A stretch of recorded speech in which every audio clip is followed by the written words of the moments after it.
Good morning, and welcome to RCGP Sunday, round one. No, round two, I suppose. Event one, round two, S&B Raceway. I am joined by Keenan Lefty the Great, and we are both wearing many, many layers. Not this time because of the wind, but now because of the cold. Yeah, no wind so far this morning. That's a blessing, but it's a little bit colder today, so we're going to have to brave the elements once again today, but we have a race to go. We have the 16th final up here. The 116th, I believe it's the A group. So these guys will line up. There's no gate starts for them today. Yeah, I think after the gate starts didn't work so well, they've decided that possibly they might have decided to just go with the grid start.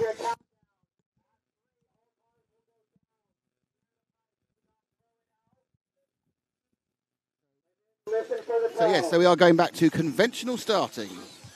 As you can see, it's very, very sunny in my eyes. Sun low over the back of the backside quad. And we have a relatively, what was that, packed day, but we've got quite a lot going on, but hardly. 9, 8. So I don't know if you're Zachary Thompson, Michael Kuntz, Tom Franquito, Peyton Smalley, Robbie Smith, Toby Hansen, Joseph Littlefield, Benji Mullins, James Matty, Corey Jordan, Jared Mahaveva, Vinny Giovanni, or Josiah Chandler fan, but they're all off, and away they go. Always a great start for the leader. Everyone else kind of had a bit of a disaster. And they go around again. And actually, that's quite a clean start for the bottom final. Yeah, that looks like it's Zachary Thompson, Mr. Clean Freak himself.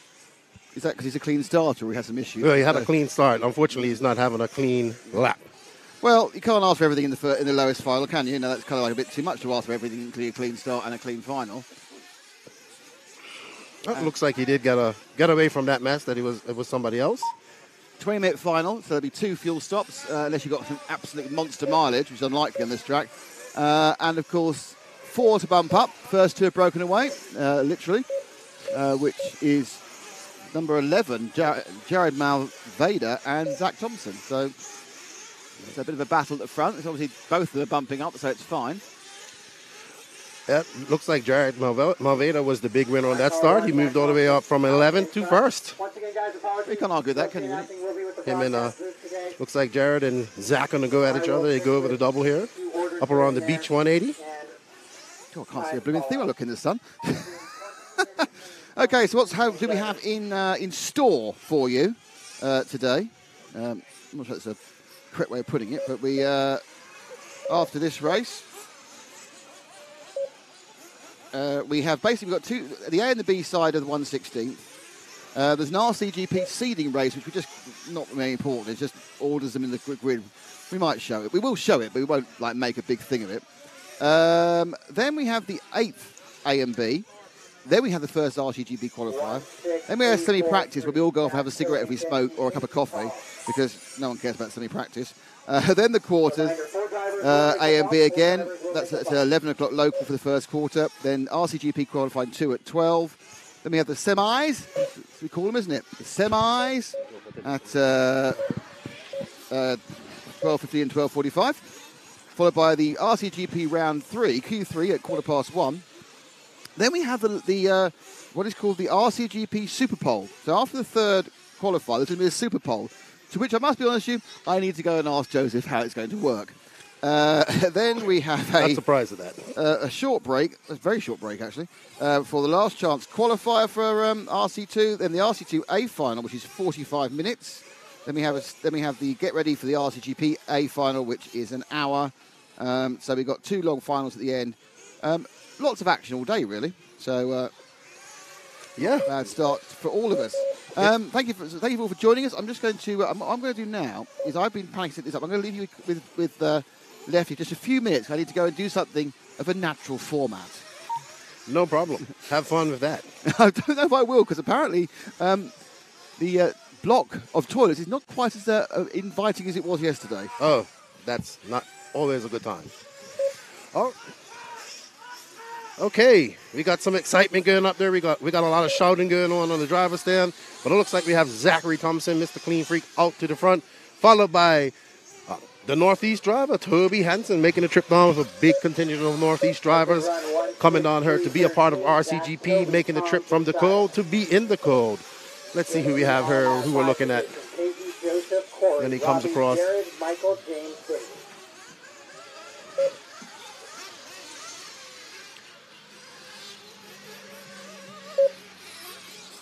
That's our 6th car of Toby Hansen. The Toby Meister himself writes one of the most interesting blogs in RC. Avid RC guy. Shout out to 46 RC out there. That's his streaming and his group. They had made a crew up there in the Northeast.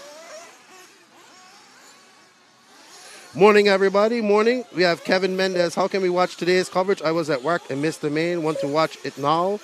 Frustrating. That would have to be answered by Connie. Connie, if you can give him an answer, it would help us out a lot. All right, so it's still Zach Thompson out to the front, followed by Toby Hansen and Tom Franquito.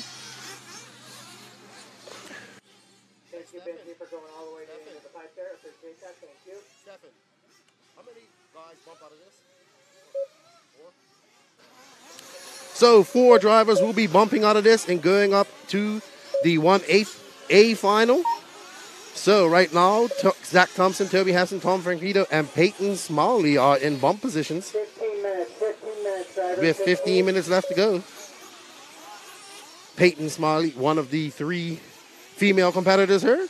Josiah Chandler, young Josiah has made the trip up here. He had a rough day of practice, but he's trying to make up for it in his 1/16th main in his final. Oh, and a mistake by Toby Hansen, which looks like, let's see, will it allow, and then we'll have to wait till Toby comes around to see what position he's in, if he lost some position. Toby driving the Mayako buggy. He's decided to go privateer this year, and he decided to run whatever chassis he wishes. And enjoy the hobby, enjoy the sport once again. Let that faster driver get underneath you. And get back into the racing program as well as Toby lost one position to Tom Franquito, but he's still in that bump position right now. You have Zachary, Tom, Toby, and Peyton in your 4 bump up spots. Josiah Chandler needs to make up some time. He's 4.9 seconds behind that bump spot. Maybe he can make it up in his pits. They will have to pit, I guess, twice. I don't think anybody can stretch it out here for those 10-minute runs. So everybody will probably have to pit twice. Maybe we'll see some fuel strategy come into play later on today. Toby Hansen pulling a wheelie back there. Let's see if we can find, there's no real battles going on at the moment. Looks like Zach Thompson's pulled out to a 13.6 gap over Toby Hansen, but that's all right. Toby's in it to bump up. He just needs to keep it on all 4s, keep it started, and stay in second. And he will go to his next race. Leader there with you. All lower mains today are 20 minutes. The semis are 20 minutes. We have a LCQ as well today for RC2, which was very exciting the last time we had this at Thunder Alley, which ended up with Aaron Dexter, a.k.a. the Thylacine, actually snatching that away from young Little Bump and Colin Herzig. What an exciting LCQ that was. Aaron Dexter went on to finish 3rd in that race. He was actually supposed to make the trip here to represent JQSM team, but he lives in Australia and COVID restrictions wouldn't allow him to come. COVID has hit RCGP pretty hard this week. One of the favorites to do well in this, Davide Angara, was unable to attend for the Scuderia Scampi Rosso team of Associated. because his support team got COVID. And then Alex Zancatin El Machete got stopped in France, apparently. He had some issues with his COVID or vaccine, and he was not allowed to come. So then JQ had to pick up the radio again and unfortunately had to race. All right, we're still following Toby Hampson. We got some pit stops. We got Toby coming in for a pit. Let's see how his pit man does. You got P-Word RC on there. Oh, and they're using a bottle. Oh, and they mess up the launch, but that's okay because Toby just needs to finish in that top 4 so he can bump.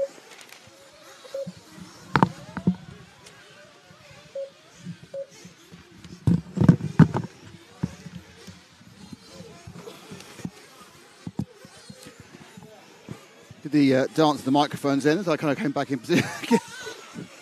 All right, so what's happened whilst I was temporarily away?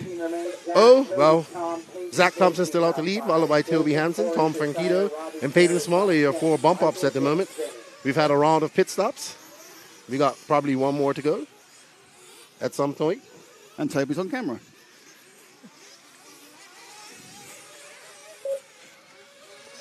If you guys want to learn a bit more about Toby, check out his blog at tobymeister.com. Or you can check out 46RC on Facebook. Great group of guys that started doing some things up there in the Northeast. Carpet on off-road and whatnot. Toby's brought a big contingent of the Northeast guys down here to race with us, and it's good to see them down here having some fun. Got to meet all those guys. Nice bunch of guys. Yep. So, 3 cars appeared not to have started. We didn't get Michael Kunz, James Matty or Vinny Di Givone. And Jared Malveda did start but didn't complete the first lap. So we have just 9 runners looking for 4 bump-up spaces. And the battle at the moment is between the car 10 of Corey Jordan, who's going towards the end of the race, end of the lap, sorry, and he is basing Joseph Littlefield about 2/3 around. So what we need to do, Ash, is wait and see if we can find either number 10 or number 7, who I think are probably up now at the on the main straight beneath us. And they are, I think, 10 and 7, just gone underneath us there. So that is the battle for the final bump-up place. Now, I think it is anyway. It's a little bit difficult to tell. Combination of people not being able to put their numbers in their cars, and also the sun, which is completely in our eyes. But at least there's no wind so far. No, you're right. So basically what happens, the sun's in our eyes so much that it makes everything look black and white. So That is car 6 and car 4. And the leading one of those cars, I'll just confirm as they come round. I'll just confirm who we're currently focused on, which is this leading car. That is Corey Jordan. It is? Okay, that is the car number 8, that is. And then 7 has just gone around the corner. No, so we've got 8. That isn't. That's Corey Jordan behind Which is Benji Mullins, who is in 4th now. Corey Jordan's in 5th. He dropped down to 5th. That's Corey right there. Well, at least it's not confusing anyway. Not the least bit. Oh.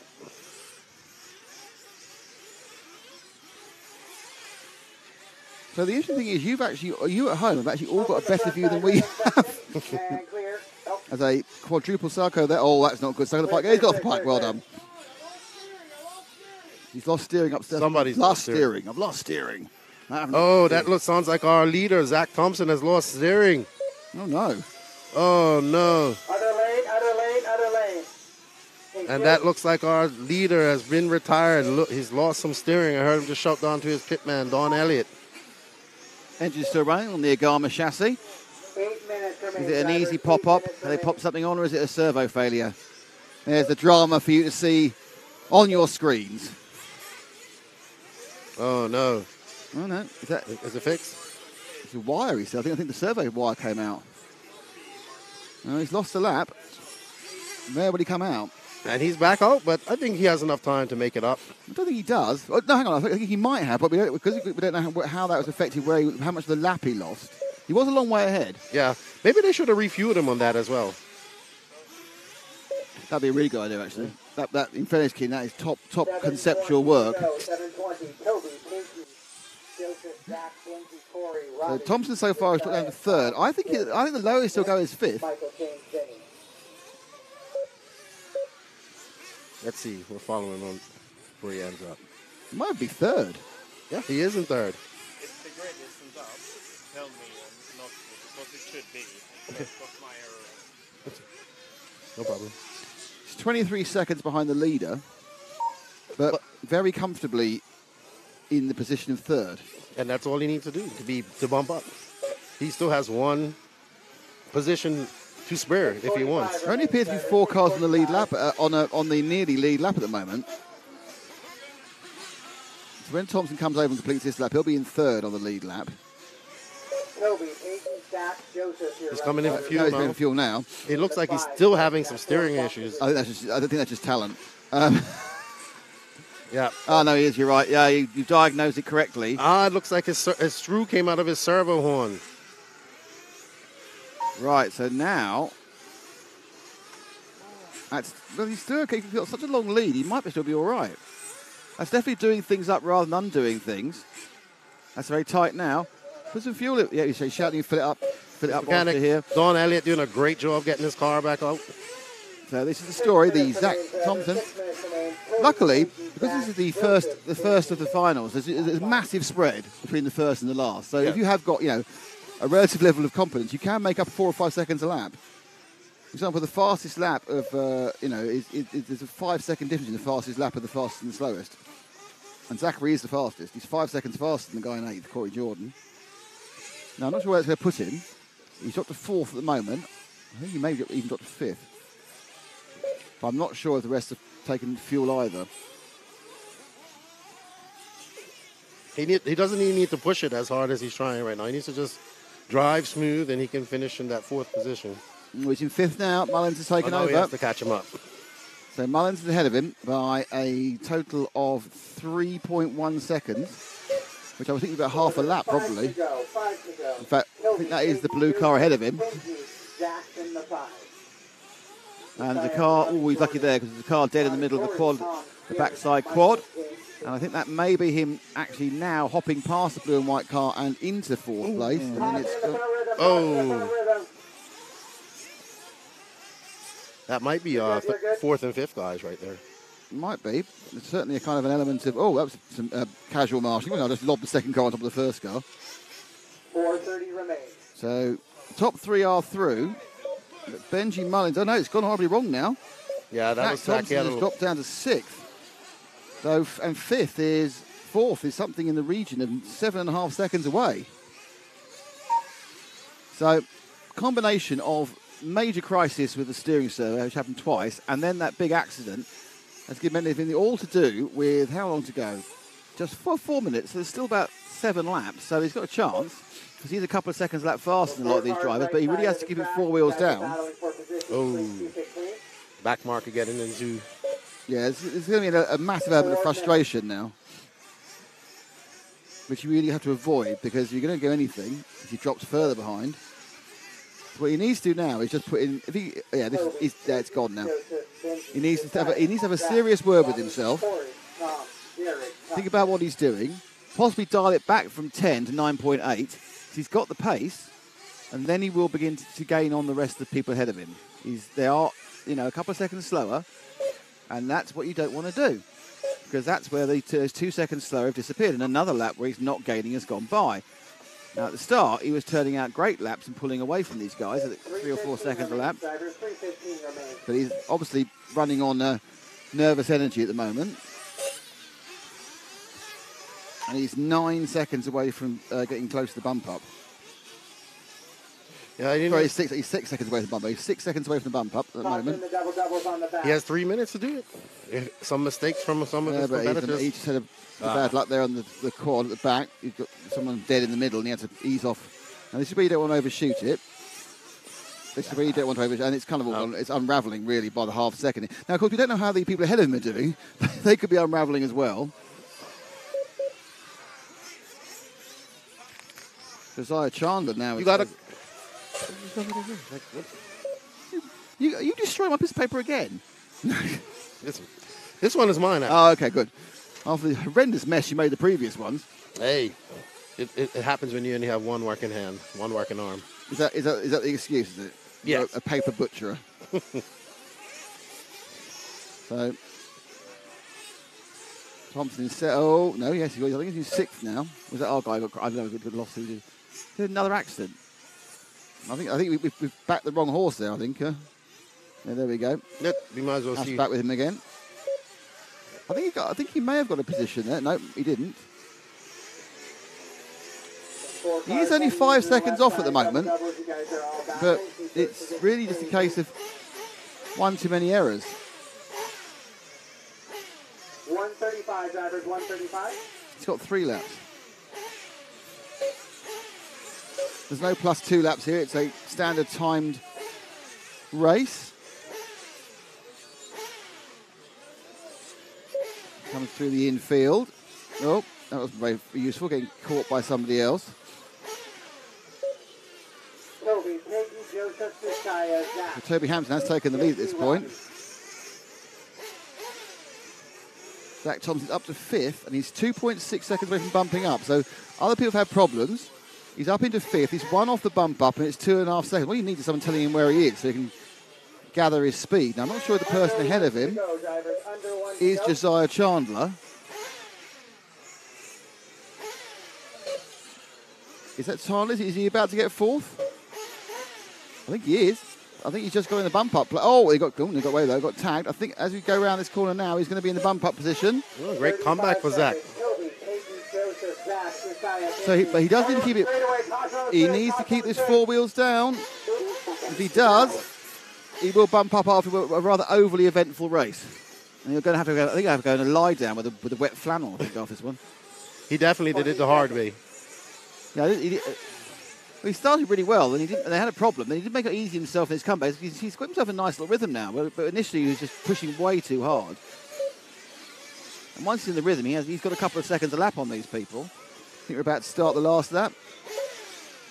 Second to go. Yep, it's the last lap. So it is now about keeping the 4 wheels down. By the way, of course, we have Toby Hansen, Peyton Smalley, and Joseph Littlefield also bumping up.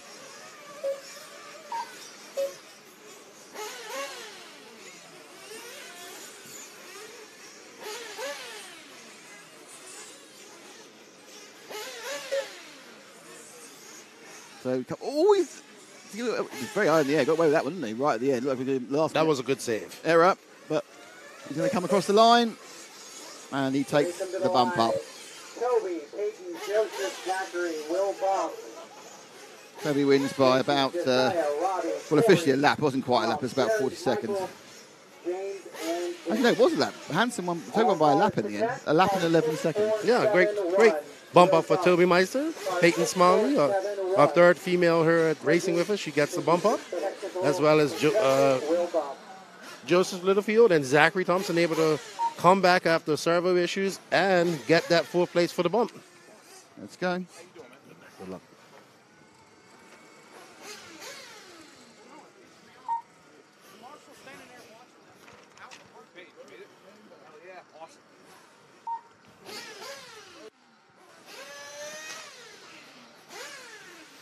You hear the drivers coming down the stands, voicing their happiness and sorrow. Yes.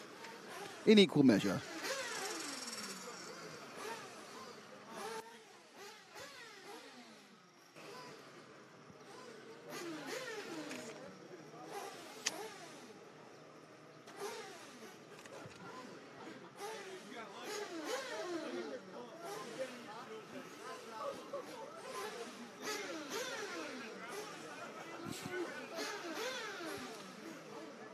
That's it.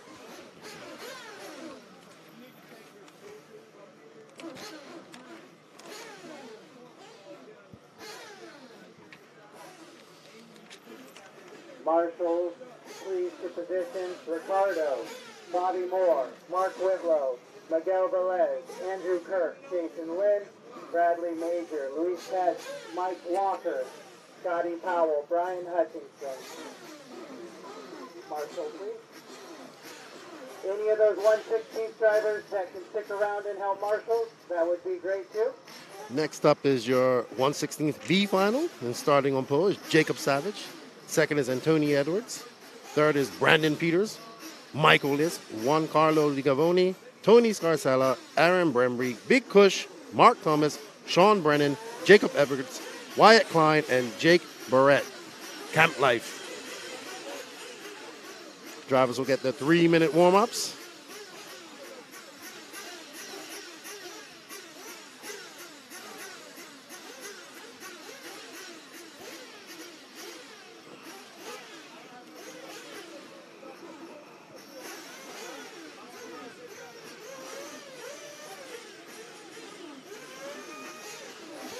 There's Matt Dickinson. How you doing?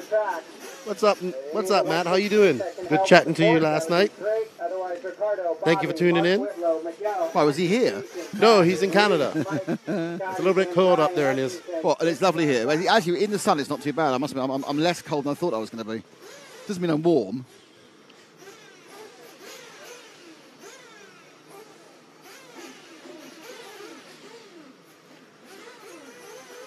Remember, everybody, this is a 20-minute main. The top 4 bump up to the 1/8 final, or 1/8 B.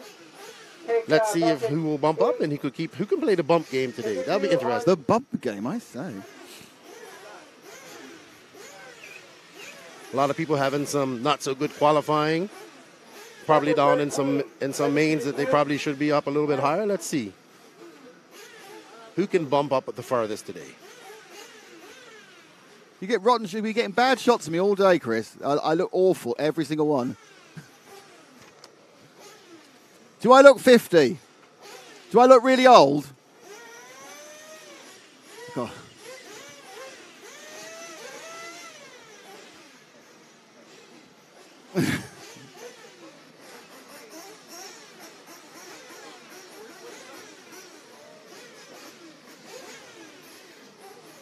Group B, track is yours. Group B, track is yours. 2 minutes to start.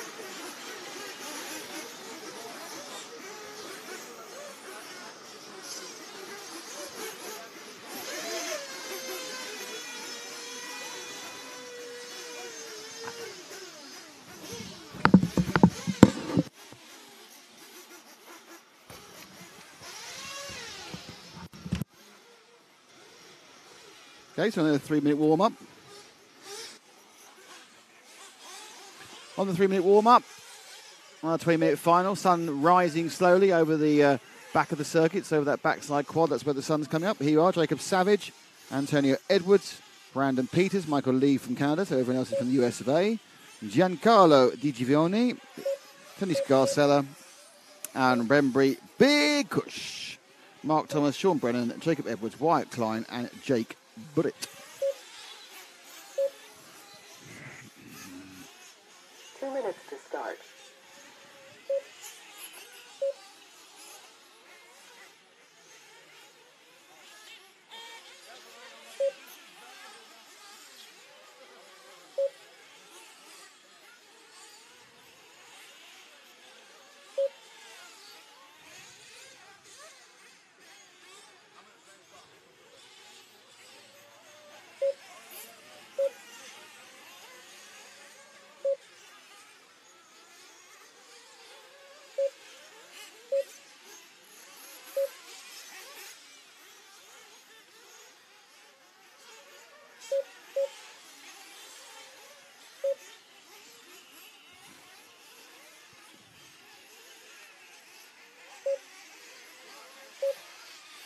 Can I get one of the 3 marshals on the back corner to come into bucket 12? Can I get one of the 3 marshals? So more marshal rearrangement, marshal marshalling, marshal wrangling. Justin doing a great job. Race director. 1, 2, 12. Now running with the flags.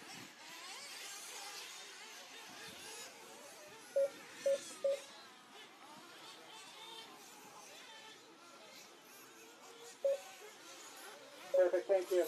All right, drivers, straightaway's closed, straightaway's closed, straightaway's closed, grid them up, straightaway is closed, grid them up. Driver, straightaway is closed, grid them up.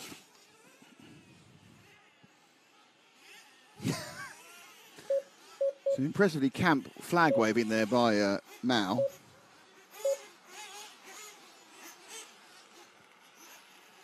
I will count down at three. Instead of saying three, I will ask you to put the cars down. Please put the cars down next to the pipe. Then step away from the car. Listen for the tone. Drivers will take off at that point in time. I will count down. At three, I will lower my hand and ask you to put the car down. Please put it next to the pipe. Drivers will take off on the toe.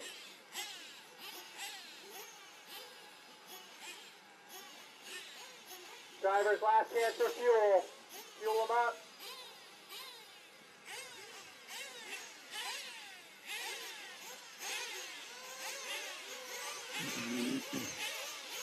Get the equipment off the track, please.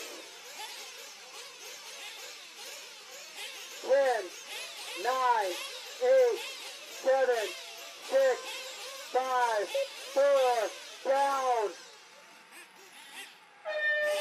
Well, a bit knobbly jump start. Don't really jump the start.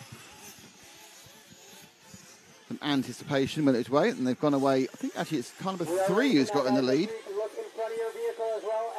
Which is Brandon Peters. Don't put the vehicles, but you know, 3 corners later, everyone's fallen all over themselves. So they're out in the lead and streaking away is the car number, not 3, that's for sure. Can't see who it was. But we'll get them in a second. There's lots of chaos at the back end of the quad. But as always, these first early finals were shuffling about. And in fact, it was the 3. So Brandon Peters did carry on with the lead the whole way through. Followed up by Mark Thomas and Antonio Edwards, Tony Scarzella, Big Cush, Wyatt Klein, Michael Lee, Jacob Savage, Giancarlo Di Giovanni, Jake Barrett. Is that it? No, we've got more started this time. Jacob Edwards has also started.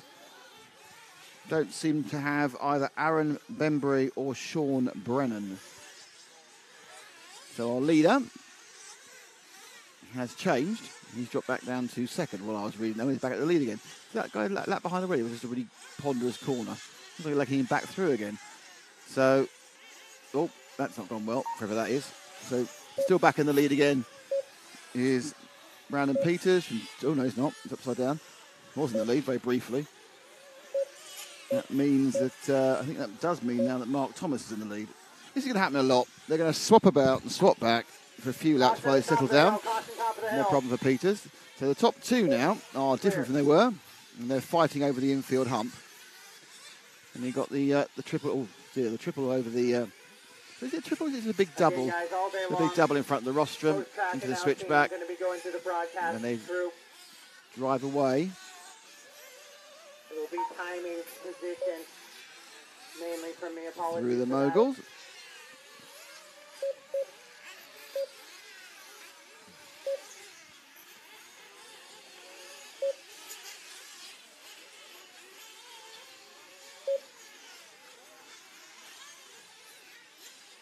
Caution entering the left side double-double.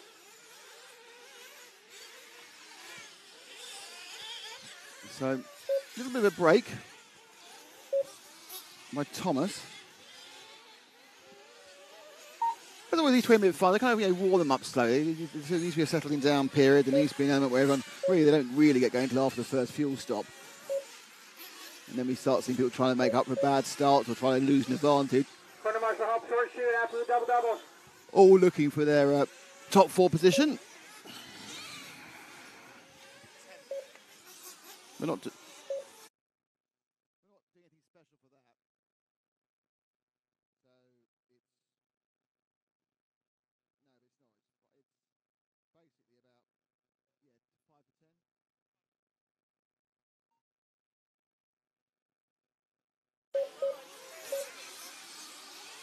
10. So it's Thomas, Savage, Scarzella, Lee, Klein, Edwards, Cush, Big, Di Giovanni.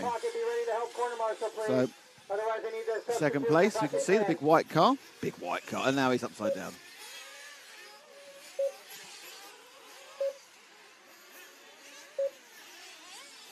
Oh, that was lucky.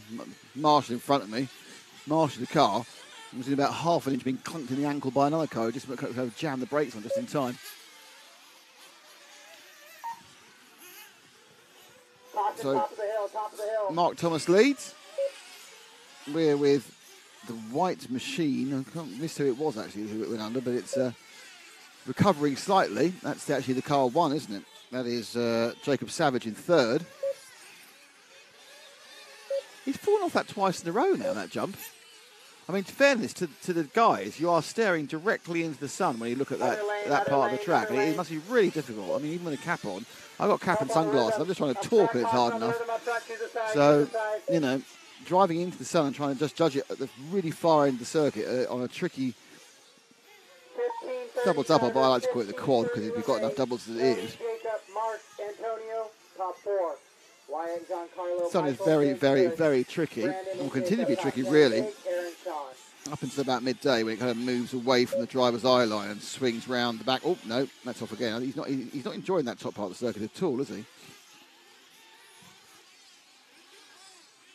Car 6 is your leader. That isn't Jacob Savage. I've just worked that one out. So let's stick with him. That isn't Jacob Savage, the car 1, because there's no way that last lap was that time it says. So let's see who it is when he comes back round again. My guess is I think it was 1, it wasn't 1. It may well be 7, but let's have a look. Staring out the side now, desperate to see what car number this is. No, it hasn't got 1 in the car. It is the 1 car. Okay. 2 bad laps, but still in 2nd place. Okay, I shouldn't try and second guess myself, should I?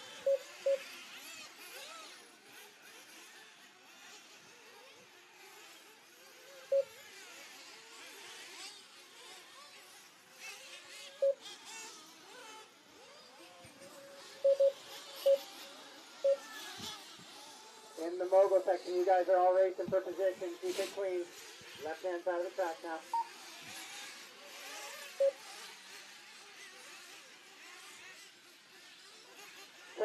Minutes remain, drivers. 14 minutes remain. So coming up to the first stops. Savage on camera in 2nd, and he's got a massive lead over 3rd. Dead car back right. He's only 2 seconds behind our leader in the last lap round, which is Scarzella. I can't see where Scarzella is. I'm looking. Oh, he's just. Oh, there he is. Oh, is this 1st and 2nd back together again? Marshall, put it down. Just put it down. Nope, in comes the fuel. Let's take him through the fuel stop. Stops just to my right. Fuel in, fuel out. Same time as the car 8 of Big Cush was taking fuel, but Big Cush obviously a lap behind.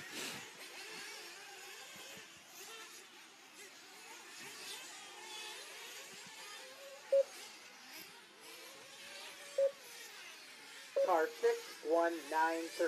Tony, Jacob, Mark, Brandon. Giancarlo in the 5.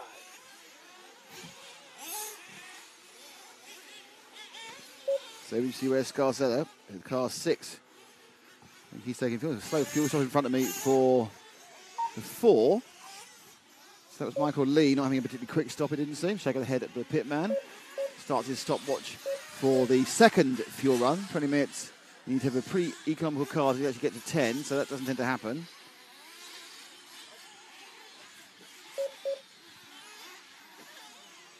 Stop now for the 3. Fuel gun goes in. And Brandon Peters, who was the early leader, exits again in 4th. Good stop by his team mechanic.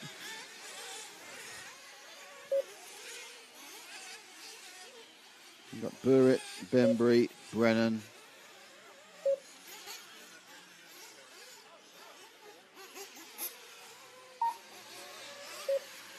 It's settled down again after that first set of pits. Scarzella leading by only a 2nd now.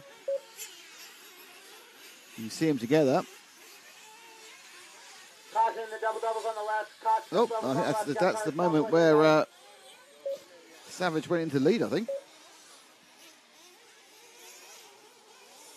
Brandon Peters is 3rd. Mark Thomas is 4th.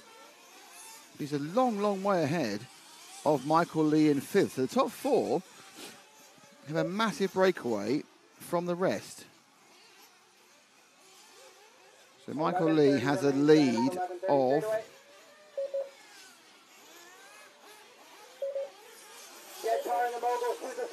12 seconds over. So Mark Thomas in 4th has a lead of 13 seconds over Michael Lee in 5th.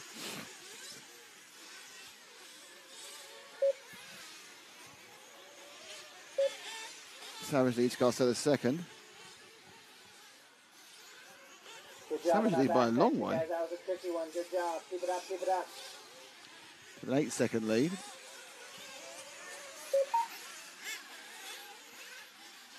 Who's in fourth at the moment? So it's Thomas.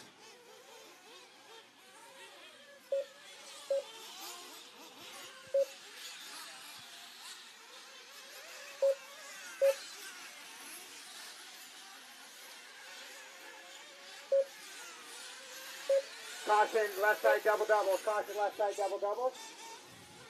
Clear.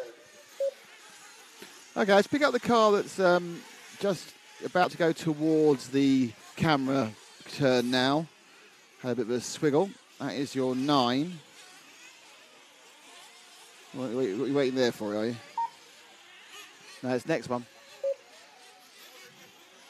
He's off the track at the moment. There we go. That should be car 9. He was in fourth, but he had an accident. 10 minutes remain, halfway home. And fourth is the key point because you're bumping up from that fourth. Car 10 has a problem, but carries on going. Now this is kind of a guess because again in the sun you can lose car. I think this is car 9. It is. And there is the guy in fourth. Yes, it is. Double plus points for us. Found the car, and this is Thomas, who's currently looking to try and bump up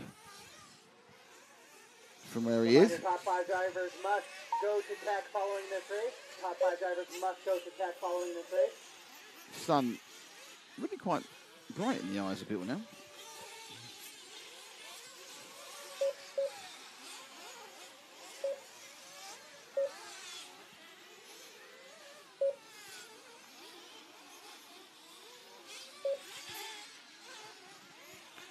So, sort of halfway on this one. It's looking good for Jacob Savage and Tony Scarzella, Brandon Peters and Mark Thomas with the moment. But Giancarlo Di Giovanni is getting closer. Jacob, Tony, Brandon, and Mark currently running in those bump positions. Giancarlo is in So he's actually 1, 6, 3, 9 in bump. he's actually 13 seconds off. So Thomas is about 13 seconds ahead of Di Giovanni. I must say it's get it wrong. Di Giovanni. You have a leader with you there, so be So aware. just calling Giancarlo. That is car 6 of Tony, currently running in the 3.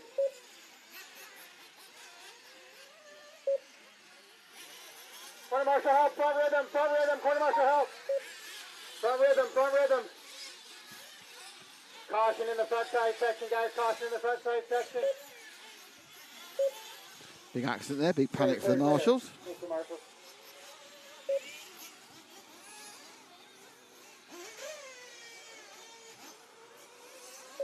So people think about second fuel stock. I think there's been some problems with the cars.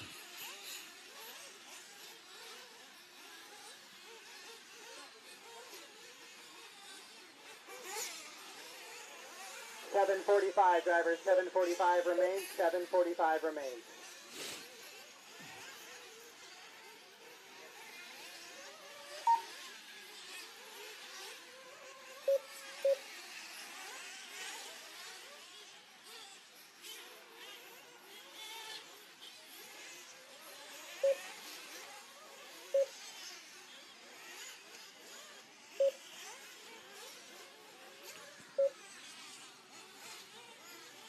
Struggling. Coming towards the end of another lap. Just trying to see if he's been caught. His lead last time round over Michael Lee again, it was large. I think he's now got 21 seconds of a lead.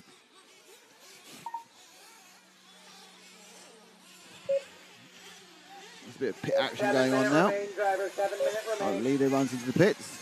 The 7 cars painted the wrong way. Jacob, Brandon, Tony, Mark, Michael Liz, Wyatt, Giancarlo, Big Cook, Jacob, Jake, top 10. Antonio, Sean, Aaron.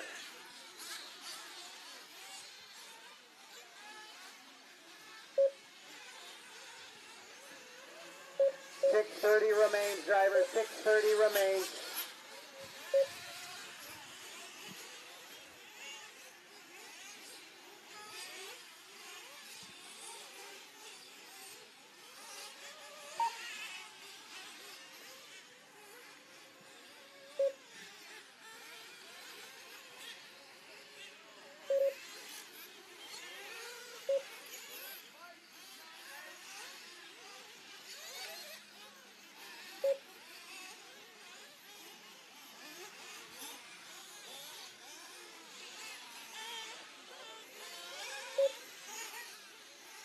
5:45 running order still Jacob, Brandon, Tony, Mark, your top 4. Michael Liss in the 5.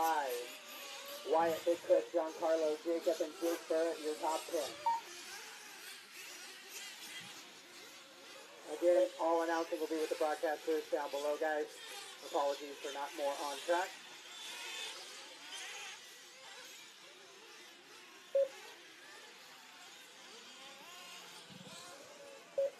Savage lead, Peter seconds, Mark Thomas third, Michael Lee is in fourth.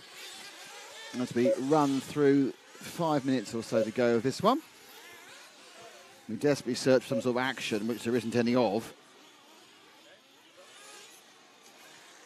Let's see if we can spend a little time with somebody else in a second. Thank you, Jake, for returning to the track on the track at the same position you were Hello, at Nick. earlier. Hello, mate. Appreciate that. It's not a very good one, this one. Oh, actually, it has changed, though, because Michael Lee is now in fourth. So who's dropped out? Oh, Tony Scarcella had a problem and dropped out. So Lee now runs in fourth. On bucket 10 real quick? No. No, what just happened there? Biggest problem is it's hard to tell. I think the blue and white car coming down towards the camera hairpin now, maybe car 4. I'm not guaranteeing it, by the way, Ash. But it's the car that's blue and white just about to go over the back quad. I think that is now Michael Lee. People are not putting their numbers where they should do, which makes it very hard to work out what the heck's going on. Yes, it's been very difficult. Definitely think we need to keep, I think wing numbers are needed as well. I think like a big, like you know when you play Gran Turismo, there's a big kind of moving graphic above them saying who it is. Do that. I did see that Cole Tallard put a little strip of fluorescent yellow on his wing. His numbers are good. I like his numbers. Yes. Also on his back of his wing, he put that little strip of fluorescent decal, and you can look out for his car, make it out. Yeah, I might go and have a word with him. I mean, there's an RCGP practice next, which we're just covering casually rather than full on. But I might have a word with him after that and say, can you put 3 numbers on your cars?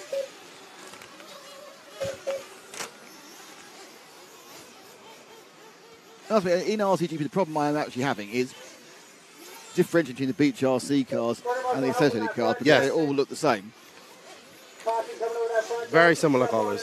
Maybe associated should have been all blue. Thank you, car 11. Thank you, car 11. All right, Brandon, Jacob, Tony is the running order. Mark in the 4, Michael in the 5, Big Chris up to 6. Right. Second race is up now. So you, Lefty's now giving some advice to the a racer behind us. I've no idea what the advice is.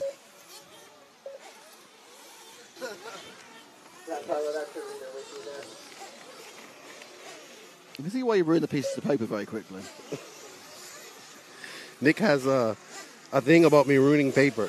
Honestly, I mean, look at my schedule. Still iron fresh. Yours is screwed up in the middle of your hoodie, having been mangled on many occasions prior to that. 2:30 to go. 2:30 to go. Well, I keep it on hand, so if anybody asks me any question, I have it there. Showing off. So whilst we've been chatting, Michael Lee on camera has dropped out of 4th and into 5th. And now he's upside down. And taking his place will be Mark Thomas, who is about the length of this backside quad ahead now. And we are down to minute and 55, no extra laps, just pure time. So can Lee get back onto Thomas is the question. Oh, possibly even now. Mark your top 4. Michael There's 3 of them together. 1.1 back of Mark. Keep that battle clean, gentlemen. 1:35 remains. Here they go. Oh, that's gone very wide for Michael. Trying to chase the 9 of Thomas. And Thomas has got a second also. Oh dear, if you don't do that. That's really kind of, when you're getting close to getting that bump up. Those changed cars now. It's a green. Oh dear, no car dead in the middle. Oh, that's Reed. That's not a great lap under any definition.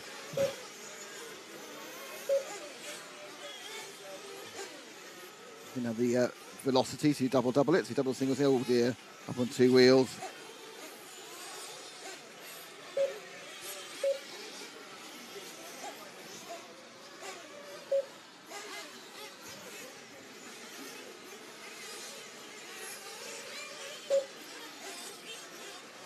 straightaway. Caution's wide on the straightaway. Driver stand side. Driver stand side on the straightaway. You don't want to roll that. Someone has to roll directly on the straightaway, yeah.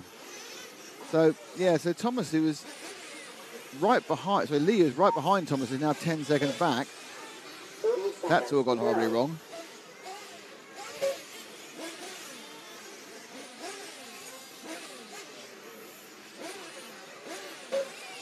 In the end, actually had 12 of the 13 started. Jan Branbury didn't start. Brandon Peters leads and has the fastest lap with 33.6. Just to give you an idea, the top pros were doing high 29s, and I think the fastest are 29.5. So it's not a million miles away. As the race comes to an end, 3 minutes is up.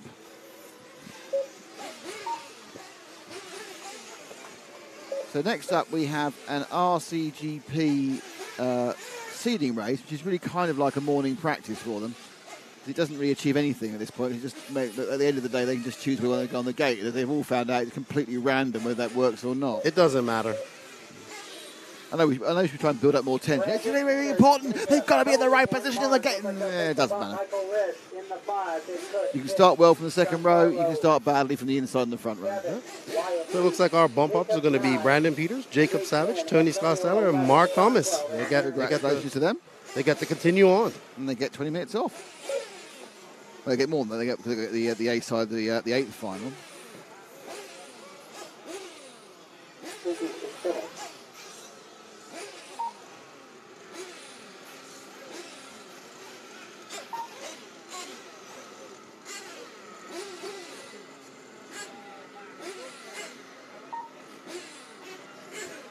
I'm not quite sure who's going up now, because that's not the people I think it should be.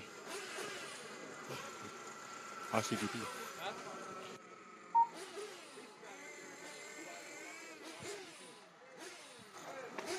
No. I try to help. They're on the pit lane and everything.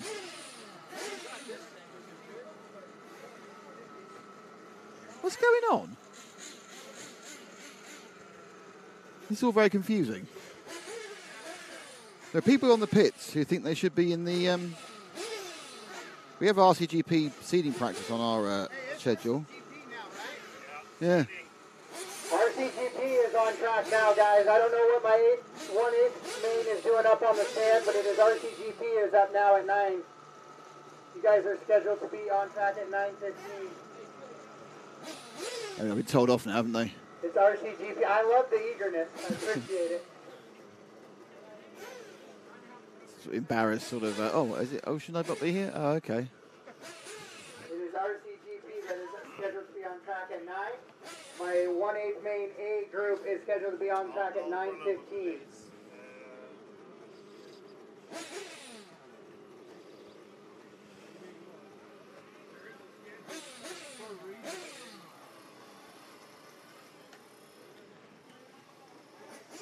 So, Assumption.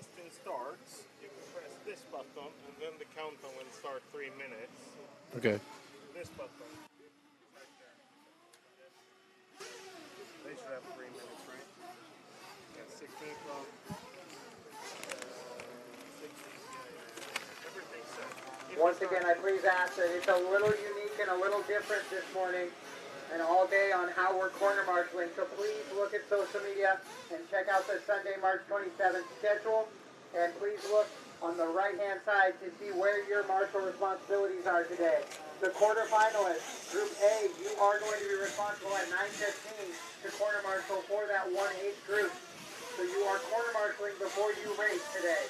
Please be aware, all drivers in the pit, please be aware and check out the schedule on So social the engines you media. can hear are the RCGP for their warm-up. Or anybody else to see the schedule so you can know when your marshal responsibilities are. All drivers, please check the schedule for today and know your marshal responsibilities.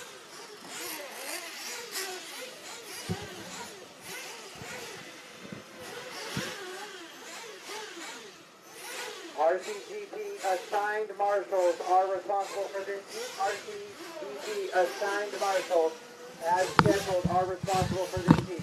Nope. Keenan's left me. So Ronafalk, Martin, Bornhorst, Lime, Tollard, Rose, Watson, Berg, Hackett, Vale, Aidenhorn, JQ. This is just a practice, so it's not, well, I say it's a practice, it's a seeding, it doesn't really do anything, it's just a chance for a bit of track time when it doesn't count at the start of the day. So obviously we'll have a look at it. We'll try to see as many of the drivers we can during this few minutes.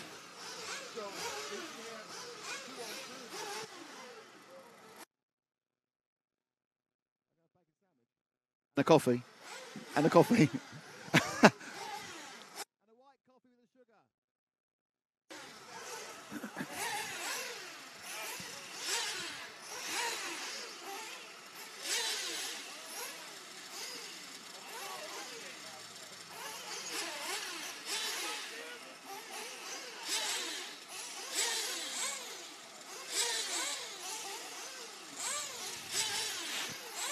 Everyone's down below us on the pit lane, pit wall, pit whatever you call it, edge of the thing.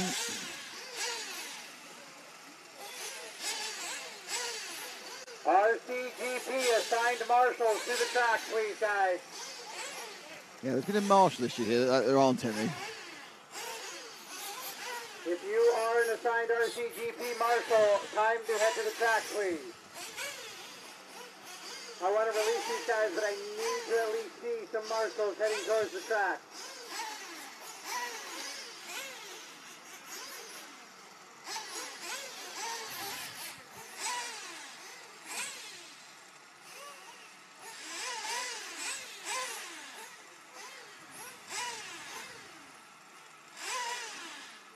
Can you go 1 through 12? Come in 1 through 12. Thank you. RCGP assigned marshals. Where are your marshals, guys?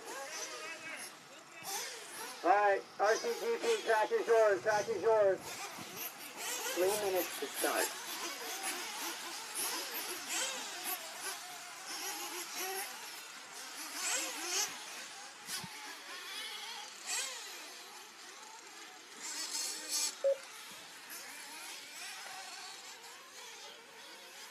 Out they go. Who are we with? You can't see what's on the screen at the moment because the sun's so bright.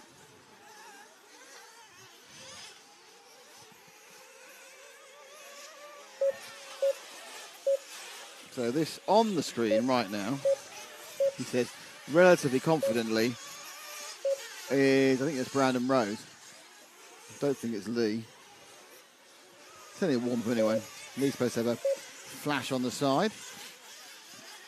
There's a dead car in the middle.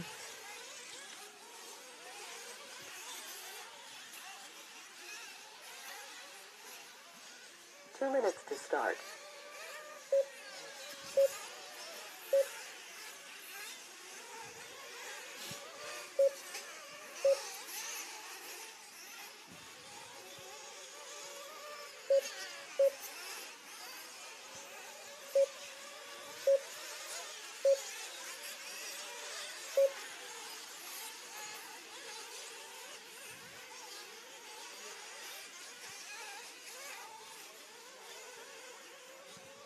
Just drop back one, Ash. Managed to choose a point where there's a massive gap, but there we go. So now on to camera. That should be Spencer Hackett. Crashing out the top there.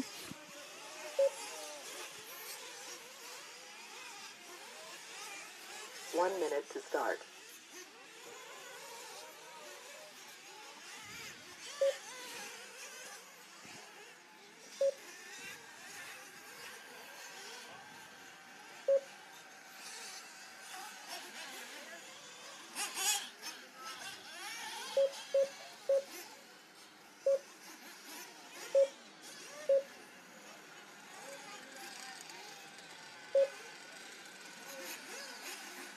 Seconds to start.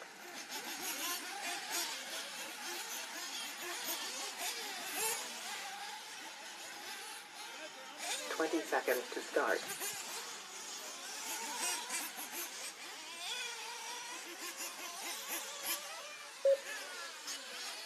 10, 9, 1 through 12, guys. 1 through 12. Seven, Cover 1 through 12 six, for me, please. 5, I need 3 and 4, 4. Left hand 3, side, 7 in the back. 2, 1.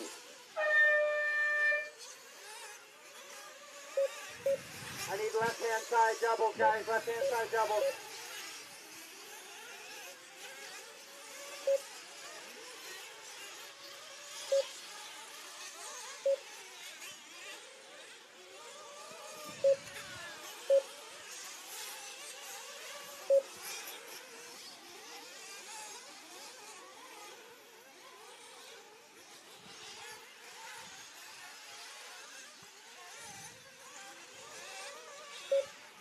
Yeah, let's go back one more, Ash.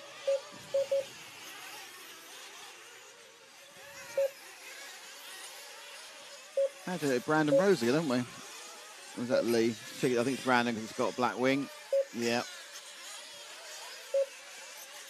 Okay, go back one more, but you're going to have to pick it up. It's JQ in the green on the infield because he's a long way behind everyone else. I need to check. I'm sure it's JQ with the green wheels and Cody with the white wheels. But he'll come past and I'll see that big shining 100 on the front of the car. Or not, as the case may be. JQ action for all you JQ fans. I'm not even sure what they're doing here. They're just timing themselves, aren't they, really? I think it's a best 3 or something, is it? Best 4? 6 minutes eating session. Chance to see the cars going around, which is always fun. Chance for the car drivers to get an idea what the track's doing. As it has been evolving consistently. I've been so wet on Thursday.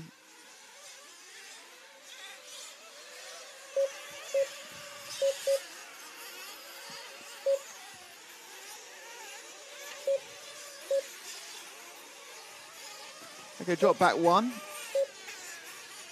And that should be Hampus Berg, young Swede. I'm pretty sure I caught the Mayako with the yellow wheels is Hampus. I've been wrong. I could be wrong again.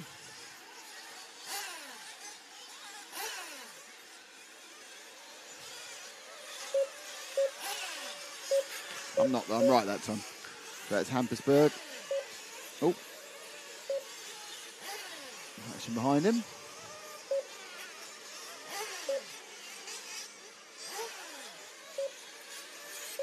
That's Spencer Hackett from S-Word, giving him a bit of hassle behind. Just setting a few lap times just to find themselves on the grid.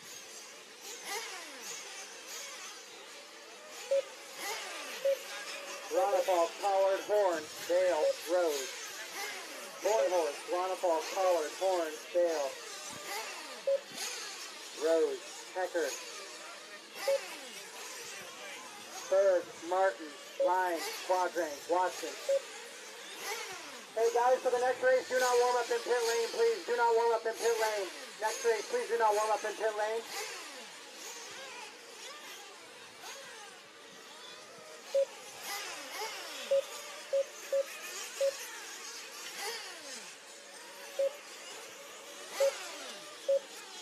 So a kerfuffle beneath us there. The next finalist will warm up in pit lane. We weren't very happy about that.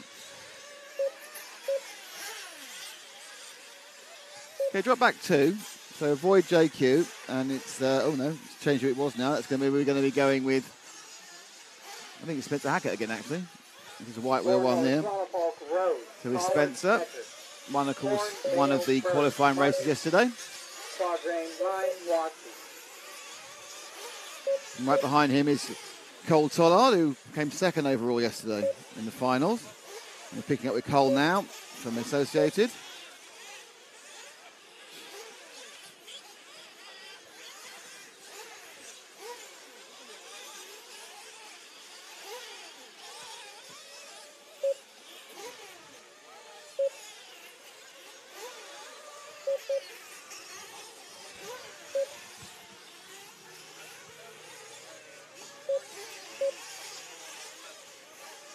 Again, all day today, guys, broadcasting.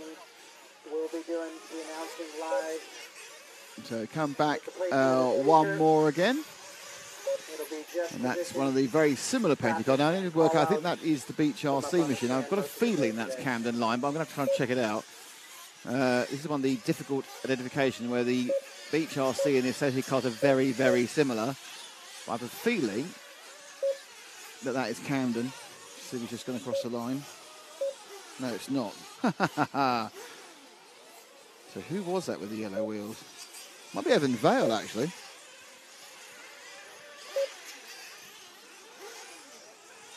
So Evan Vale is the yellow-wheeled car behind him. So with Vale,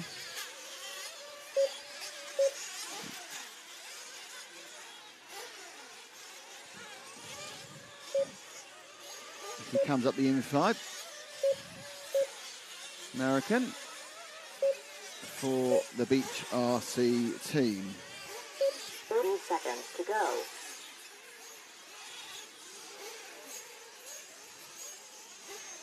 So Horn, Road, top 3. Pollard, Dale, top 5. Hecker, Bird, Horn, Quadrange, Martin, top 10. 15 seconds on the Masters. So just the overall. Bornhorse is the fastest 4-lapper, 29.3. So got some pace today. 29.7 over 4 laps for Ronafalk. 29.8 for 4 laps over Brandon Rose. 29.9. Bornhorse is flying, isn't he? 29.3. He's 4/10 a lap faster. Hecker 30.1. Cody Watson didn't make this warm-up this morning. JQ, Lee Martin and Camden Lime are covered by 600ths of a second. That's over 4 laps. Average. They all have a chance for a slight improvement. They've got just completing their final laps. It's 4 fastest individual laps, remember. It's not 4 fastest consecutive laps, 4 fastest individual laps. And they're coming over the line now.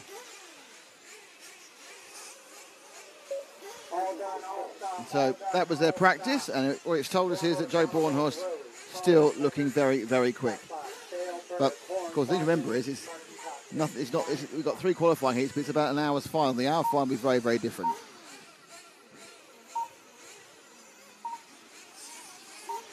RCGP, as we get going into the gate start qualifying next time, please find There's your marshals to sort of have result. on the track prior to the start of the race to avoid any penalty or not being able to run. So RCGP, as the day progresses, now we go into gate start qualifying. The mechanics will be required to be over at the gate, so please find marshals to fill your bucket prior to the start of the race. RCGP, thank you.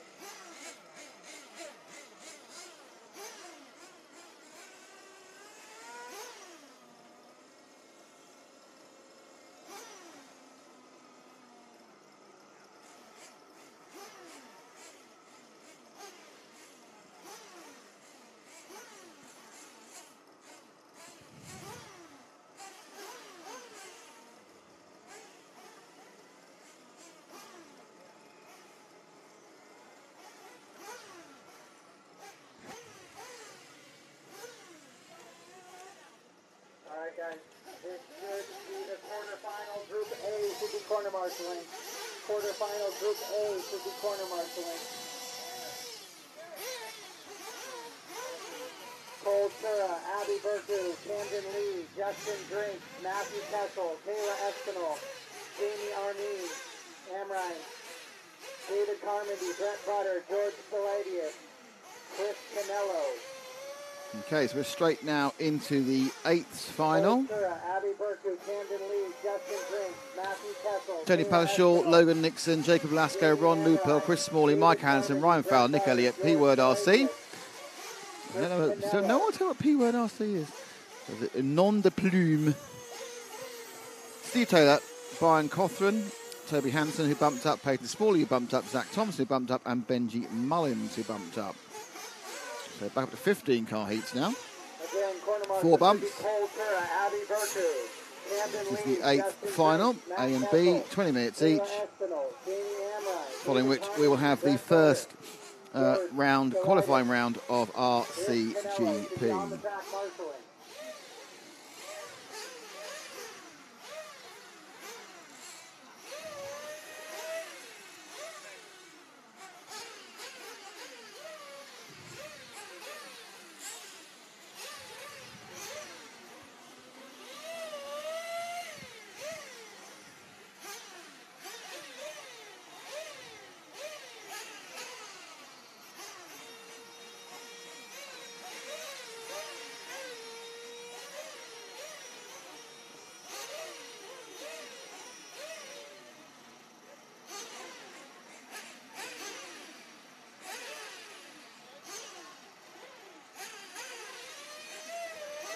Vera, Abby Berkeley, Camden, Justin Drink, Matt Kessel, Kayla, Jamie, David, Brett, George, and Chris should be on the track marshaling.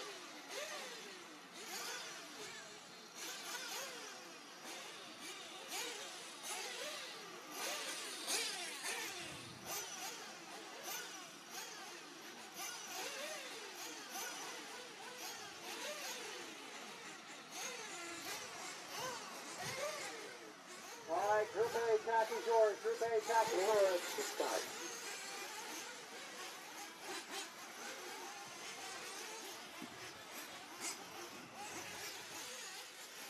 Well, a complete Horlicks made of that release there.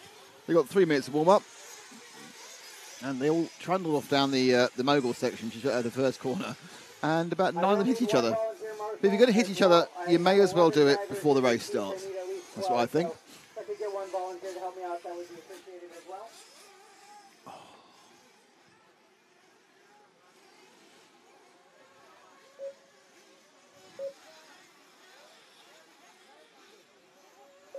So just to remind you, currently it is 9:15 US time here, and at 10:15, well 10:05, we have the first RCGP qualifier, so 50 minutes till that one. Before that we have these two finals, 20 minutes plus warm up and everything else.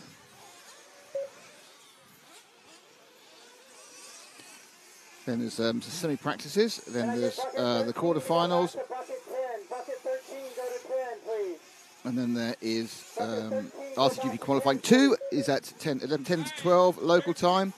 Obviously, you have to convert your real time. Currently, we are 5 behind the UK after we moved to summertime overnight. And, of course, 6 behind European time after they moved to summertime. And, of course, the Americans realise we're 3 ahead of West Coast here on the East Coast, and of course there's Texas time, and then there's Mountain time and Central time. It's all very complicated because time moves all the time in time. On the left, guys. Toss on the double-doubles on the left.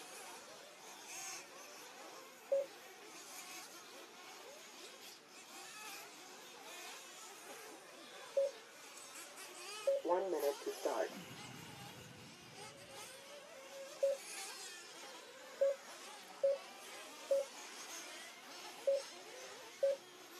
Forty-five seconds, driver. 45 seconds.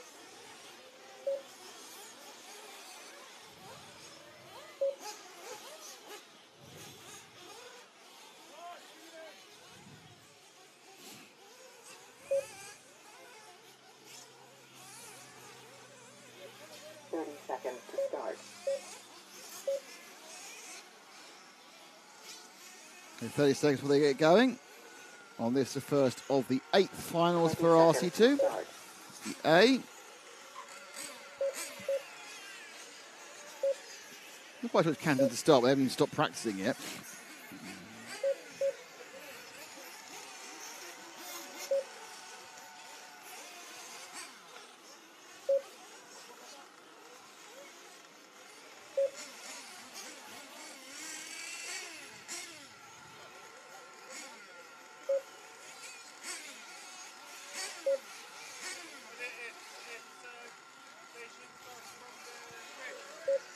Bring him in, drivers. Bring him in. Bring him in.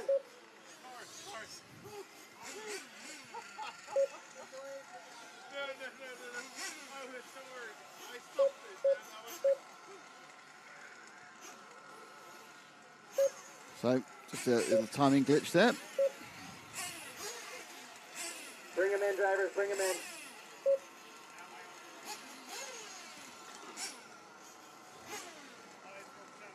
Right on cue. Lefty rejoins me. Hello, Nick. And he's worked out what button to press as well. My God, you have literally passed all the tests. You even turned your own mic on there. I'm impressed by that. I'm improving by the day. So let's see who we have here today. We have Tony Patashaw from Florida, Logan Nixon, Jacob Lasco making the trip up from Florida, one of the Canadian guys, Ron Lupo, Chris Smalley, Mike Anderson, Ryan Fowler, Nick Elliott, P-Word RC, Steve Taylor, Ryan Cawthorn, Toby Hampson, our bump up, Peyton Smalley, our bump up, Zach Thomas, and Benji Mullins. Go us. Yeah.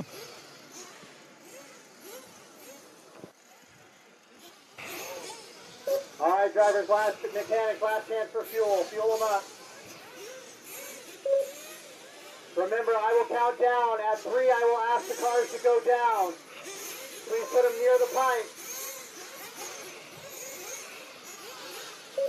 3-minute final. 10, 9,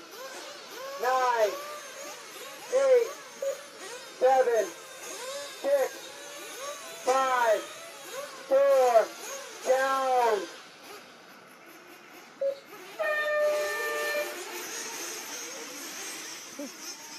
And away they go. Looks like the front half of that pack got a clean start. Looks like our top TQ of this run, Tony Padashaw to a lead. But he's got 2 cars in back of him. Let's see who those cars are. All right, guys, start to get into a racing rhythm here after this. Tony Padashaw, a long-time racer here in the Southeast. I met him back in 2004 at Lance Norrick's The Goat Farm 1 in Charlotte, California. My first big race I ever went to. Looks like we got a good racer ahead of us. Oh, no, it looks like Jake Glasgow. Oh, no, is that Zach? What? I'm all confused here. Let's see. Let's see it work itself out. Return that, thank you. They have Zach Thompson in first, but it's actually Jacob Lasko in first. Let's see. Some clean racing. Good clean pass in there. Yeah, it's Jacob Lasko, Tony Padashaw.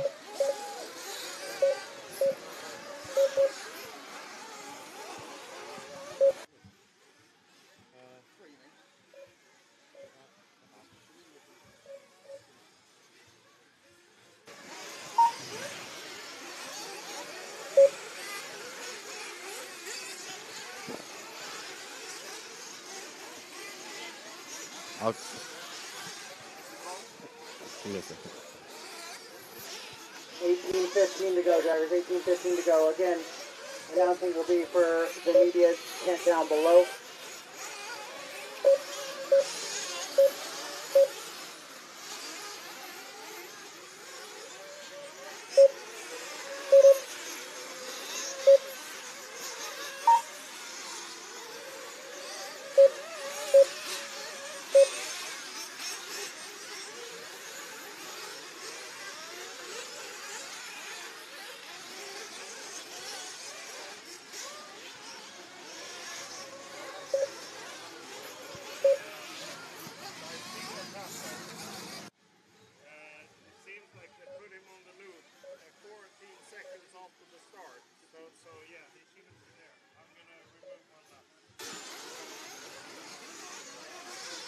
A little scoring problem there. Zach Thompson actually is not in first. It's actually Jake Lasko, Tony Padashaw, and Ryan Fowler. And Ron Lupo are your bump ups in the moment. It's 17 minutes and 8 seconds left to go. We are following right now. Let's see. I'll find out here in a minute. 17 minutes remains, driver. 17 remains. Caution back, double. We are following the battle for first between Jake Lasko and his good friend Tony Padashaw. They have been pitting together. They drove up here together. We all drove up here together. They've come all the way up here to battle each other in this 8th final here at RCGP. It's a beautiful day here in South Carolina. The track looks awesome. The wind is non-existent. The sun is out, and we are expecting a great day of racing. If you're in the area, please come by. Pay us a visit. What's up to all of our chat? What's up, Jason? What's up, Wayne? When the gate starts, actually, I think the semis will use them. I don't think even RCGP will use them today in their mind. Yes, yesterday was horrible with the wind, Jason. Today is so much better. It's beautiful, actually. It's very nice. So, Jacob Lasko has got a 0.8 second lead on his good friend Tony Padashaw. Ryan Fowler is 6.9 seconds behind. And Toby Hampson, the big mover, your bump up from the 16th final. He's up to 4th. He's got himself in a bump position with 15 minutes and 51 seconds left to go. 15:45 remains, drivers. 15:45 remains.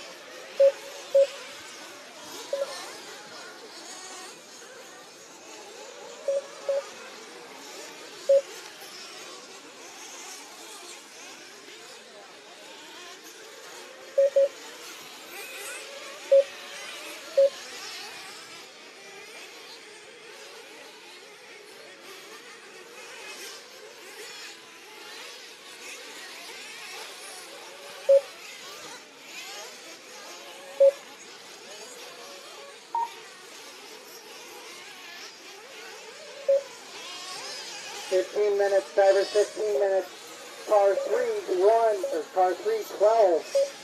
7-1. 3-12, 7-1 currently in bump. Jacob, Toby, Ryan, Tony.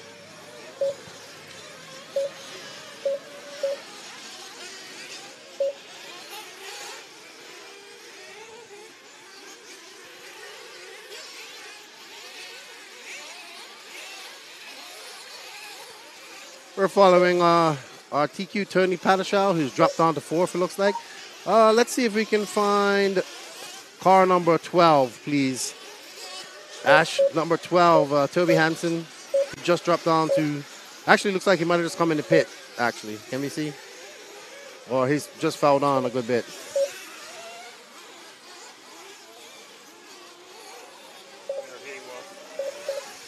Winter Marshal, help on the hill climb.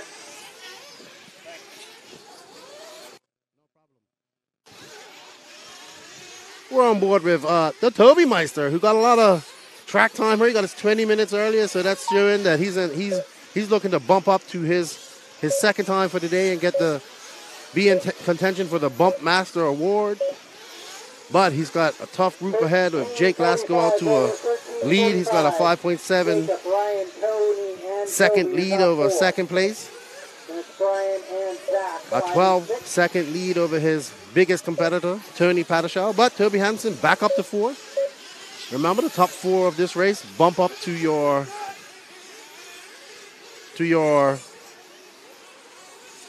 quarterfinal.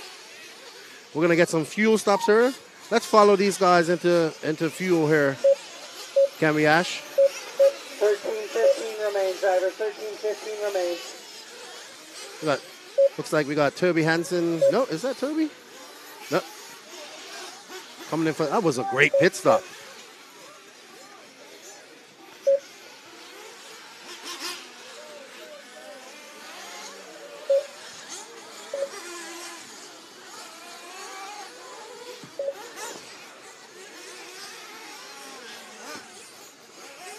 Let's drop back and see if we can pick up car number 1. He should be coming into pit here soon. He'll be pitting on the very end here. Here he comes in now. Right there. Right underneath him. Got Jimbo on there. Great pit stop by Jimbo. Getting Tony out there and trying to catch up to his competitor, Jacob Lasko. Two good friends come all the way up here to battle each other. Looks like Tony, that was a great pit because Tony just came out behind Jake. Looks like he's gonna. Caution on the front side ribbon. Clear. He's got that. Oh, actually, Fowler just moved up. So Jake came in for pit at the same time as Patashal. No, car 7. Now he's in front. Oh, car 7, let's see. Turn that. Thank you.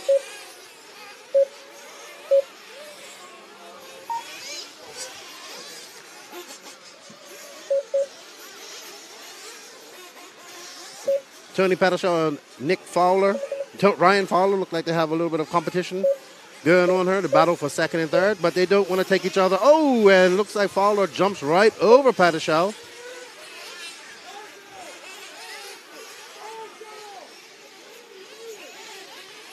We have somebody screaming up there for marshals.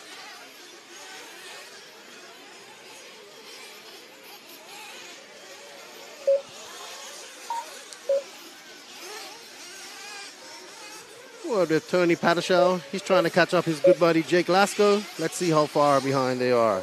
Oh, it's 4.9. Oh, looks like Ryan Fowler has moved up to second. Zachary Thompson seems to be on the move. He's moved up to 5th. Toby Hampson seems to be dropping down. I don't know what happened to Toby. Maybe he had a pit. Maybe he's had a long lap. Looks like, yeah, Toby had a very long lap. 52 seconds. Dropped him all the way down to 8th place. Tony has 10 minutes and 45 seconds to make it up and get that bump award. He'd be if he can get up there, he'd be the second person to bump. 10:35 to go, driver. 10:35. Jacob, Tony, Ryan, Ron, your top 4. Jack chasing the bump.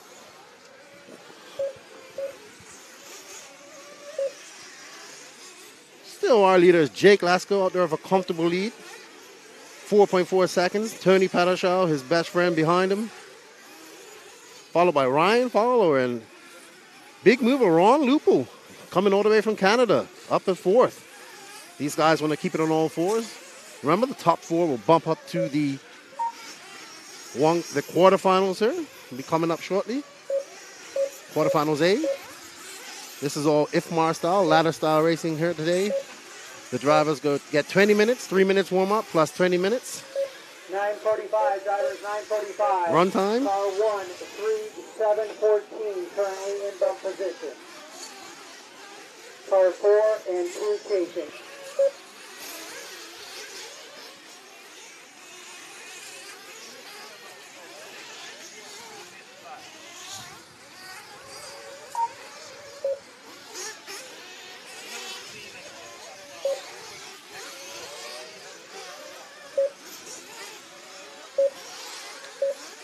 Tony Padashaw out to the lead. Oh, and just as I say that, Tony makes a mistake. He's over there, and Marshall gets him. Where's his competitor? Where's Zach Thompson? Zach Thompson has moved up to second.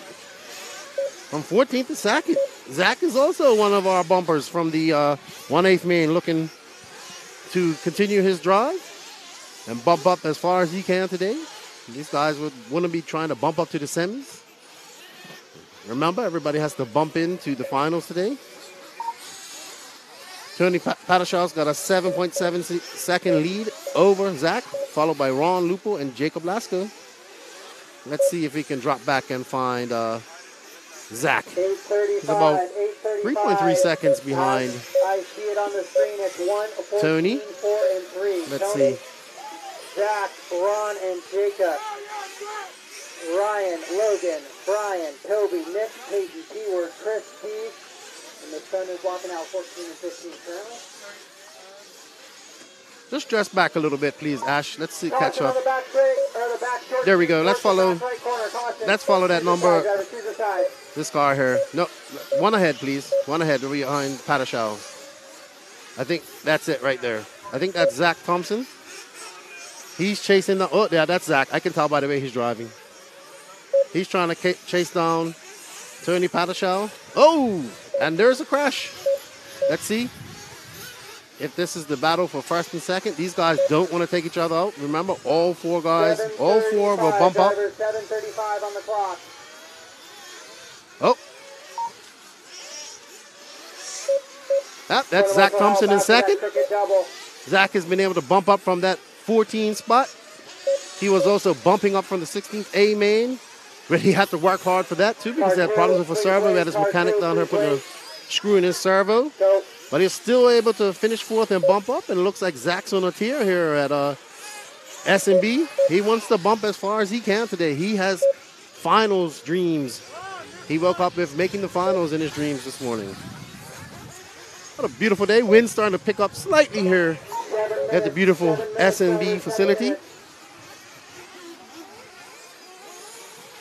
We got Tony Padashaw still out front with a comfortable lead. Zachary Thompson, actually not a comfortable lead. He's 0.5 seconds behind him.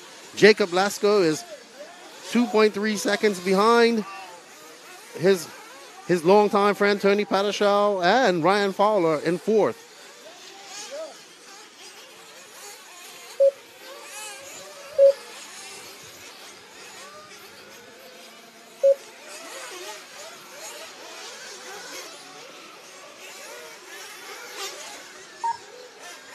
We got Zach coming in for some fuel.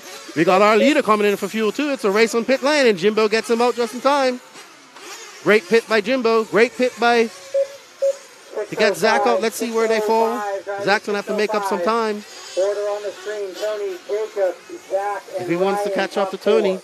Ron in 5. Logan, Brian, Toby, Peyton, Nick, Keyword, and Chris and Steve. Oh, and Zach just make. Oh!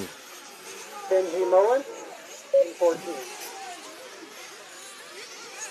Zach's got to calm down. He's making too many mistakes out there. Slow down. He just has to bump up. He doesn't need to win this. Tony Padashaw is out there for comfortable, just driving comfortably.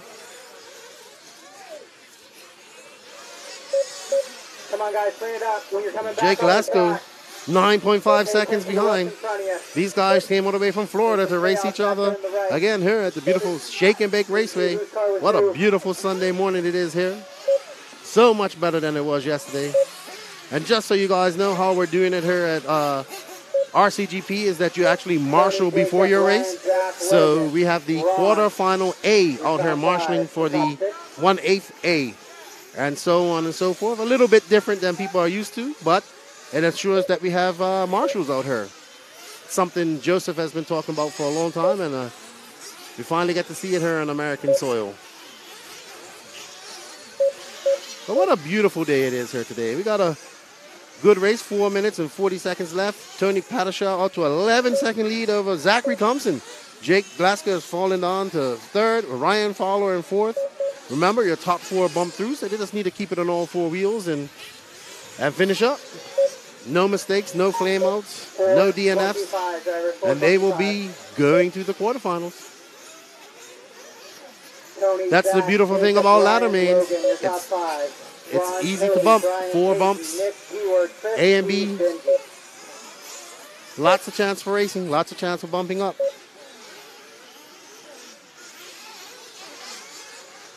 Let's see, looks like Zach's getting some back markers back there. That orange car is a lap car. Oh, and Zach makes a mistake. Let's go drop back to third and fourth. Car number 3 and 7, if you can, please, Ash. Don't be the reason, guys. Don't be the reason. Good job to the off-camber right there. Everybody being smart. It's taken by, I think, today it's taken 3 days for everybody to get these moguls here. Bobby Moore's done a beautiful job here building this track. Very technical, very hard track for many. Those moguls out there, they don't look too hard, but I've watched the pro guys, the RCGP guys struggle through there as well. Looks like guys have finally found a line. Some like to go right down the middle. Some like to jump them. Some, like Greg Degani, was going way out wide and hugging the pipe. Oh, on the inside it would be. No. We got Jake Glasgow out there. He's in third. 16.7 seconds behind Tony Pattershaw, who's out there. I'm watching him now, driving a great race. He'll be happy to bump up. Remember, they got 20 minutes. They're gonna have a 20-minute 8th final. Well done, well done. Oh, and it looks like Thompson has dropped down to 4th. Thompson want to hold on to 4th with 2 minutes and 42 seconds left. He does have a comfortable lead over Ron Lupo. He has a 12.2-second lead over him, so he just needs to calm down and he can see himself bumping again. That would be 40 minutes of runtime for Zach. And it's not even, what time is it? 40 minutes of runtime for Zach. And it's only 9:30 in the morning. Isn't that incredible? Runtime is the name of the game here at RCGP. Many talk to many people. They're shocked at how much runtime they've gotten with just one class. But the Southeast racers, they love to race. They don't mind getting a bunch of track time, that's for sure. Peyton, Nick, and Keywords are top 10. Then Chris P, Brian, Mike, and Benji.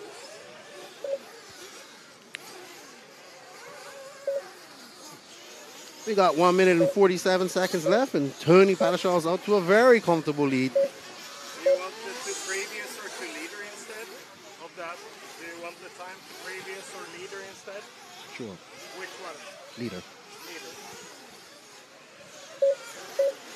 Let's fall back to our leader number one car out there, Ash. Let's see some of his laps.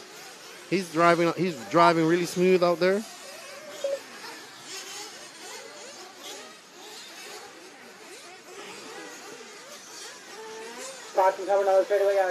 Shout out to our sponsors: Sidewinder Fuel, TZO, House of RC, Testlogger, S-Works Associated, Nemo Agama Racing, Beach RC, JQSM, Mayako, Invisible Speed, TZO Tires. Shout out to The Control and RC Racing TV.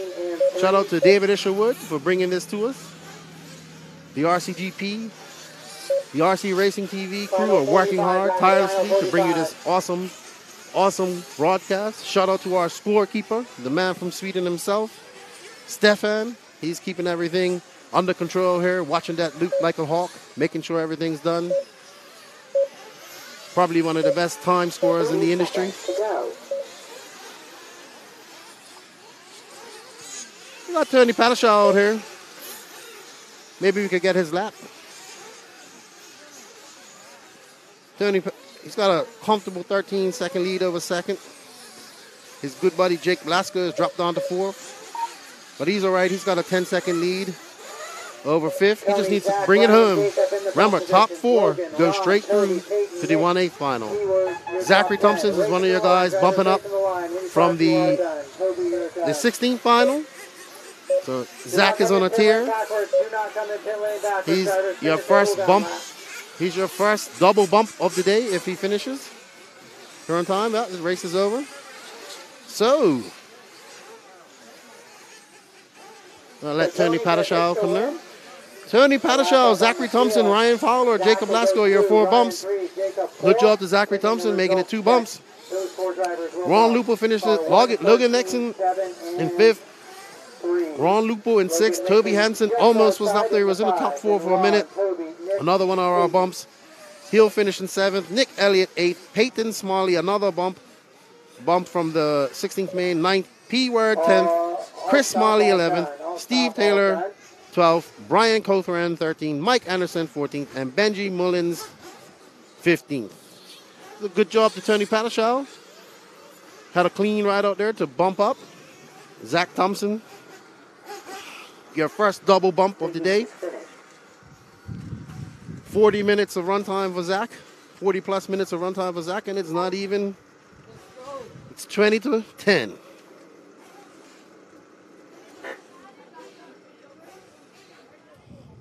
That's a busy morning, isn't it? Jeez. Actually, this is like the warmest place you can have here, you know.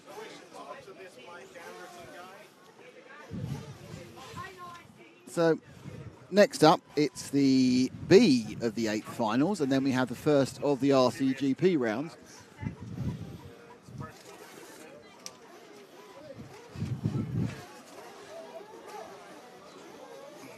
As we rebuild what was taken down yesterday.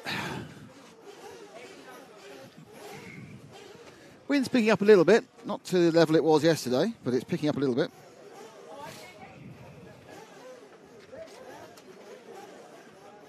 What's going on in the chat?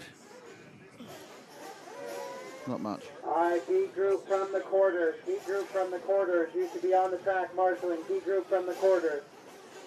Diego, Cameron, Nick, Zach, Ever, Steve, Caitlin, Lane, Luke, Lane and Luke Denny, Marlo. It's been a constant battle to get marshals out this today because they're doing it in slightly different orders. People aren't quite used to where they're going to be marshalling, not when they're going to be marshalling rather than where they're going to be marshalling.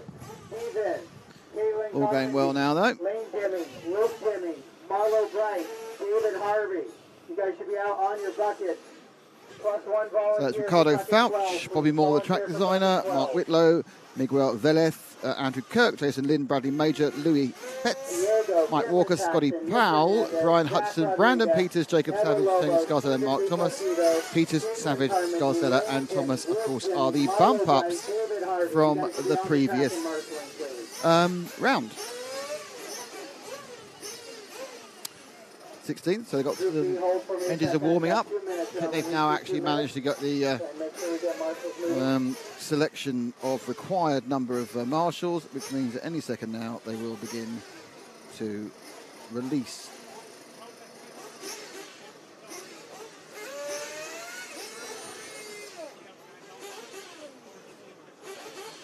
If Zach, if you can help me out, you can go get your car ready, you bomb, sir. If you can help volunteer, take one of the other buckets, please. I need my group B from the quarters out to the track. Diego, Cameron, Nick, Zach, Ever Lobo, Stephen DiPacido, Caitlin Carmody, Lane Deming, Luke Deming, Marlo Bright, David Harvey.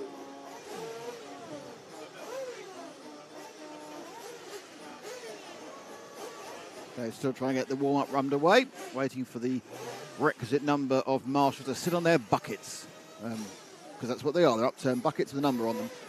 So that's how they are marking the marshalling positions.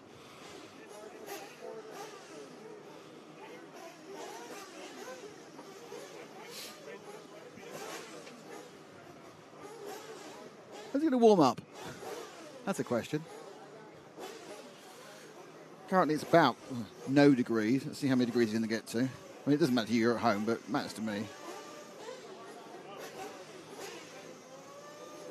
All right, Group B track is yours. Group B track is yours. apparently it's 8 degrees. I need Getting as bucket high as one, 17 later. bucket That's great. one, bucket one. Actually, now I might take one. I might even take one of the layers off by the end of the day. A bit of a cleaner exit there. Cars all managed to get up and running relatively effectively.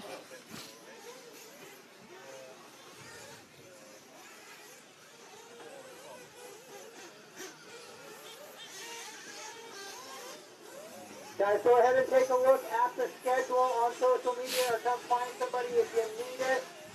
It'll tell you when you marshal. You are marshaling before you race today. You are not marshaling after you race. You are marshaling before you race today. Not directly before, but it is sometime before. So you marshal prior to any racing today. So it is not a race corner thing, it is prior to. 2 minutes to start.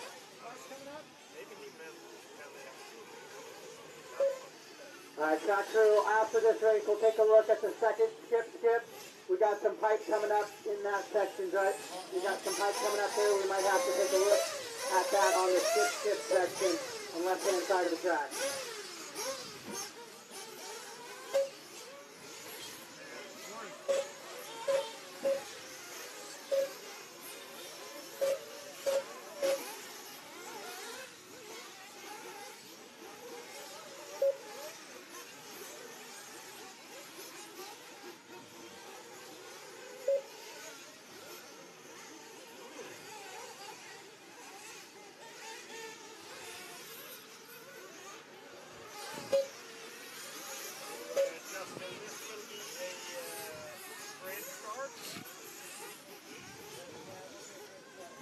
I need a marshal on bucket 5. Bucket 5, marshal.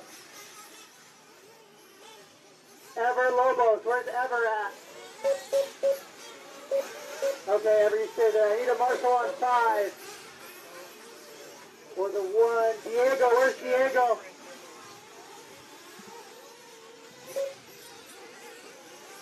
Okay, we're going to get a volunteer. I appreciate that, guys. Thank you. 30 seconds to start.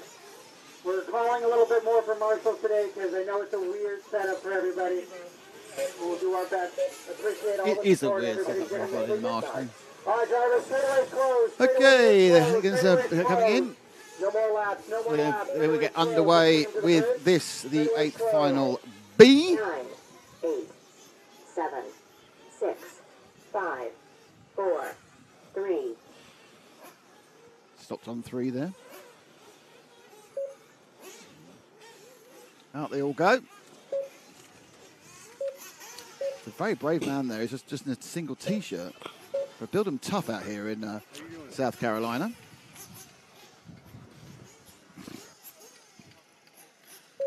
So they line up. 1 and 2 have got numbers in their cars. 3 hasn't. 4 has. 5 has. 6 has. 7 has. We'll actually read several of these numbers. This is a bit of a plus point. 9 again as a camo look. Last chance for fuel. Space out a little bit. Getting close to the point where we'll actually be able to see what's going on. Last chance for fuel. Not quite there yet. The sun's about to move out of our eyes. All right, I thought I had a volunteer on 5. Hold on, guys. Hold for me. Hold for me. Oh, He's coming back. Okay. All right.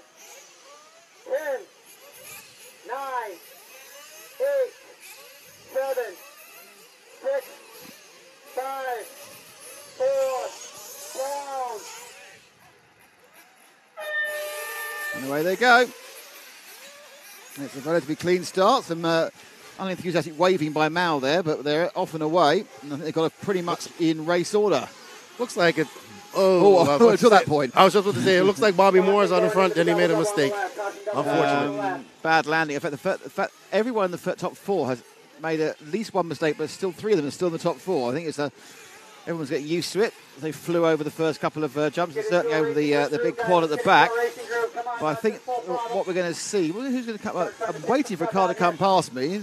Massive tank slapper, and it is from pole.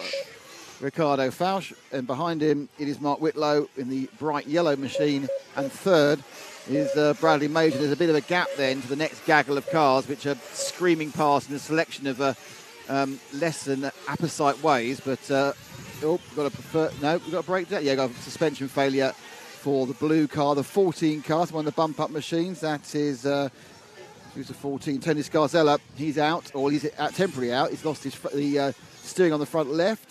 Nope, gone. It's got the universal sign. This is not going on. The waved hand across the throat. So basically, I always think that's like the guillotine, isn't it? It's a French thing. Marie, the guillotine, the gosh, she's dead. Ricardo Fausch is one of the guys from Mexico coming up here. This is his second RCGP. I believe he's the S-Works importer there in Mexico. Nice guy. So I guess he's driving S-Works then. Yeah, most definitely. Very nice gentleman. I was talking to him yesterday. He wasn't even upset that he missed his 40-plus final. He was like, I didn't know, and then he was just smiling and drinking beer. He should have been in it and didn't realise. Yeah, he packed up all his stuff and was drinking beer and was like... Oh, fair enough. He was like, by the time I packed up my stuff, I said, I am packing it for that. I was 7 beers down. There's no point anyway. So it's now into the lead. It's gone the 7 car of Bradley Major. He's not on camera. In camera, actually, is our second place man still, which is Ricardo Fausch in the blue car. So the other blue car's gone ahead of this blue car. So the blue car leads the blue car. The blue and white car ahead of the blue and white car. But there's less white in the second blue and white car than the first blue and white car. And it's the bright yellow car in third, which is Mark Whitlow. We still following Ricardo? No, we're Ricardo, yeah. And he's catching up. You can just see ahead of him as we went through the hairpin after the moguls. That's your leader in actually white and orange now, which is interesting. So the car I thought it was, it's not the car it was at all. Also, that's going to. I thought it was going to change the leader, wasn't it? He rolled in, just got in and out, and we have got a change for the lead as Fausch takes back over from Major as they come over in front of the rostrum. Switch back right, and then you've got that kind of double before you kind of try and clip as tight as possible to the Beach Advert hairpin, and they get the final bit where they can finally open up the throttle and relax for about a second and a half. They ram on the brakes for the mogul section, and then come around this hairpin, down across this double, and they go away from the camera. They go away from the camera hairpin and accelerate over the quad, big backside quad. Everyone's taking a double. No one's taken any of these larger jumps any more than double, have they? Nobody's seen no tripling at all. No. I was hoping to see it. It looks like it's taken 3 days, but people have finally figured out how to go through these moguls, which I think has probably been one of the hardest sections of this track. I think you're right. It's particularly hard the first lap when you're kind of coming into it a bit cold, not necessarily on the line you want to be on, and not necessarily at the speed you want to be going. No, it's a very difficult part of this track. The general consensus is that this is one of the hardest tracks people have driven on, they were telling me. Yeah, I think it's... I think the reason being is there's no real respite. There's no area where you just go, I'll do it for a bit. Even the only flat bit's got that mogul section. So you go, so you're always working, always moving. I think it makes it very difficult to get into rhythm because you're never quite in the same place as you want to be. Certainly not with the mere mortals of the driving scheme. Obviously, some of the RCGP ones, it's just fine. They don't care. But I can see why this would be very, very challenging for us. Usual level of talent. Well, I'm pretty sure I'd crash 1,000 times in there. I wouldn't get around a lap, so it's fine. Oh, no, I would get around a lap, but incredibly slowly. I go, over the bump, over the bump, over the bump. That's no flying involved. But definitely with no wind today, it makes it a little easier as well for drivers. Don't say no wind, there's less wind. Less wind. Because as soon as you put this roof up, it started rippling. I thought, oh God, there's wind. But no.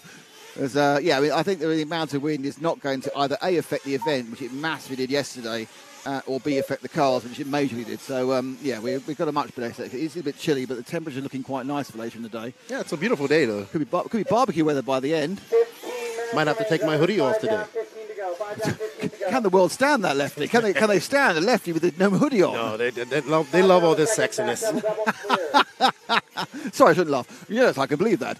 We'll get Chris take some pictures for your portfolio. Oh, let's get it on. OnlyFans. Yeah.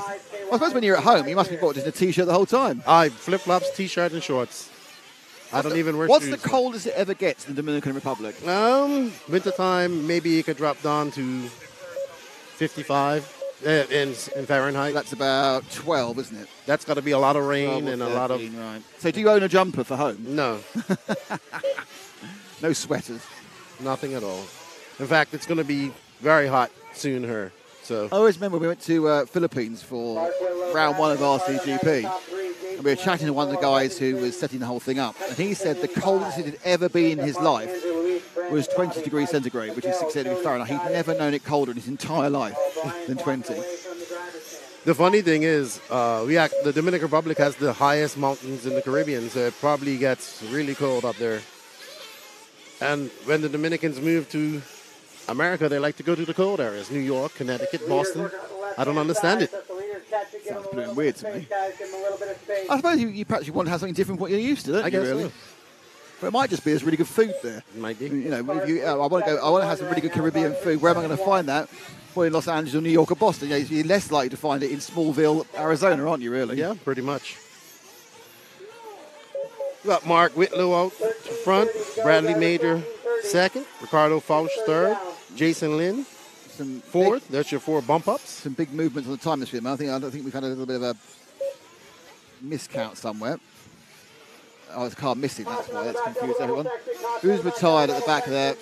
We've got a retired car being run back in. And that's his car number 15. That's 15 who's retired as well. So that was Mark Thomas, who was running quite high up, but he's retired now. I believe Mark was one of our bumpers. He was a bumper, yep. The 12, 13, 14 and 15 are bumpers.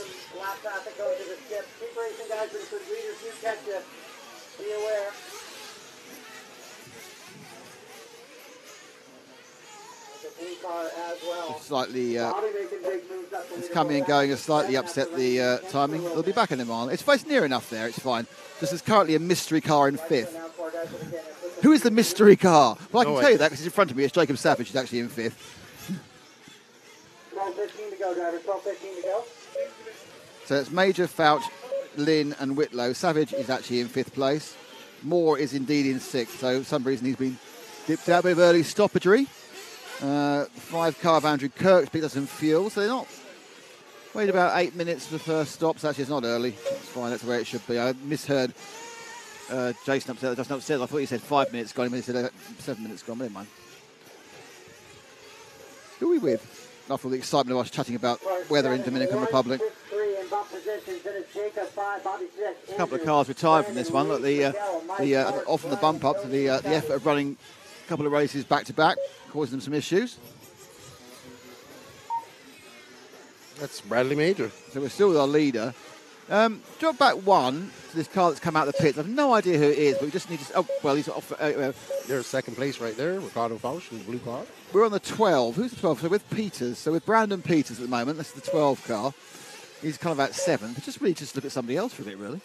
Whilst we wait for the whole thing to... I can see someone trying to start their car and it's not working. I can hear the start box going... And the engine's not firing up.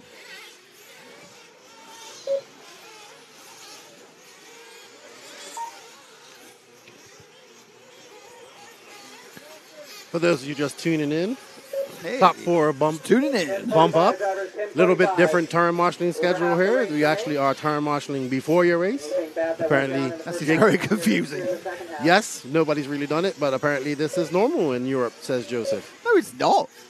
Honestly, Jake thinks it's something, then justifies it. Brandon, Miguel, Andrew, and Luis in the top 10.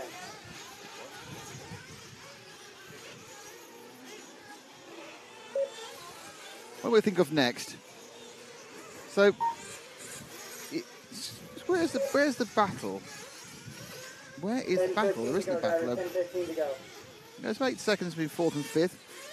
Andrew, who we're with, is down in the 7th. Who are we with again? I forgot we're with. No, 12 car, aren't we? So actually we're with Brandon. Brandon's quite a way off, bumping up. Though he interestingly does have the fastest lap. So this is the fastest man on the track. Said it last time when we were watching him. He's got quite a lot more work to do, to be honest, to get to the front. He's got some traffic to get past. I'm not sure it's traffic or actual cars he's competing with. There's a 7 car ahead of him. That is the leader. So he's trying to unlap himself at the moment. And that's one way of doing it. So he's unlapped himself. As he continues on his way. He's still down in 7th though. 2 seconds. Brandon, Bobby, Miguel, Luis, Andrew, Mike, 6 seconds off pitting 5th. So obviously he's had some problems at some point. He's got no problem now. He's upside down.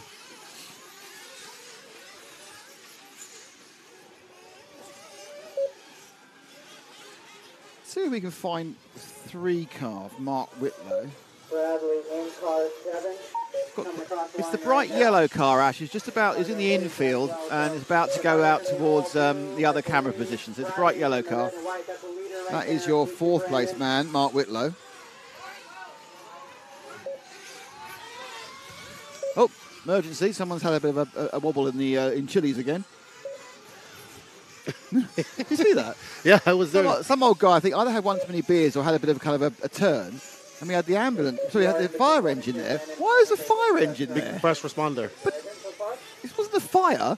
Then 2 police cars and an ambulance turned up for one bloke being a bit kind of unwell. Well, I was talking to the bartender about that. He said he fell down, but he's too drunk. The guy was too drunk, and he fell down, and he's trying to get a liability claim going. He was too drunk, I see. He was an older gentleman too. He was. Old people are allowed to get drunk as well, you know. Yeah, but they wheeled him out on a gurney. Right, I'm really sorry. I'm going to have to leave you a couple of seconds because I realise I need to do something before we start the RCGP thing. Sure. Having fun. Go for it. All right, so Nick's going off for a potty break, it looks like. We got 7 minutes and 42 seconds left. We got Bradley Major out front. We are following Mark Whitlow right now, a North Carolina native. He's made the trip down here to South Carolina to the beautiful S&B Raceway to do some racing.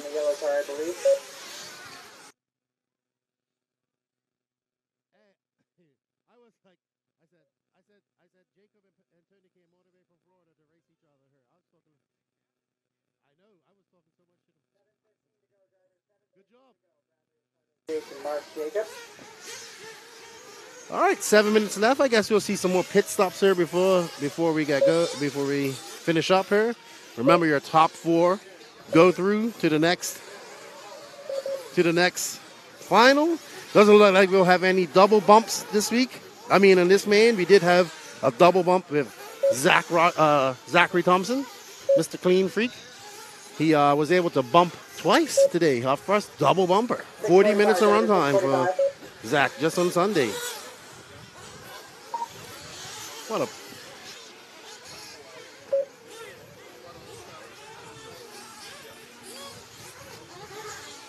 Mark Whitlow is following Mark Whitlow right now. He's down in 4th, but he's got a comfortable 17.3 second lead over 5th, which is Jacob Savage. He's in that last bump stop, Mark is. He wouldn't have held on to that position.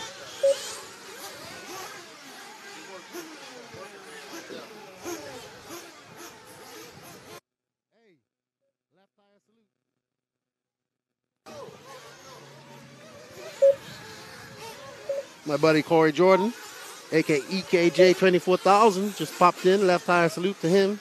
Follow his YouTube channel. Good dude right there. Ricardo Fausch. Viva Mexico. Saludos a toda la gente que habla español. Sí, está aquí. Ricardo making the trip from Mexico to compete here. He was at RCGP.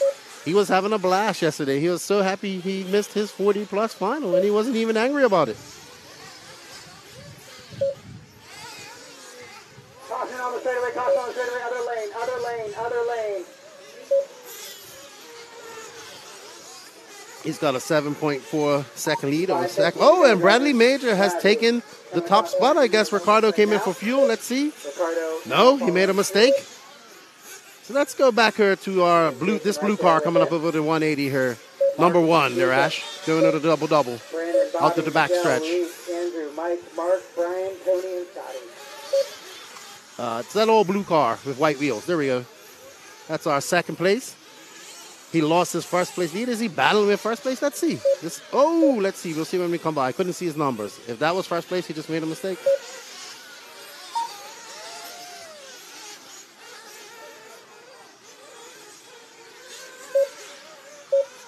Oh, that's a battle for second and third. Actually, let's stay on that. Let's drive back a little bit and watch these guys race. These two cars are battling for position. They're battling for third and fourth. Actually, for second and third. Jason, you guys are battling for position on the back side of the track. Let's keep it clean. Both in bump position currently.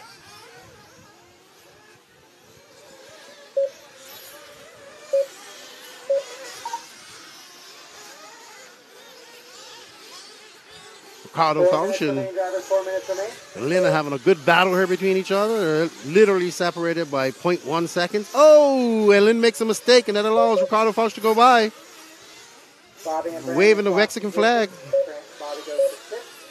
So you guys are battling for position there. Let's see if Lynn can make it up, but he doesn't really have to. He just has to finish from third, and he gets that bump spot. That's what these guys want. It doesn't matter if you win, as long as you earn that top 4. But these guys want to win everything, so I'm sure that's one starting position better. Let's see how it is when they come across the loop here. 320 drivers. That 320. gap between them was 1 second. Mark, Bradley Majors out to a now Brandon massive lead. Miguel He's just going to Luis, cruise around and Andrew Costa, bring it in. We got 3 Mike, minutes Mark, and 13 Brian, seconds Cody, left. Scotty. Oh, we got a Ricardo Fausch going over there. Over that double-double. Around the 180. Over the speed hump. To the camel's back. 3 minutes to go. And up over the speed hump again. You will have leaders up To on the double. shortly. Looks like... Oh, and he makes them. That has been one of the places that have caught people all day. And it looks like Bradley Major came in for pit. And Lynn's moved up to your first position. Fausch in second. Yep. Bradley's 2 seconds behind Fausch. And the blue car number 1, also a leader. And that's your battle for second and third right there. Ricardo Fausch in the blue car in front. And I believe that's Bradley Major in the white car right behind him. 2:20 to go, drivers. 2:20. 2:20 to go. Jason, Ricardo, Bradley, Mark, Jacob, Brandon, Miguel, Bobby, Luis, and Andrew Costa. Oh, Caution straightaway sweeper. Stay tight, clear. Great marshal work there. and the gap between Major and Fausch is 0.8 seconds. Let's see, was that Bradley that just made a mistake? Yes, it was. So he made a mistake there in the 180. Allows Fausch to get some space. They got a lot of lap traffic behind them. Can Bradley navigate this lap traffic and get up and give Ricardo a run for his money? But he doesn't have to because he just needs to be in that third spot, secure that third spot, and he'll bump up to the next man. 1 minute and 41 seconds left to go. Ricardo Fausch is comfortably out in second. Let's see how much the gap is this time around. 130. Actually, he's moved up to first. Ricardo Fausch has moved up to first. It's Bradley Major in second, 4.7 seconds behind. I don't know what's going on with Mr. Lynn. Oh, Mr. Lynn must have came in for his pit stop. I would believe, or had a long lap. I can't see. But Ricardo Fausch out there in the lead. He started in the lead. He's back out the lead. Can he hold it to the end? It doesn't matter as long as he's in that top 4. You're a top 4. Ricardo Fausch, Bradley Major, Lynn, Mark Whitlow, Bobby Moore, the track designer, in 5th, but he's quite far behind, 32 seconds behind 4th. Unless a disaster happens, these will be your bump ups. All Ricardo has to do is keep it on all 4 wheels. Don't make any mistakes. He's got 6.2 seconds ahead of his second place finish, and he can get another win, and he can bump up. Bobby moves up into 5, chasing now with 35 seconds to go. Over the Camelback, round to 180. Ricardo, the S-Works importer there in Mexico. Very nice gentleman. Met him at RCGP at Thunder Alley. They're super excited to be back here. Came with about 4 or 5 of the guys from Mexico. Shout out to Paco Topete, the smasher of skulls, a good friend of mine. Too bad he's not here. I got to meet him at DNC. It's good to see an international crowd coming out here to race RC2. Just shows to show how much people enjoyed their first taste of RCGP back in 2019. Second round, second event. I believe a second event or will be in Italy later on this year.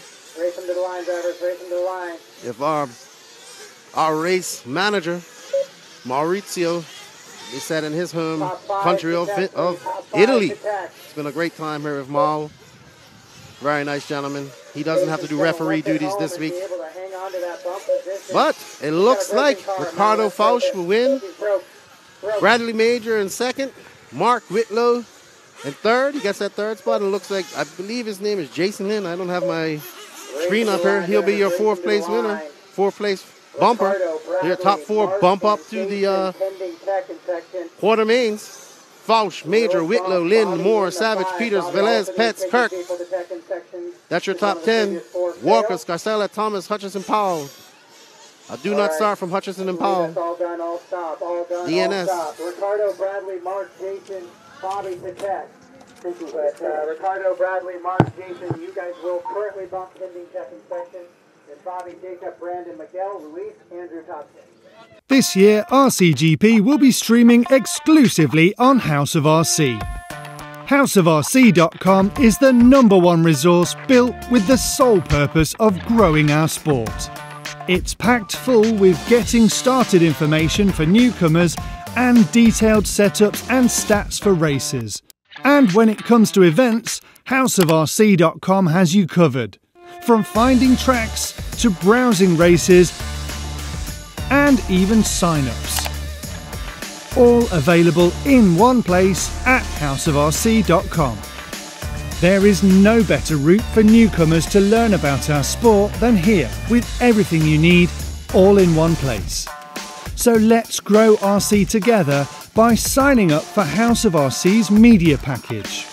Our aim is to broadcast more and more RC events professionally, but to do this, we need your help. By subscribing, you can watch every lap live. And you'll be helping to fund more free content specifically targeted at newcomers. When you subscribe to HouseofRC.com media package for $14.99 per month or $100 for the season, you'll get to see every lap of RCGP. Plus, the more people subscribe, the more races we'll cover.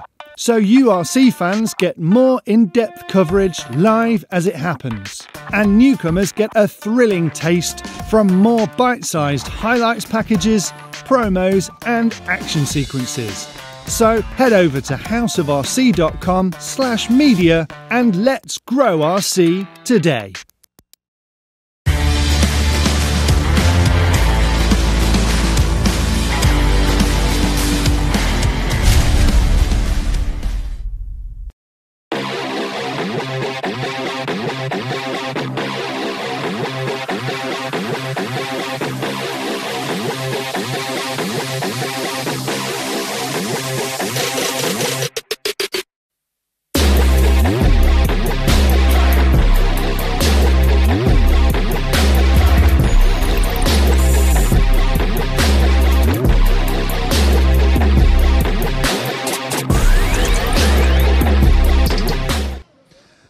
And welcome back to the S&B Raceway here in South Carolina, where it's a lot less windy, a bit chilly, but a lot less windy. And we are going to bring you a whole day of RCGP racing action, starting with three qualifying races, and then a big, long hour final. I also apparently got a sort of last chance kind of pole thing as well, but we'll get on to that later. Anyway, it's a chance for me to speak to some drivers, so I'll have a quick word with Aidan Horn. So Aidan, yesterday was your first experience in an RCGP round. How did you enjoy it? Yeah, it was good. I was in good position to be on the podium there. Kind of blew it with like 2 laps to go. It's like I was tumbling off the track, giving up 3rd overall, and all I heard was 2 to go, 2 to go. I was like, almost had it there, but I guess we got another shot at it today, huh? Hour long finals? Do you like long finals? It depends if it's going well or not. If it's going bad, then it's agony, but if you're in the mix, then it's super fun, so we'll see. Great stuff, thank you indeed. I'll let you pass through, and we'll have a quick word with Evan. Evan, you managed to put in a couple of good runs there, but you need the consistency, don't you? Yeah, the last run last night, I kind of lost the consistency. So hopefully today I can turn it around and put in something good. So I'm looking forward to it. Great stuff, Evan. Thank you very much indeed. So we're all talking about yesterday's final, and yesterday's second leg was an absolute cracker. So much so, it's got a massive edit, which we're going to watch now, and listen to me go, ooh, ah, wow, it's coming up right now. Going down, beautiful shot there of Bornhorst's car getting its top up. So much so they're out and away, and it's a great start from Bornhorst again. He takes the lead, looking like Heckert's also got second. Third is one of the many, many blue and white cars. Where is Ronafalk at the first corner? All the way back in 11th, I think. So Ronafalk's had another bad start. He's in 11th, so I'm not sure what he's going to do. Bornhorst is down in 10th, so he had an absolute off-camera nightmare moment from Berg and Aaron Horn in last. So this is interesting because at the moment it means that actually Cole Tollard will be your overall winner. Aaron Horn now leading quite nicely from Tollard by 1.5 seconds. Bornhorst has got to 5th, which may be enough to give him the overall. And at this point, I think this could be Tollard winning overall. Now, interesting. I think Horn let Tollard through there. Team orders. So I think that was a bit of team order. We're not even halfway through the race. But it's worked out that Tollard, if he goes away and gets a win, he will actually win it. Because don't forget, even if Bornhorst comes through the second heat trumps the first heat. Bornhorst has to do something about this. As Ronnefalk carries on moving forward, and a mistake there by Horn. He's let Ronnefalk into second, and the wingman has gone. Bornhorst has rolled and dropped 2 positions. That's pretty much it, I think, for Bornhorst. He now has to rely on problems for other drivers. And Tollard now under the pressure, and it's all gone wrong. And Ronnefalk takes the lead as Cole fell off the side. Bornhorst in 3rd. Bornhorst has already taken 3rd, so Bornhorst has gone back into the lead overall. 1st and a 3rd. But no, mistake by Ronnefalk, and Tollard gets back ahead again, so suddenly this changes 1, 2. Oh, they're up together, and Ronnefalk back in the lead of Tollard. It's ebb and flow. All this is doing is Bornhorst is getting closer and closer and closer. But can Tollard get ahead? He's got to get ahead to win overall, because Bornhorst has come forward to 3rd, and he's getting closer again because they're slowing each other up. Behind him is Bornhorst with the 1st and the 3rd, and Tollard gets the lead again. Tollard takes over the lead, and it's Tollard from Ronnefalk. Ronnefalk's back ahead again. Still come together, they come up over the lump, and they come through into the final corner. They got through, and now the battle is, and Bornhorst is trying to get up the inside. Now, can Tollard get back to Ronnefalk? Ronnefalk's gapped him. But to win this overall, Tollard needs to get past these 2 laps from Ronnefalk. Ronnefalk needs to put down a marker by winning something, and Bornhorst just needs to make sure he knows where he is to finish to win overall. There's another mistake, and he's in the lead. Wow, into the lead goes Tollard. We can probably take a breath now. No, because Bornhorst is going to take him on the outside. He's not done. So Tollard managed to stay ahead. It's Tollard from Bornhorst from Ronnefalk. Can Bornhorst take a double win? He's got the inside. He's got the inside drive, and they've hit each other. Oh, it's going to get a Bornhorst takes the lead. Oh, and Ronnefalk's out now. He's upside down. But Bornhorst on the last lap is looking for a double win. And from nowhere to everywhere, Joe Bornhorst wins again. Great run by Tollard. Fantastic battling at the end.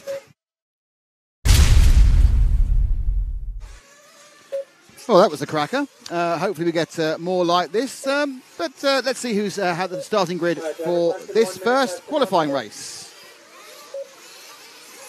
So, in your number 1 position, representing the USA, S-Works, OS Speed, and J Concepts is Joe Bornhorst. From Sweden, representing Mayako, Corsa-Tech, and RCGP, David the Viking Ronnefalk. In 3rd position, Brandon Rose for the great state of Texas, Nemo Agama Racing, Bullet, and Hot Race Tires. Cole effing Tollard, or CFT, representing Associated Scuderia Scampi Rosso, OS Speed, J Concepts, and Wisconsin. Spencer Heckett making the trip from Ohio here, representing S-Works, ProTech, RC, and ProLine. Evan Vale, the local hero, representing Beach RC, driving his associated car powered by Ultimate and running ProLine tires. Hampusberg from Sweden, Mayako, Corsa-Tech, and RCGP. Aiden Horn, a team associated. Joseph Quagrain, Mayako Invisible Speed. Lee Martin from England, Nemo Agama, and Bullet. Camden Line, Beach RC, S-Works, and Cody Watson, Invisible Speed, Mayako. So they are now already going towards the gate for an infamous gate start. Well, I think they're infamous anyway.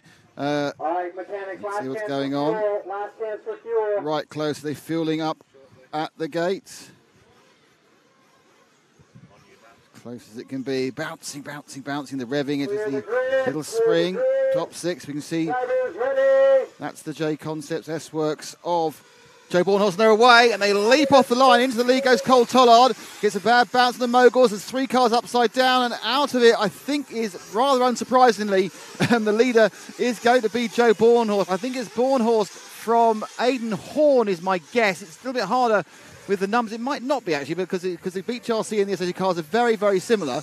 So we'll wait to see who it comes round. But it's Bornhorst who's definitely leading. It's not Tollard in second. I know that because he had a bit of a problem. So we'll let them come over and get the list of who's who and where's where. It actually is Evan Vale. Yes, it's a Beach RC car in second. It's Vale with the yellow wheels. And Bornhorst from Vale, from Brandon Rose. Behind him is indeed Aiden Horn in 4th. And Watson, Martin Berg. And Ronnefalk, again, is back in 11th. Ronnefalk's really not getting the rub of any greens at the moment. But this is just a qualifying race. Bornhorst continues to lead away. Not really gapping Evan at the moment. They go up and round on the straight. There we go. Into the first corner. Over the moguls, now up to the hairpin. Brandon Rose beginning to get a little bit closer. Rose in the red and black Agama beginning to close down on Vale. It's the blue and white Beach RC car, and then keeping a watching beef is the blue and white Associated Scampi Rosso car of Aidan Horn. Just seen another mistake for Ronafalk. So Ronafalk, even though he's trying to gain through, he's having a lot of issues. So Ronafalk, I think, is finding it hard to push on this track. Bornhorst now with a couple of second lead. We're looking at the battle between Vale and Rose for second. And Aidan Horn's definitely beginning to get a little bit closer. But it may become a three-way battle for second in a minute. Ronafalk has been getting the tail end of these starts all weekend, and it happened again this time around. So he's got a charge from the back of the pack. He's had a charge from the back of the pack every race he's had so far this week. Battling in seventh and looking to get sixth, and he's up against Spencer Heckett, I think, actually. Yeah, just literally got past Heckett. So, as we're still watching, Evan Vale, who's managed to put it, well, he's got himself to, I was about to say something. He's normally managed to retain some sort of lead, and as he did that, he fell off. So let's see the curse of the commentator. I was about to say something nice about him, and then this happens. He comes up over the backside quad, just losing the car. Was offline, rolled side. Luckily, it only wheels up. He has to go and pick up the line again, which does mean, and now what we're seeing is that Brandon Rose, finally released, seems to have enough pace to kind of get back to Bornhorst. We've seen this from Rose all along. He's not made many good starts, but the cars look pretty quick once it started getting rolling. So Brandon, with the Agama, absolutely looking to move forward, looking to perhaps win a race. He's had had several thirds. He's been third so many times, Brandon, and now he's looking for a second. Well, you know, first. So Bornhorst leads. Brandon Rose comes through. Horn and Vale are third and fourth. Horn's got past Vale. And a mistake by Bornhorst. That's going to give you a really, really good chance there. So the first and second are right together as we go over the backside quad. Just a little bit of a loss there from Rose. He didn't quite keep the momentum up over that double-double away from the camera corner. So Bornhorst knows he's there. He's got a kind of a comfort gap. He's got a kind of enough. He has a bit of a squiggle or a bit of a lurid oversteer moment before. Oh, beautiful there. The inside turn there by the Agama, absolutely. Gave him, 4 or 5 car lengths, just one corner, and they come across almost together. As we are now with the leaders, Bornhorst and Rose. Oh, it's all come wrong because Rose has rolled. So now we're going to stick with Rose. Rose now has to get second and third. Let's see what happened there at the end of the moguls. It's just a case of, just bad luck. Look at that. Could have half an inch the other way and there wouldn't have been a problem. But Bornhorst now goes from having a 0.3 of a second lead to a very long lead indeed. And he can relax and probably sit there and think that's probably going to be it. Because we are now down to 59 seconds and 2 laps. So at the moment, a lot of the other people in the field are helping Joe to win. It has to be said. Aidan Horn in third. 3 in second. Move forward 1. Aidan Horn in second, the blue and white car. Associated Scampi Rosso. 4-1 Ash. Looks like Camden Line was that dead car out there on the back straight. Looks like getting close together. See his pitman beat Brent walking back with him. Oh, Rose and Horn hit each other for second and third there, so they are right together. A long way behind Bornhorst. He's got a 5-second lead, but this is the battle on the track. They got this lap and 2 more. Oh, up the inside there. Brandon Rose looking to get past Horn. Horn not really known as a 1/8 specialist, more of an electric 1/10 off-road guy, but taking a duck towards this event. I mean, the hour main final might become a bit of a shock to him. Obviously, these 5-minute qualifiers, no different from anything he'd be doing, just he's got a IC motor rather than an electric motor.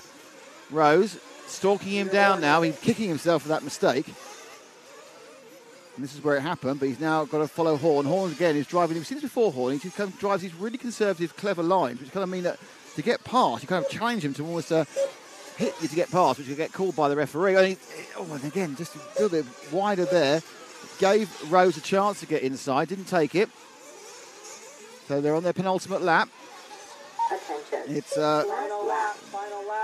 Bornhorst with a massive lead, so we'll stick with these two, and there might be a change of second and third in this, the first of the qualifying races. Rose gets up the inside, they come towards the camera hairpin, and didn't quite turn in. He had an excellent turn in, but that time just skidded a little bit too far. Rolls again over the quad, and he's again a little bit tight. He's trying to get that inside line. I think he thinks he's got a better turning circle than Horn, or certainly had better inside a bit. Horn, but yes, Horn there beautifully. He basically blocked the corner. He made Rose turn in too tight, and Rose made another mistake. I think Rose may be dropping out the top 3 there. 2 mistakes in the last couple of corners. I think third place is going to go to Evan Vale. It does. Vale takes third in the last corner. Rose crosses the line now in 4th. So it's Joe Bornhorst with a very, very comprehensive win in the end, 7 seconds. Hecker in 6th, Quaggreen in 7th, Ronnefeldt's going to be 8th, Hampersberg, Ronnefeldt dropped below Berg in the end, so that's his teammate took him. So that's no end of problems, to be honest, as we come for the result, but it's all about Joe again. It's been about Joe quite a lot of the time. Fastest lap was Dave Ronnefeldt.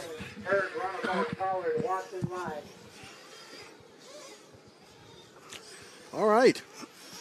So Joe Bornhorst takes that, followed by Aiden Horn, Evan Vale in 3rd, Brandon Rose in 4th, Lee Martin in 5th, Spencer Heckert in 6th, 7th is JQ Hampersberg from Sweden, beating his mentor David Ronnefeldt in 9th, Cole CFT in 10th, Cody Watson in 11th, and Camden Line out early in 12th. So we're waiting for Nick to get ready so he can interview the top 3. It's a beautiful day here in South Carolina. We have just a slight breeze. The sun is out. Traction should be high. Tire attrition should be high on the track today. The S&B crew have done a great job.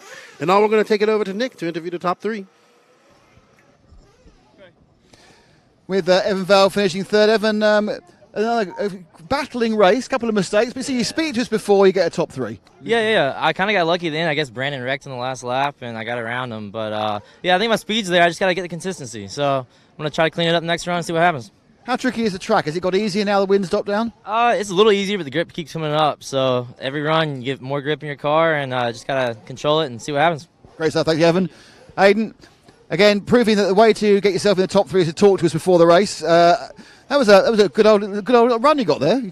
Yeah, the starts are really important, and we've been catching some breaks on the starts. You know, I had a back row start. I didn't seed very well, but I think I came out 3rd or 4th, which is always a good way to start the race. And then, just kind of got to the line. I think my tires actually started coming unglued with like a minute to go maybe, but it was a little bit squirmy out there. But we'll throw some PL glue back on them bad boys and get back out there for the next run, huh? Last few laps, a lot of pressure from Brandon. Notice you were really just concentrate on keeping those tight lines, weren't you? Yeah, I mean, I always tell myself I don't have to go fast. I just can't blow a line if I'm trying to hold somebody off. So just try to focus on doing that. And luckily that time I was able to do it. Great stuff. Thank you, Aiden. And now for our winner. And people are going to start talking about us. We're chatting together so often these days. A great win, Joe. You under pressure for a bit, and then everyone just kind of disappeared and you just nipped off. Yeah, so I got the start. I went in 4th and came out 1st. You think these guys would probably learn by now, but the first corner is back about a few feet from where they're all going. But, I came out 1st. It was all good. And, kind of just got out and had a clean run. Tried to get the first couple laps under my belt and get a little bit of a gap and just kind of get into a pace. And then Brandon was going really fast, but I kind of knew that I was already on the limit and he was pushing it, and I kind of knew it wasn't going to last. So he had a little roll over there and then probably tried to push a little bit too hard again and kind of wrecked a couple more times. But, yeah, I just settled into a pace and had a good 5 minutes. How's the track compared to yesterday? Pretty much the same.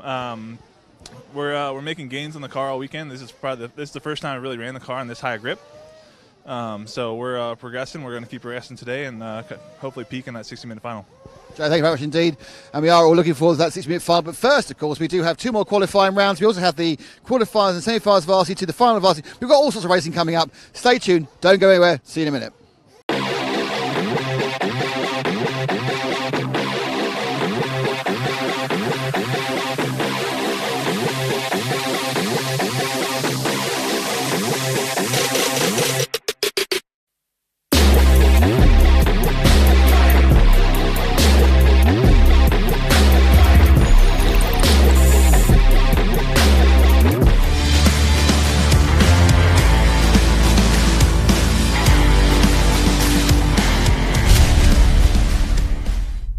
A-side quarterfinal. Cole Chura, Abby Burku, Camden Lee, Justin Drinks, Matthew Kiesel, Kayla Espinel, Jamie Amren, David Comedy, Brett Butler, George Saladas, Chris Capello, Tony Pattershaw, Ryan Fowler, Jacob Blasco and Logan Nixon are your 15 starters, sorry. I've been robbed. Have they robbed my schedule? Last chance for fuel. Last chance Let's go. Good start. 10, 9, 8, 7, 6, 5, 4, down. There we go. A bit wibbly wobbling at the start. It's well, I suppose it's a clean start, but unfortunately a couple of cars in the backfield got affected, and it looks like into the lead has gone the 2 car of Avi Burku. Just confirm that it comes underneath me now. Again, they really haven't put enough numbers on these cars, which is really annoying. I don't recognise the all-white 1 can body, but first and second right together. And it is Burku from Chura. Don't forget 4 bump up from this one into semi as well. All right, 20-minute race. Ladies and gentlemen, 20 minutes to work. Flying over the back of the track, over the backside quad for the first time.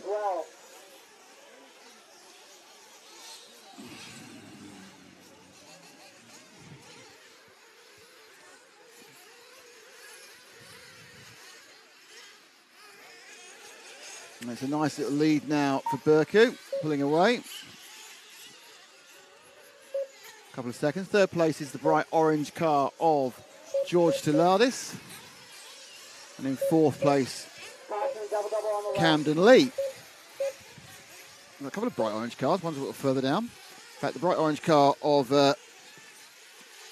George Tiladis was always getting through there. He rolled out well. The second place man had dropped back. Chura had dropped back. Was in the the clutches of Stiladis, which Stiladis rolled off, so now it's going to be Camden Lee who's coming up behind him. Look up the far end of the track there. This is second and third. Oh, no, it's first and second. Oh, it's second. Burker's long gone. So the lead now is pushing 5 seconds. But the battle for second and third to go away from the hairpin where the camera is. There's 2 camera hairpins actually, but that's the bottom one, most obvious one, up to the infield hump. Through the rollers in front of the rostrum. And they turn in the switchback. They go out towards the far right of the circuit, and there's a chance to open the throttle up as fast as you can. Then heavy braking for that first corner. Just really to settle the car down before it hits the moguls. It didn't quite settle down quite enough there for Camden Lee, but they continue going round. Noticeable increase in consistency between this and the previous races. We're going up a level of talent each time. And of course, you say that Camden completely wrecked the car, but there we go. Drop back one more, Ash. There we go. Oh no, one more again, please. Coming back into the lane, guys, after a mistake. Guys, coming back into the lane. There we go. I think this is now the 4th and 5th battle, which is a bump-up battle. I'll confirm that in a second. That is the 6th car, and that is 4th and 7th. So it's Brett Butter and, sorry, yeah, it's Kayla Espinel and Brett Butter. Kayla leading. Butter trying to slide on up. No, just I can't do too many butter gags, can I? 16:45 to go. 16:45 to go. So it's Espinel in the white and maybe might be orange. So my colour recognition is still slightly out. Not just going, oh, Brett there.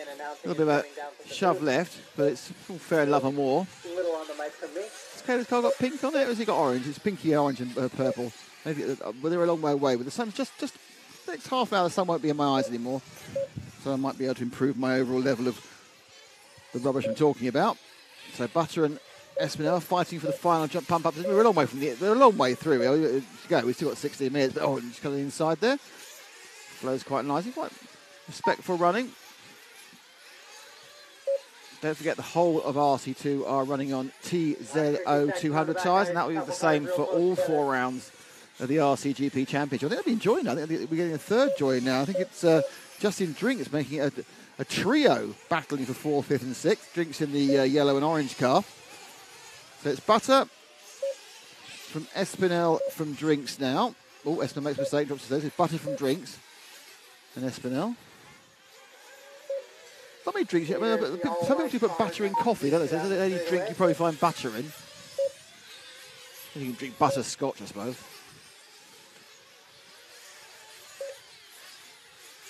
So Espinel currently down in 6th. We're looking at the 5th place car of Justin Drinks.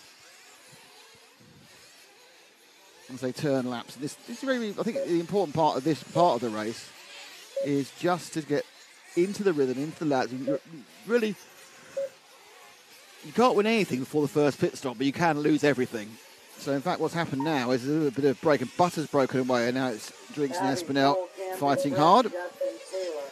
So Kay looking to get the inside with Justin. Oh, no.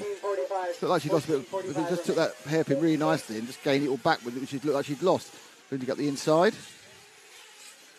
Not quite.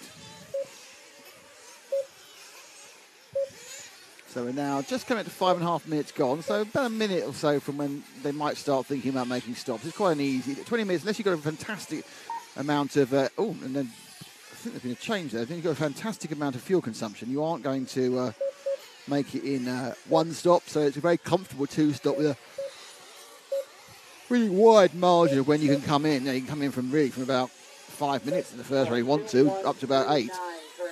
And obviously the second one, any time from about 12 to 16. And that's a problem for that car. Got stuck. There's a little bit of a rotation around there with Butter and Drinks.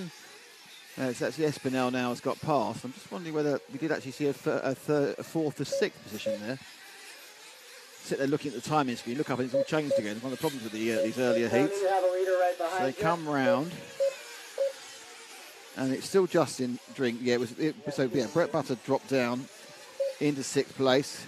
Kayla Espinel running in 5th and Drinks in 4th. And they're not about 3 seconds now from Camden Lee in 3rd. So it's a good little run, this. It's kind of building up to something that could be quite interesting towards the back end of the race. As I say, it's just about getting settled and getting in. Oh, didn't do that. Espinel gets rather rudely turned round. In part of the right-hand turn and switch back. There's a little bit of help now being given by Justin on the rostrum. I think there's a bit of traffic getting involved in a couple of the incidents. I think there's already a couple of people who've dropped a lap down. They're getting involved at the front. Lefty's joined me after whatever he was doing for his a little break there. Are you right, my man? How you doing, Nick? How's it going? It's good. We've got a quite nice little sort of slow boiler here. We're just coming up to first pit stops. And as you know, when we get to these sort of races, it's all about 4th place. It's all about who's going to bump up. We don't really care about the top 3. Well done to them, by the way. Abby Burku has led from pretty much lap 3. I mean, we're now in a kind of a shuffle about because Cole Tura has dropped down because of fuel stop. So we need to kind of wait for this to cycle through. Because they are, being of a higher quality, they are much closer together. Yeah. So, unlike before, where someone would take a fuel stop and still be 25 seconds ahead, now you can drop like 7 places during your fuel stop and you have to wait for it to even back out again. Yeah.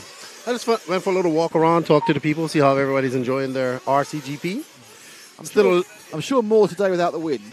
Yeah, still a little bit of confusion with the schedules and stuff like that. So I was just. Did you steal my schedule, by the way? No, I didn't. Because it's gone. My schedule's been. It probably blew away. You're right. You know why that was? It wasn't screwed up enough. So it was too light. Yeah, see? But, yeah, people are having fun. The traction on the track is becoming immense, I'm being told, as the heat, the sun is here baking it, and the wind isn't here to cool it down. So temperatures are going up, and the traction is going up here on the track. And it's looking good out there. A beautiful job that Bobby and the S&B crew have done here at Shake and Bake Raceway in Piedmont, South Carolina. Drive that Shake and Bake, yeah. So it is now, we have got the first set of stops running through. Yeah, you need to move forward one, Ash, the 2 ahead of the car you're with. So that's it. Because we were sitting with Drinks, and we're now back with Espinel and Butter, the 4th and 5th battle. Just to confirm, is it Abby or Abby Burku? Abby, is it? Abby Burku. Abby Burku. Cole Tura, Camden Lee, Brett Butter, Kayla Espinel. And that's Butter and Espinel we're looking at again as they battle for 4th place. Justin Drinks been dropped slightly at the moment. Looking around there. Oh, nice one there from Kayla. Got the outside line. As Brett made a mistake, and the big mistake, he drops 2 places. Those 3 battling it out. They have a very good lead, actually, in this final bump-up place battle from Jamie Arman, who's about 7.5 seconds back from them. looking very good for Abai Burku. He's got 9 seconds, so he's looking quite comfortable in first. The young culture has moved up to P2. He'll be looking to secure that bump spot. Yeah, I think there's this one's got that kind of slow burn about it. I think we might see a sudden explosion towards the end. Just under 10 to go. We are just over halfway. Don't forget, it's not X minutes plus some laps, just a standard 20-minute final. Culture making a trip down with his father from Canada, Vancouver, BC. Second and third quite close, man. The Culture and Camden Lee are fighting over a single piece of real estate. We're still with, I think, Kayla at the moment. And Lee got in front of Chura by scoring. Lee, another young, local, fast guy. Drop back, Ash. Just one. And then we're seeing now the drinks versus butter battle. You know, that kind of constant kind of breakfast thing. Should I have another drink or have some more butter? I was trying to think of drinks you had butter in. I know some people put butter in coffee, don't they? Yeah. Butterscotch. Well, is that a drink? Yeah. I've put butter in coffee. Yeah. And?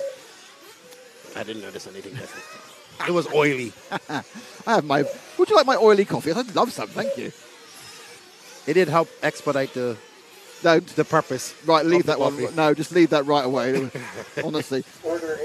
Very, very amusing situation in the toilets earlier, which I can't do on air. It's all clean now. No, it is now. It wasn't. I was involved there as it all went horribly wrong.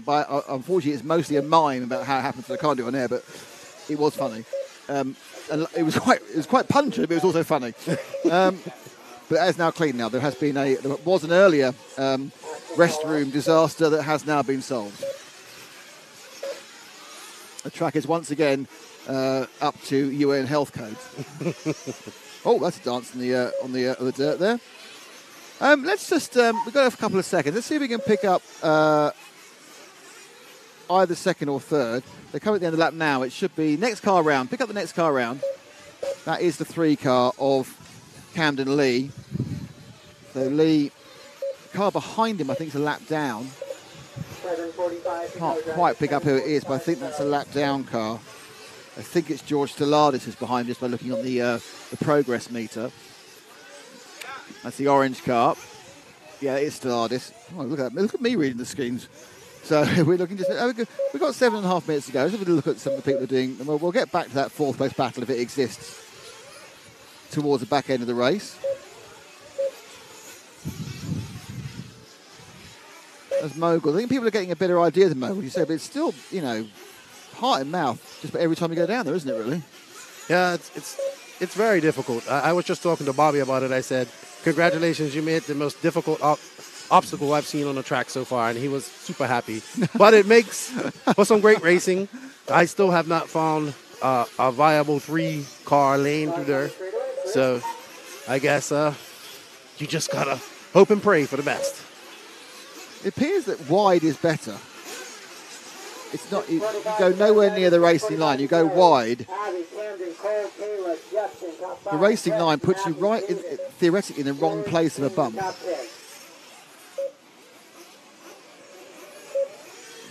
Their Moguls is catching people out.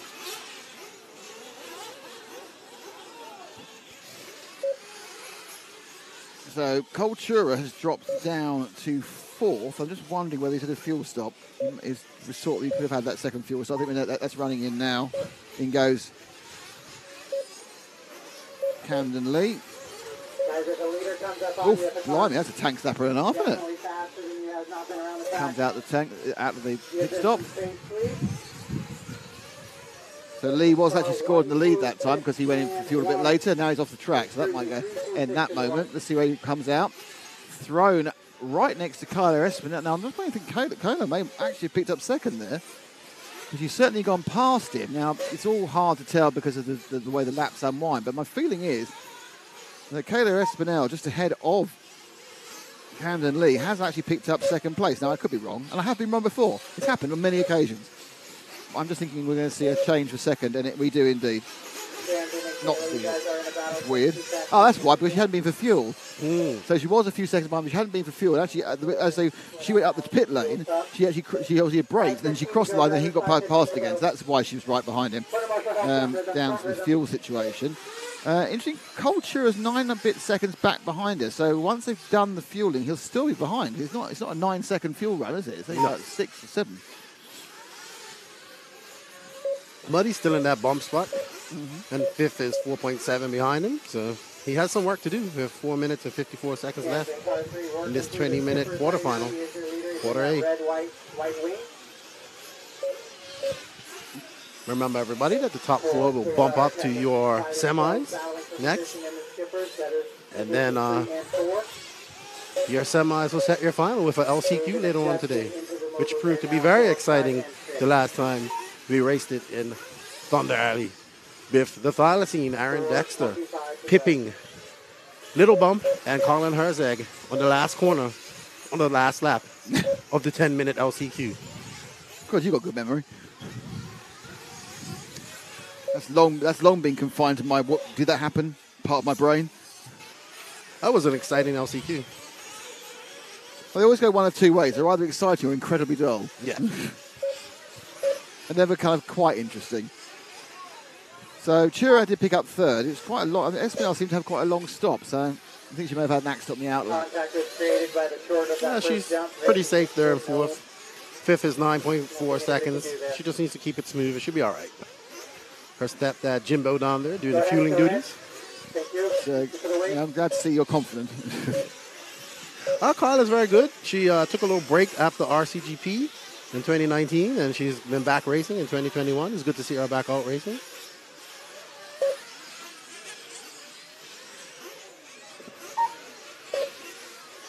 Careful. Thank you. Yeah, there's quite a few lady races in the States. There's not so many in the UK, but there's quite a few girl races these days. Yeah. Rhonda Drake probably being the most famous of them all. Obviously, the Trailblaze has been doing it for years, but I've noticed in the last 2 or 3 years there's been quite a few popping up on Facebook timelines and such like. Yes. I still think that Rhonda Drake is still probably one of the best, or the best female racer out there. She's very aggressive, races a lot. She don't take no stuff from anybody. Then you have Peyton Smalley here, Kyla Espinal, Katie Carmendi. Katie Roxbury is another female racer here, girlfriend of Jared Wiggins, the Wizard, techno driver.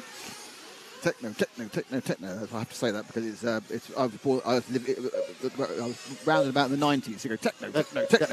And that's where the name came from. Did it? Because he used to be a techno DJ. Well, there we go. Who is it behind it? Who is it? Daniel Lewis is his name.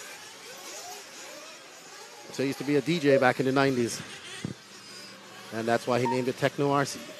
But with a K. Well, yeah, but that way you can trademark it. 2 minutes left. We got Abayu Berku. I believe is one of the Canadian guys. I could be wrong. Yeah, the top 4 now is a 17-second gap to the 5th one. Let's see if we can find our leader, because we haven't even shown him at all. There's no interest whatsoever in the... actually, he's only just ahead of this guy, so it's made me a battle for the lead. I think it is, actually. I think it's suddenly given us a battle for the lead right at the end. I'm pretty sure the white buggy there is our overall leader. Abi Boku, but he's... and behind him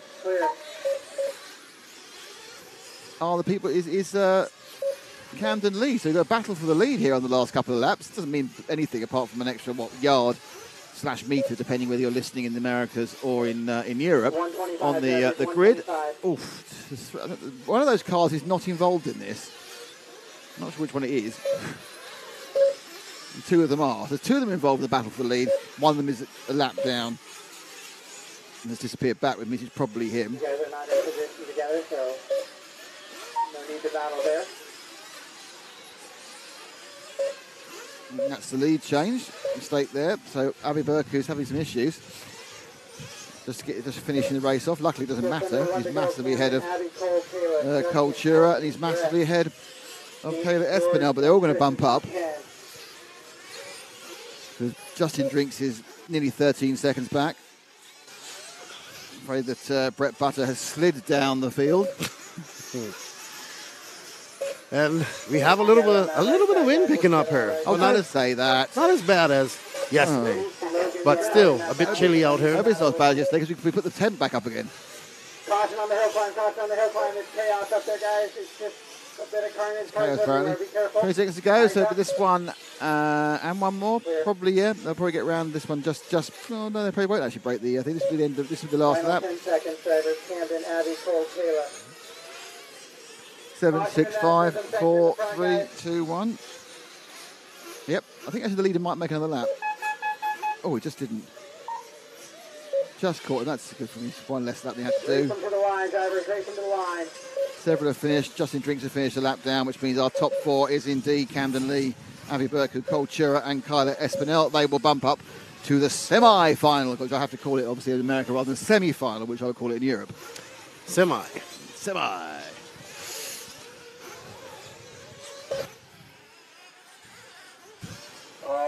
All done, I believe. That's it. Ryan.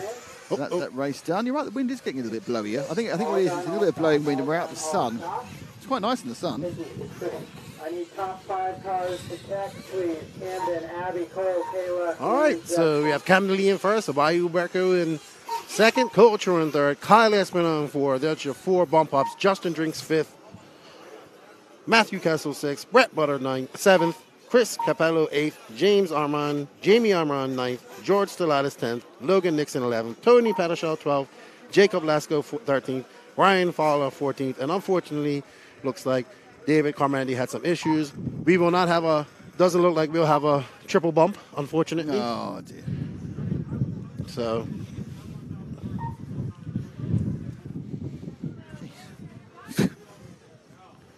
Sure, it's warmer than this. Once the wind gets up, it gets a lot less pleasant. Semi-Group B to the track. Semi-Group B, you guys should be marshalling. Semi-Group B. Okay. Greg Pagani, David Olson. Jake Sykelether. Trent Walker, Joseph Sykelether. Nick Hartman. Cole Katzen, Donald Elliott, Gabriel Montiel. Keep asking you questions, don't they? They obviously think you know a lot more than you actually do. You guys should be on the track. I think everybody knows me. Yeah, So therefore, you must know the answer. if I don't know the answer, I'll find out. Or make it up. That's always a good way. I'll point them to the person who knows. If I don't know, I will make it up.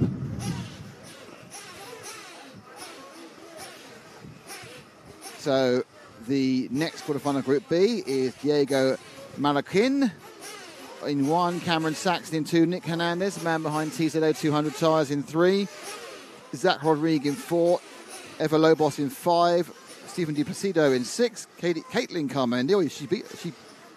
She was equalled her other half, but now she has a chance to bump up because he didn't. Lane Deming and Luke Deming are nailed together in 8th and 9th. Not literally, obviously, it could be really weird and hard to drive.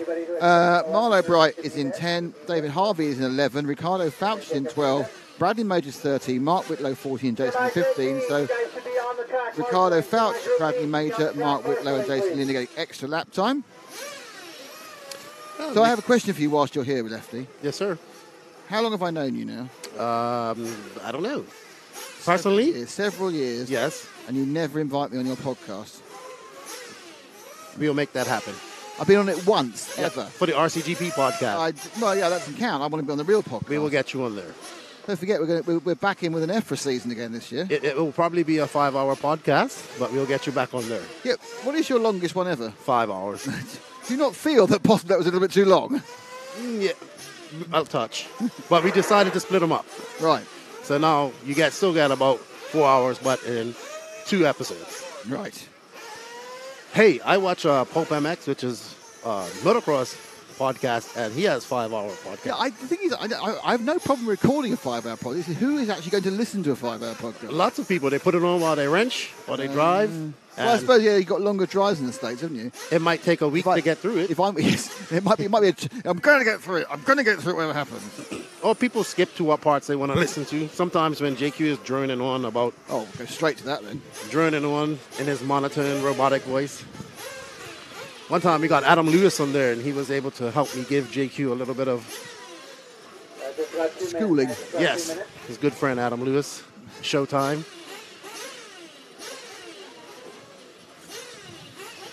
You remember Adam, he signed a lifetime contract with JQ, didn't he? I believe so. And then, of course, JQ doesn't exist anymore. I mean, it's morphed into my Arco, though we aren't allowed to say that officially, are we? No more JQ Racing. JQSM, JQ Scale Motorsports. Is that what it is? Yeah. JQS&M, I always think it is. Well, a lot of people think it is. So who is Mayako then? Mayako is some investors that JQ has. I believe it's the factory or something like Are they that. Chinese, are they? Or Taiwanese? Yeah, something, I think Taiwan. I'm not sure. I don't know all the details. I don't want to know all the details. You should know all these. You're with him most of the time. My role in Mayako is as a promoter, as they pay me to sponsor the podcast, and that's what I do. Seems fair enough. Full-time podcast for me. Hopefully it pays the bills at some point. Well, yeah, that's probably a while away. That's not any indication, sorry, on the quality Oh, of the podcast. I know. Because it's a difficult thing to do. I know. Number one guy, Diego American, made the trip from Mexico with the contingent of Mexico guys we have here. Cameron Saxon, another local fast guy. I have an idea that Cameron will probably be bumping out of this because he usually is in the top heats here. Pass me your schedule, sorry, because I need to check something. I'm a bit confused. He's usually in the top heats here in the south. We got Zach Rodriguez, I'm not sure who he is. Ivor Lobos from Georgia. Steven De Placido, one of the Canadians down here. Katie Carmende. Katie Carmende, a Race Like a Girl podcast. Oh, you got podcasts as well? Yes. Is that podcast 5 hours a week? No. She actually has a very great program called The Future Stars of RC, where she teams up young potential drivers with local fast guys. She's always looking for tires, for donation, used tires, so she can give away. And they're really about growing RC for the young people here in the Southeast. So it's just a great program. Very nice people. Her and her husband Dave race a lot. Then we have Lane and Luke Deming, two brothers, young brothers here in the Southeast. Marlo brother, another Southeast stalwart. David Harvey, Ricardo Fausch, the bump up from Mexico. Bradley Major, Mark Whitlow, and Jason Lynn. Today we actually see dust. Yesterday we didn't see it. No, because it blew off. We get anywhere. Today, what was quite interesting actually this morning, the very first race this morning, because of the cold air and the inversion, we actually had a whole low line. The exhaust didn't move. We had this low-lying fog of nitro, which is very attractive, but also very health damaging in many ways. It's not as bad again as the Neo, where obviously they used to sit there. And they used to, when they ran e-buggy, the main reason they ran e-buggy was just to clear the atmosphere. Oh yeah, indoor races. That's what you get. Dust and it wasn't too dusty. And was it dusty at Neo? No, it wasn't dusty at Neo. It was just smoky. So many years ago now. Yes, we all missed the Neo race. Yeah.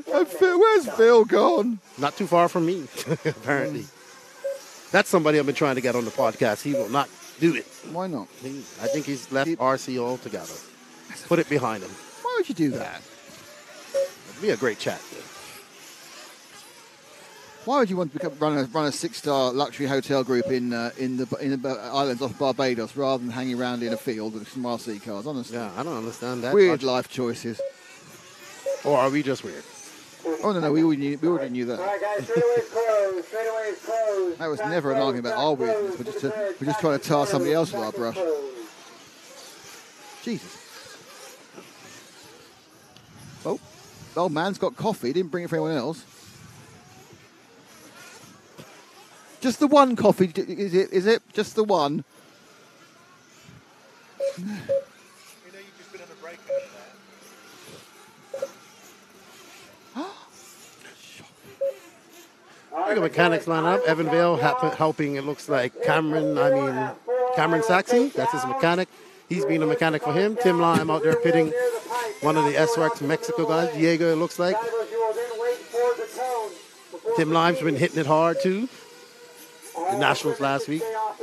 Done a good job holding that. His first race out at Derby Mountain RC Speedway here in Arizona. Country roads.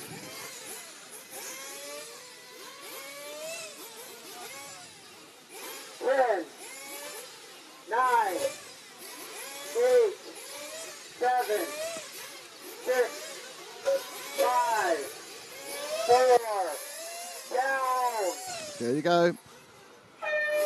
They're away. And it's a clean start for the first 7. Oh no, and third place ruined it. So they go off 1 and 2 American for Saxon. I think it might be 4 is in third. Where?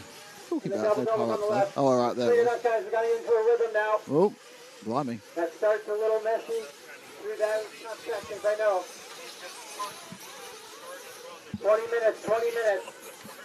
Magnificently there, managed to pull my headphones off by accident. So Maricon leads, coming now down beneath us.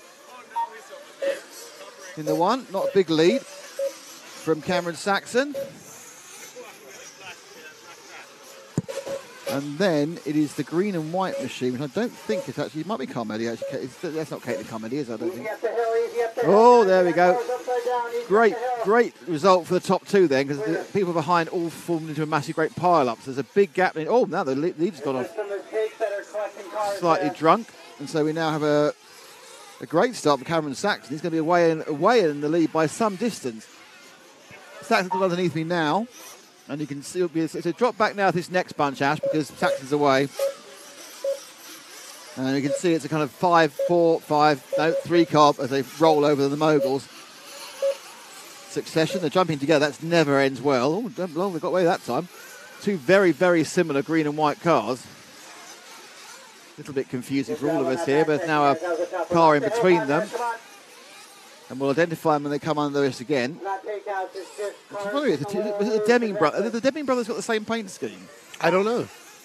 You'll see her in a second. So in second place, it's the 11 machine of Harvey, and then it's one of the Demings, and then it is our initial pole man, Marican. The Deming is Luke Deming. So Luke Deming with a dark green car, challenging for second place. No, lost momentum. He was challenging for second. There he is, dancing on the side of his wheels. So Luke Deming, just ahead of Diego Marquin, sorry. So get ready to complete another lap. Very nice. Again, Saxon now, just not quite as far ahead as he was. Oof. Doesn't help me do that. So it's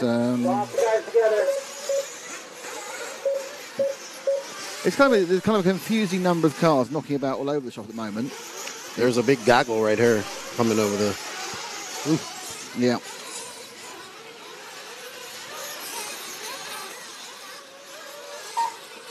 So landing there, going up towards the far right of the track, then come down. The chance to open the throttle, enjoy the power of your IC buggy. For Luke Deming in fourth place. He's got about a second and a half over Marlo Bright and Zach Rodriguez. But that's being closed down quite rapidly now by the Deming car. So there they go. There's the 11 machine underneath of Harvey. Deming now into third. Big gap now to Rodriguez Maricon. Drop down to drop back up to the pair. That's Rodriguez Maricon battle for the final bump up place. We're a long way from anything. We only have 3.5 minutes in. Plenty more to happen. Many more things to happen as we go. Cameron, David, Luke, Zach, and Diego, your top 5.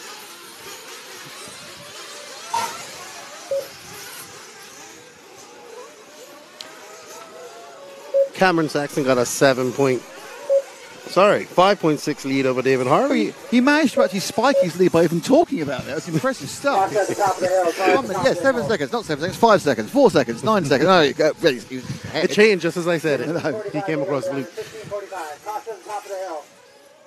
No surprise that Cameron Saxon is leading this. He probably shouldn't even be in the quarters. He would have been in the semis for sure. But he's been doing double duty as Evan Vale's mechanic, Beach RC driver.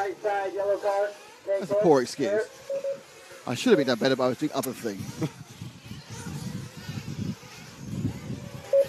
So, underneath us again.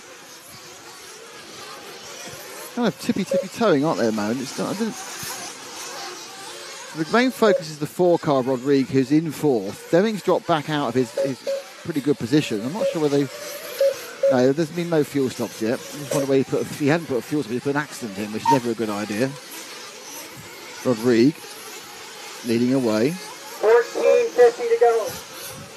In fourth place. So it's Saxon who's now got 11 seconds. Look, 11 second lead Saxon has now. From Harvey from Maricon. Looks like he's coming off the lap. Bradley Major. Cameron Saxon here soon. Nope. accident there. Work together. Shuffles down everyone. First and 4. We're car 1 and car 4.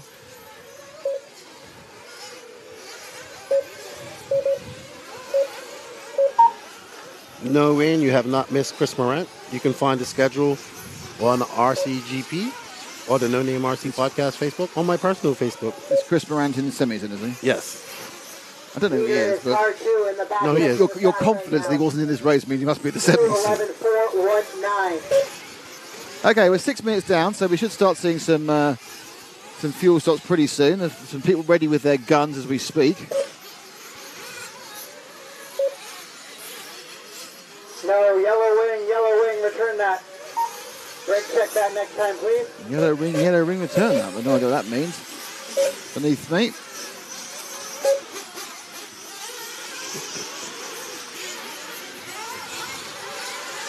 About 13 minutes, 38 seconds left. One of your big movers is Nick Hernandez, up from, he was way down low before, he's up to 7th now. He'll be looking to bump up. TZO guy, he's here representing his tires, the spec tire for Time is 13:30. the RC2 class today. Ex-motocrosser Nick Hernandez? Yes, ex-motocrosser. California dude. I think he's the only Californian out there. Made the trip across in his Sprinter van. Nick, Ever, Ricardo, and Lane. You're not going to truck. I thought everyone had to have a truck. I thought it was a truck or nothing in this country. No, he had to bring a bunch of stuff, so he had a Sprinter van.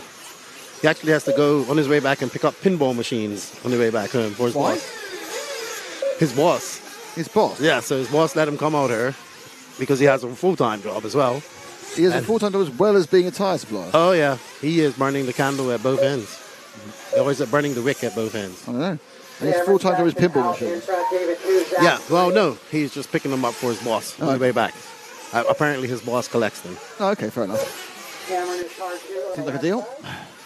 Green and red. Jumped off track himself. Well, he's up to 5th. 10 seconds out of 4th, but lots of time left. Let's see, where is Hernandez? So it's car number 3. Should be coming under us any second now. That's kind of a 9, so it isn't just yet. There we are. I think it's the car that just rolled. Look, that's him going up around the 180 now. Yeah. So that's Hernandez, man behind the tyres. Interestingly, he's one of the drivers that actually put some stickers on the outside of his wheels, so they're not grey. He's now made them white because the standard control tyres got grey wheels. I think it's deliberate to make it so you can see that they are the control tyres, because people don't tend to buy grey wheels. No. A good instant visual recognition that they are actually running the correct tyre, because otherwise it's quite hard, because you just stuck on a white wheel, you might look at the right compound, is it the right, might look at the right tread design, but is it a different compound? And just for those who see people out here with white or yellow or different color wheels, they have used wheel cutouts. That has been the rage this week at RCGP. Wheel cutouts. So it's two sets of tyres, isn't it? And then one extra one if you make the final, is that right? Yes. So obviously all that massively reduces the cost of racing. You haven't got to take 10,000 tyres of 4 different manufacturers and 17 different compounds and 3 different designs. There's your tyres. Knock yourself out. So really you need one set for practice, one set for Saturday, one set for Sunday. And if you're really, really good, you get another set. So you do a maximum of 4 sets, and probably most people only do 2. Because they're quite long lasting actually. No one's had real problems with in any way with excessive tyre wear. Oh, now with the grip coming up, we might see that. Yesterday I saw when it got a little bit warmer that tire attrition was a thing. Well, you've got a 45-minute final for RC2 and an hour final for RCGP. And I'm absolutely certain the tyres, as always, will play a good part of the strategy. I'm not quite sure. This track, though, I'm not quite sure how badly it will react having ball tyres, whether the ball tyres will be a major disadvantage. But it has slicked up and become, some elements of it are pretty tarmacky, aren't they, really? Yes. It's just for when they get out, just outside the line. It's a little fluffy. Yeah. But I don't think slightly ball tyres would be bad here.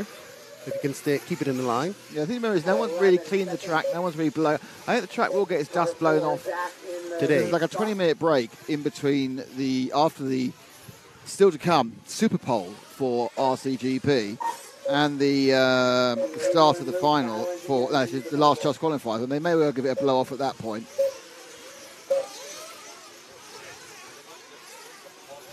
Nope, that's not gone well, whoever that is.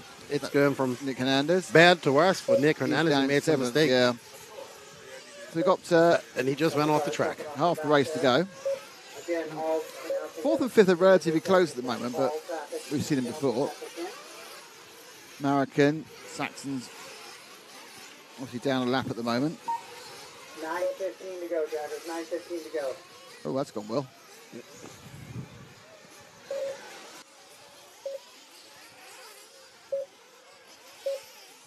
So it's Saxon leading by 6 seconds from David Harvey.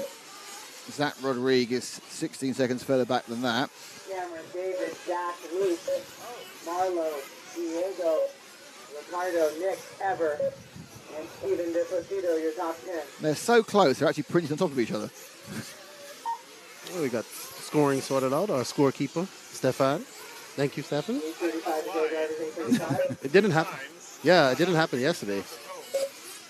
All right, so, as I predicted, Cameron Saxon out to a comfortable lead here, 12-second lead.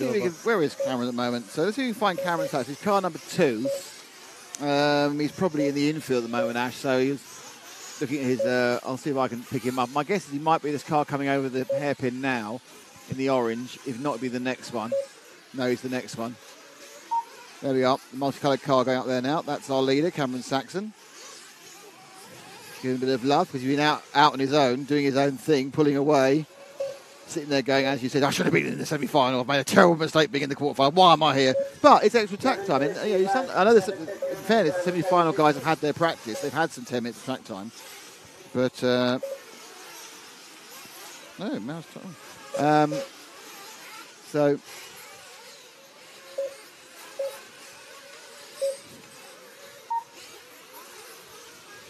Saxon now 17 seconds ahead.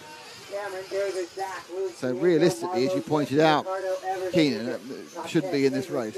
I mean, he is in this race, and he's down to qualifying. But when you're the leader of the quarterfinals and the leader by as far as you are, this kind of means you would be in the semi-finals at least halfway up.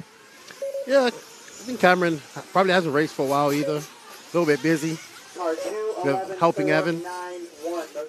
But he's usually in the top mains here in the south. He's done it on consistency because his best lap's 32.5. But what a close pit! Great pit by Evan Vale right there. There's kind of the best lap we've seen is 31.6. He's not anywhere near the fastest person in the heat. He's just been turning those laps every single time, apart from this time, where he's upside down. That lead will ease off now. So the fuel stops run through for the second fuel stop with 6.5 minutes to go. What we'll do is after we'll give it a little bit longer to see where everyone is, and we'll probably try and pick up Zach for a second, have a look at him. I think Zach has just stopped actually. Find out where he is in relation to Cameron. Cameron's finished his lap. Will Zach be finishing his soon? No, Zach's got... Top the hill, to the side, doubles in the middle, clear. Still, so Harvey and Rodriguez both pitched on the same lap. That's a 16-second lead. Second and third's quite close, but it's not particularly important, really, because it's just, who's going to be 13th and who's going to be 14th on the grid for the next one. I mean, it is important to them, I'm sure, but in the scheme of things, it's a metre. Well, we've seen that. If you wait here now, Ash, and with me a while, and we'll wait for the next car, which should be the 4 of Rodrigue. That's Zach Rodrigue. It's quite a long wait. Ash. Ash, waiting. They're not there because it's boring. Can I come back to start finish? Not listening to me. I feel like I'm not being listened to. So missed that. One of those cars going down to the hairpin now. Could be number 4. That's fine. No, it's the leading car now going over the double away from the hairpin. So forward 2. That's it. The yellow wing. That's Zach Rodriguez. Thanks, Ash.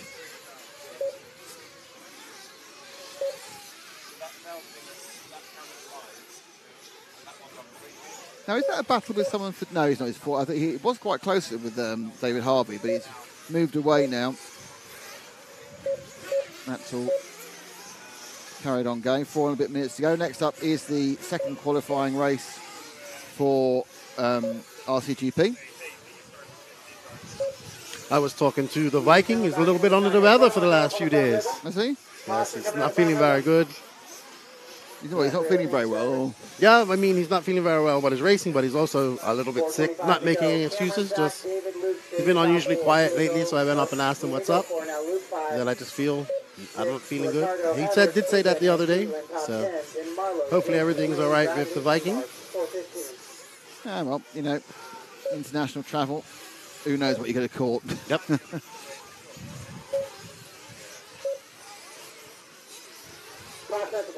No problem over there. 4 minutes of this one to go.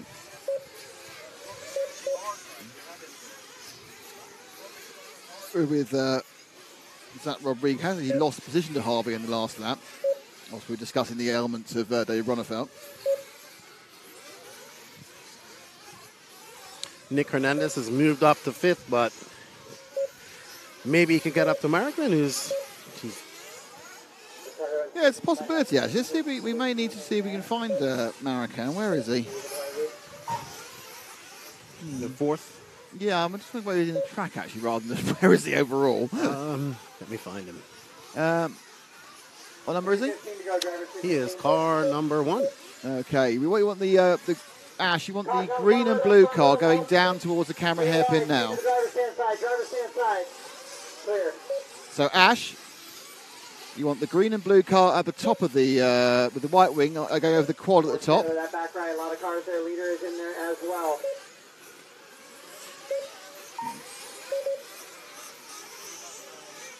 Nick Hernandez. Let's see if he can make it stick. Wrong one. Wrong car. Ash. I think he's probably having a little bit of an issue hearing us. It's fine. Every now and again we get a little interference. Oh, and then Nick Hernandez makes a mistake in where many have made mistakes today, and that is in the moguls. If you could get up to the 2 cars, that green and white car going over the back quad right there, that's Diego Marroquin and Nick Hernandez battling it out for... You need to go forward about 6 cars, Ash. I don't think he's hearing it. No. Okay.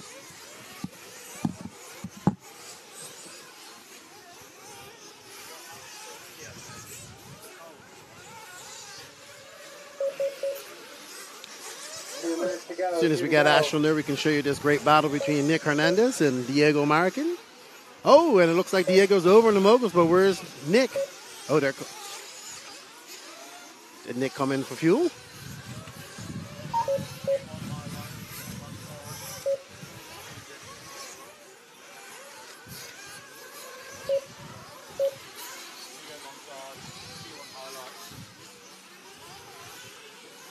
Final 130 Cameron, Zach, David, Diego top 4. Nick running 5. Nick and Diego right next to each other, swapping back and forth. Looks like Nick with a rough, or Diego with a rough lap. And Hernandez has got by Markman and moved up to that 4th, to that bump position. They got 1 minute and 13 seconds left. If Diego wants to catch him up, he's 6.5. He's 6 seconds behind Nick. Nick making the trip all the way from California here. TZO Tires, thank you to Nick and TZO Tires for sponsoring RCGP. At the moment, he's got a slight lead for that bump position.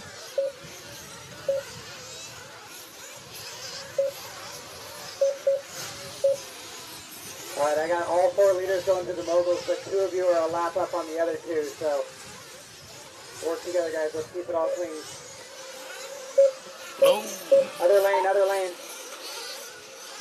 30 seconds to go.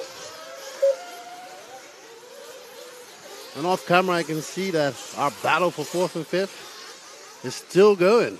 Nick has made some mistakes. Diego is making some mistakes. What did Diego get fined? We'll see here in a second. And Nick bump battle down the straightaway. Nick is in 4, Diego 5. Yeah, so Nick's still in 4. Diego 0.7 seconds behind. Can we grab that, Ash? Can you hear me? Oh, and Nick makes a mistake during the 180 and allows Diego to get by. Will this be? Follow that red car. Oh, and Nick makes another mistake. Hernandez is coming apart. Wait till I see him after this. Racing to the line, He had it. Cameron, you're done. Luke done. Racing to the line. He gave it back to Diego Marroquin. Let's see if they can make one last dash, but it's just too far away, and Diego looks to be securing that 4th spot and that final bump spot. Let's see.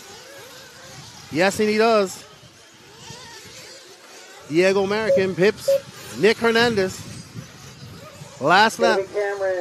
That one mistake for Nick in the 180 here cost him a lot. We'll take the bump. Steven, I need you to take your car to check as well. Top 5. Nick 6, That's fortunate for Nick. Good for Diego. Cameron Saxon is your winner. David Harvey second. Zach Rodriguez. Diego Marroquin are your bump ups. Steven DePlacido from Canada. He's 5th. Nick Hernandez 6th. Caitlin Carmendi of Race Like a Girl podcast in 7th. Luke Deming 8th. Ricardo Fausch making the trip from Mexico as well. 9th. Jason Lynn 10th. Marlo Bright 11th. Ever Lubus 12th. Lane Deming 3rd. Bradley Moore 14th. And Mark Whitlow 15th. Let's grow RC together by signing up for House of RC's media package. Our aim is to broadcast more and more RC events professionally, but to do this, we need your help. By subscribing, you can watch every lap live, and you'll be helping to fund more free content specifically targeted at newcomers. When you subscribe to houseofrc.com media package for $14.99 per month or $100 for the season, you'll get to see every lap of RCGP. Plus, the more people subscribe, the more races we'll cover. So you RC fans get more in-depth coverage live as it happens. And newcomers get a thrilling taste from more bite-sized highlights packages, promos and action sequences. So head over to houseofrc.com/media and let's grow RC today.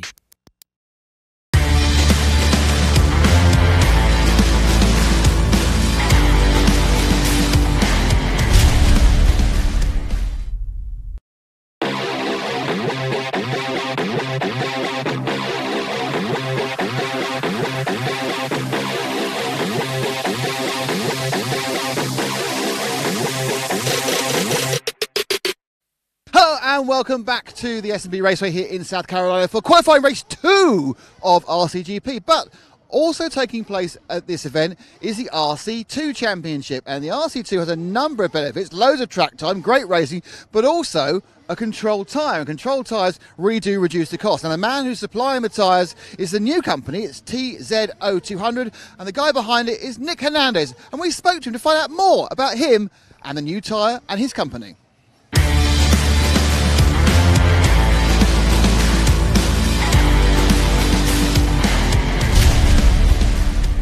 With Nick Hernandez, who of course is the owner of TZO with the 200 tyres, the official supplier for the entire season of RC2 tyres. Nick, give us a bit of background, a bit of a story about yourself and TZO. It all started, I used to race Supercross. I was a privateer, running the West Coast Series. Once I stopped racing Supercross, I came to RC Nitro and fell in love with it. It was fun. It was like racing dirt bikes, but not getting hurt. So it worked out perfect. Kind of got my foot in the door in RC and started a tire company. Thought that the demand was there, and I went for it. And now we have, 5 tread patterns, all the compounds, and now I'm excited, sponsoring RCGP. That was great. Those few words, and then I started a tyre company. How do you start a tyre company? Honestly, just contacted my contacts in China and started working on compounds. The first time I tested them was, I think, 2 to 3 years ago at the DNC at Paris, the first one. And I was really sketched out about compounds coming from China because usually it's a harder compound. They gave me soft compounds and a bunch of them, tested them. Traction was really good. I was really excited. And then got a designer, designed my tire treads, tested, trial by error, went through it for, a year and a half, 2 years, and got awesome treads. They're all working, and it kind of just happened. So finally, you're starting a new company. Your name's Nick Hernandez. You can call it anything you want. You've called it TZO. Why is that? Well, TZO stands for 200. So T for 2, 0 for 0, 0 for 0. That was my actually Supercross number. So everything that I've done off my life was been about 200 in my number. So why not? You know, you have a story, you put it on there and you brand it and you start marketing.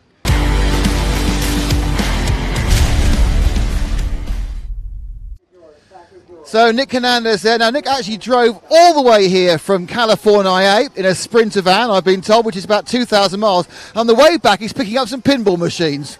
There you are, a bit of vignette about him. Enough about RC2, enough about RC2 tyres. Let's talk about RCGP. Let's see about RCGP. Let's see the highlights of qualifying round 1, which took place, about an hour and a half ago.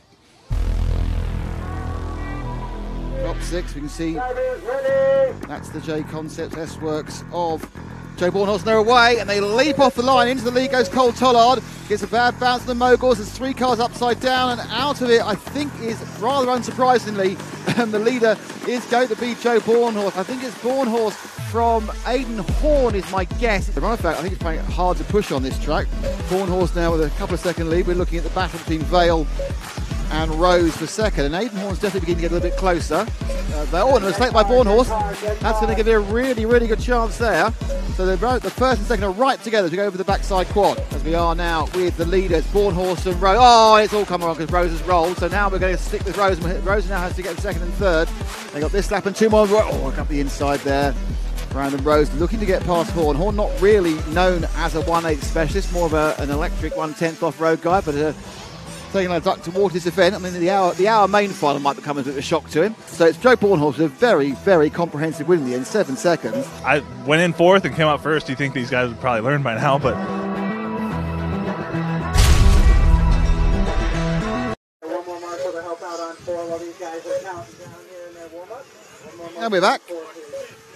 Hope you enjoy the qualifying highlights. In fact, what we now need to know is, what is the order of the grid for this particular race? And to tell you that, it is none other than Lefty the Great, young Keenan. All right, so starting in 1, representing Invisible Speed, is the Finn, Joseph Quagrain, and second is his neighbor from Sweden, Hampusberg, also representing Mayako.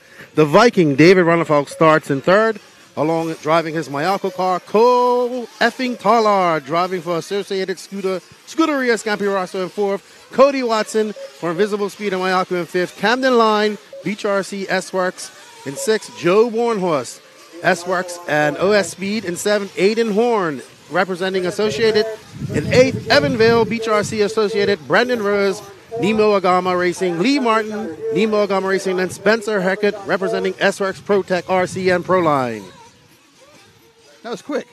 You got through that one much quicker than I was expecting. So the cars are being called over to the gate for the start, which so far has resulted in mostly Joe Bornhorst coming out the front and mostly Dave Runnefalk falling off at the back. I like Runnehawk. I like that. I am with Runnehawk. I like that. I think like a Native American movie. Here is Runnehawk. He wants revenge. Yes. His woman. So are we going on the, what is this? Are they lining up? They are. Oh, they are. They are. They're lining up. Oh, here we go. In a minute now we're going to see our special Matt Cam. Here comes Matt Cam. There we are, with the Mayakos vibrating. I've got it vibrating. That 100, that is, of course, JQ. So the white wheels is Runnefalk. The yellow wheels are Berg. And they were, Runnefalk's made the whole... No, he hasn't. He made the whole shot almost. And as I said, he's made the whole shot. He didn't anymore, and he's actually last. Oh, no, next to last. So it's Hampusberg who leads. Unsurprisingly, in second place, it is Joe Bornhorst who's made it again. So it's Berg from Bornhorst. And then it's Cody Watson. Then I think that's Spencer Heckett. And then it's Brandon Rose after that. So it's away you go. So we have Hampusberg. He's going to lead his first lap in RCGP. Leading out for the Mayakos. This is a big test for the young Swede. Just turned 18. I wonder if Bornhorst will give him a bit of extra pressure or let him have a bit of a rest. Yeah, first time here in America for Hampus. First time on this red clay here in South Carolina. And beautiful S&B Raceway. So we can see the gap now is a couple of seconds apart. Berg just coming through. But Bornhorst obviously is going to try and get past cleanly. He doesn't need to force the issue. He's got to win. Runnefalk's in 11th again. So that's not going very well. And but Hampers so far, at the inside of Born Horse. No, he did get in, but then he came together. And now Cody Watson gets up the inside of both of them. So it's this youth in evidence here. Born Horse away, though. Berg in second, Watson in third. Oh, it's Quad Green in third. Sorry, Quad Green's got the white. I thought Quad Green had the green wheels. Oh, I don't know why. So Quad Green's got the white wheels. So it's Joe Q who's in third. You see how I got less excited at that point when it was JQ in third. And fourth place is Spencer Heckert. And Brandon Rose is now in fourth. Let's drop back to third and fourth, which is JQ versus Brandon Rose. Green versus red and grey. So Brandon again kind of makes a medium start and then pulls it through. He got a fourth last time around, mistake of the last lap. He's now chasing down the old stager. So it's Mayako in second and third. It's S-Works leading and Agama in fourth. So now he's in the lead. Born Horse pulling away quite easily. And, that's a change of place. So Rose has got past JQ. He had a bad bounce. Let's see how that just emerged. So JQ fine, goes out a little bit wide and then gets a nasty bounce back on those moguls. The camera makes that look very flat. If you're actually down on ground level, those moguls are quite pronounced and also all over the place. So it's a selection of there's a bump to the left, a bump to the right, a bigger one, a smaller one. It's very, very tricky part of the track. So still leading, Born Horse now got nearly 2 seconds. Then it's Rose. Then it's Berg, then Rose. Ronafat's got as far as ninth now. Hampus looking pretty good out there. First time you've been able to see him not in traffic and getting hit around, and he's showing his real skill set here. Yeah, I think he'd be pleased with what's happened so far. Let's drop back again to the battle between the next two, which is actually Hackett and just and as I Horn. say that. Oh, well, it always goes wrong. So you said that. So it's Hackett and Horn who are now coming back next behind them. As it dropped back a couple more, Ash. That's it, that battle there. Those two, 40 and 2. Kind of Born Horse got away again for also a second win. This is now Berg on a kind of recovery run because he's dropped back a little bit. And he's been chased down by Spencer Hackett. So it's fourth and fifth. JQ just ahead of them. And Aidan Horn just behind them. Motherfucking to eighth now. Yeah, constant disaster of running. And they both go up the inside of... Oh, and there's a battle there with JQ. And JQ's just on the far side there. Ooh, and it's all gone wrong. And that is Watson, who got completely nailed going out of the hairpin. So there's Berg.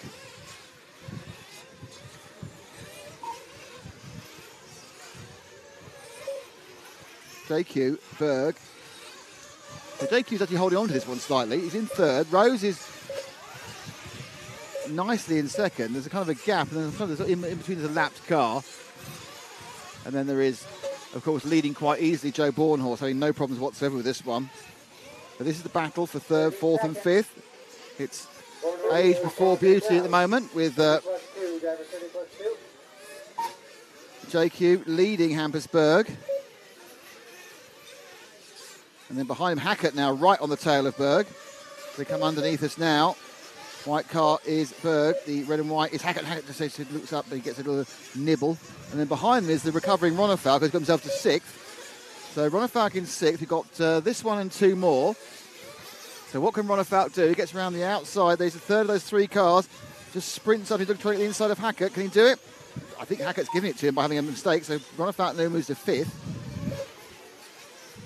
And he's looking to get to fourth as well. He's up to his teammate now. Oh, no, he's rolled out. Just as it's going right, it's gone wrong. Let's see what happened with Hackett then.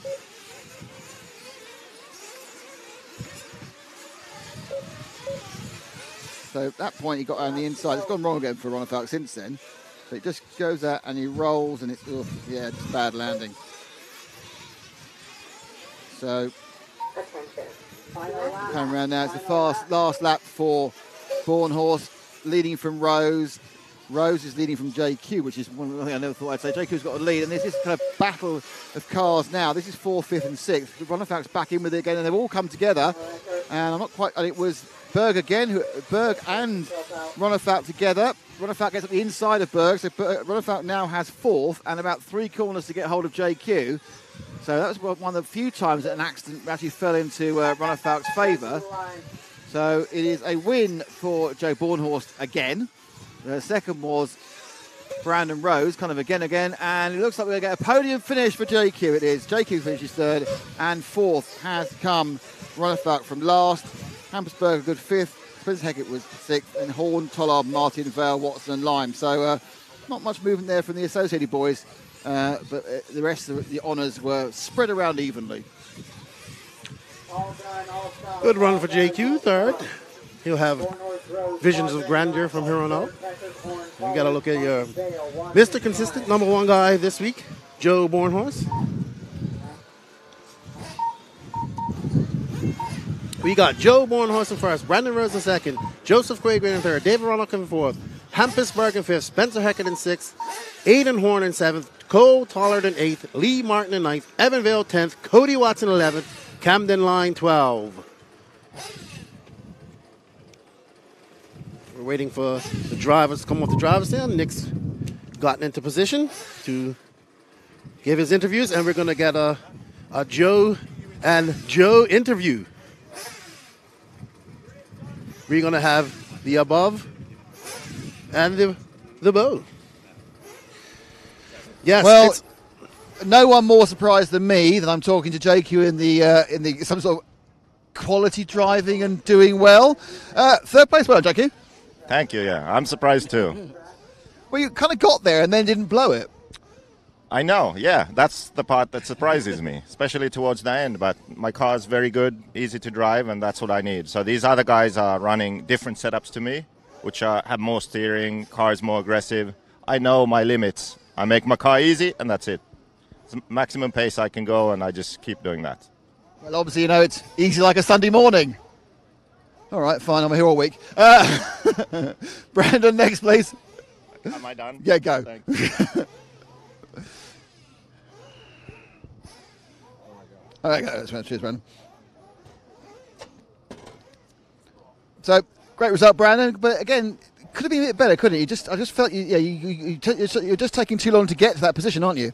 Yeah, just had a decent start. I was starting around 5th and just was running with JQ, and Joe got a pretty good little gap, and I pretty much settled for 2nd about halfway through the run. I knew he was gone. He was running smooth and just cruised there. It doesn't really matter until the last race, so got an hour to try to dice it up. So, yeah, trying to get top 3 starting grid to get the Superpole and go from there. Is there anything you're learning now that's going to be of any real use for the hour-long final, where you're going to be running through different tyres and tyre wear and that sort of thing? Yeah, for sure. We're learning that the tire wear is pretty bad out there, but we're running medium right now, so I'm pretty much running my main tires, so I should be fine, but I may go stiffer compound. You never know. Thanks, Brandon. Good stuff. Thank you. And once again, it's the Joe Bornhorst chatting to me because you've won the show. Realistically, I don't know whether you've made a pact with the devil or what it is, but you're getting that gate start every time. Yeah, I like I say every time. I mean, like the guys just go too far in, and I go right around the inside and go past them. So, yeah, I mean, I'll keep on doing it as long as they keep on letting me. So I'll keep on taking it. So you're probably quite disappointed the main final's a grid start then? It's fine. I mean, over an hour, it's going to not really matter. I've set myself up pretty well to start at the front anyways. So, yeah, we'll kind of just maybe test a few things for the next round. I stiffened my car up a little bit that time to kind of test for the final. I think I'm going to keep going in that direction. We're testing every time, getting better. And is everybody going to be on bald tyres by the end of the final? Well, I don't think so. I got some good stuff in my back pocket for the final. Got some special sauce from J Concepts, and we're saving them for that 60-minute run. We'll mount them up and try them in the warm-up, have a couple sets ready, and I think I'll be all right. So it's Jason's special sauce is going to give it to you, is it? Well, not the sauce. Just like I got some special tires I've been saving for that final, and I'm going to break them out, and hopefully they're the thing. But if they're not, I'll have another set of what I ran basically last night. And, yeah, I mean, tire wear's high. We'll be all right. But yeah, this stuff, the J Concepts tires excel. So I think we'll be good. Great stuff, Joe. Thank you very much indeed. That's Joe Bornhorst, 2 out of 2 today to go with many out of many yesterday. So there's one more heat of qualifying to come for RCGP, but there's also after that we have the Superpole competition as well. So it's all sorts of action coming up in about an hour and a half time. But first we have the 2 semi-finals for RC2. Stay tuned.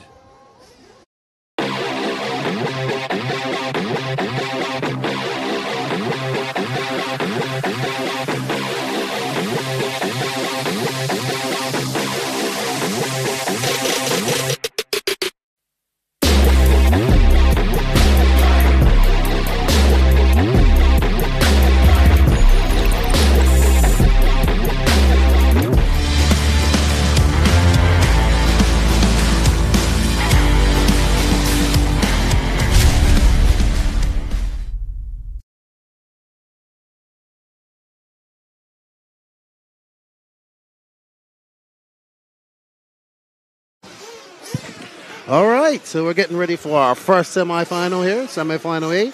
Joey Bardon, your TQ of the event, I believe, starting in 1. Unlike the Nationals last week, you still have to race in if you are number 1. And yes, BJ, I think that I told Joe this yesterday. I think him letting him be himself here in RCGP, he's able to really be a little bit more comfortable and let a little bit more side of his personality out. And it's good. It's good back and forth between them. I mean, he's on fire today. Congratulations to Joe Bornhorst and the SRX team.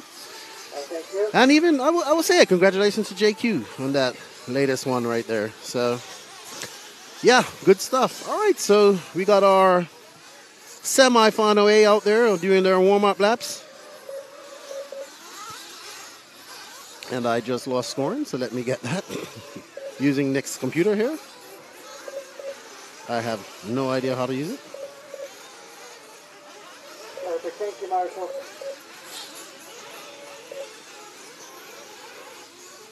There we go. Everlaps, live timing. All right, so let's see. Let's get back to the chat here. We had somebody from West Virginia, Wayne, tuning in from West Virginia. Good to see. Got my buddy Axel Irwin tuning in from California. Sorry about that, people. Salty Joe all the way from Bermuda. We got 41 people in watching this at the moment. Thank you all for joining. I hope you're enjoying this coverage.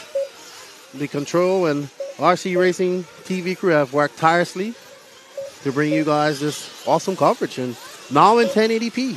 So even better.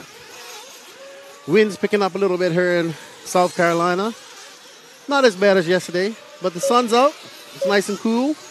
People are having fun. And we got some racing going on. We got 1 minute and 13 seconds left in our warm-up. This will be a 20-minute final.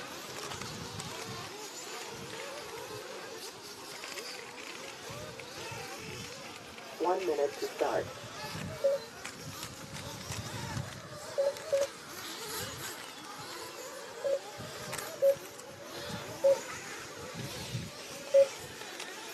So, how it works for our semi-race. We have the top 6 from the A and the B. They'll go straight through. All semi-final cars are kept in technical inspection until release. The RC2 LCQ 7th to 13th place. So we have an RC2 LCQ, and top 3 will make the main. I'm trying to think if it was just one person that made the main back at Thunder Alley. I believe it was. All right, guys, straightaway closed, track is closed. So Justin is close straight away. To the grid, please. Track is closed. 9, 8, The mechanics are going to grid them up. Track is closed. And we're going to get our first semifinal on the way. But if these guys don't make the cut, they can always do it in the LCQ. All right. Wayne says, WRC, let's go. Good luck to Thomas and Chris. I was talking to Chris Morant yesterday. Nice guy. All these guys in the WRC 10, very nice guys. I've had some good conversations with them. We got Mr. Bardon. Can we get on number 1 there, Ash? Until after the conclusion of Group B technical inspection. We got Mr. Bardon getting ready to pit his son, Joey. I will count down from 10 when We got Austin Horn in second, Cade Burnett in third. Drivers will listen for the tone. Mechanics, last hit for fuel. Logan Colwick in fifth, Blake Crow in sixth, Chris Moran in seventh, Josh Holyfield in eighth, Ethan Mechanics in ninth, Thomas Kaufman in 10th, Robin Nelson 11th, Camden Lee 12th, Abayu Barku 13th, Cole Choro 14th, and Kyle Espinal, your last bump up in 15th. 9, 8, 7, 6, 5, 4, down.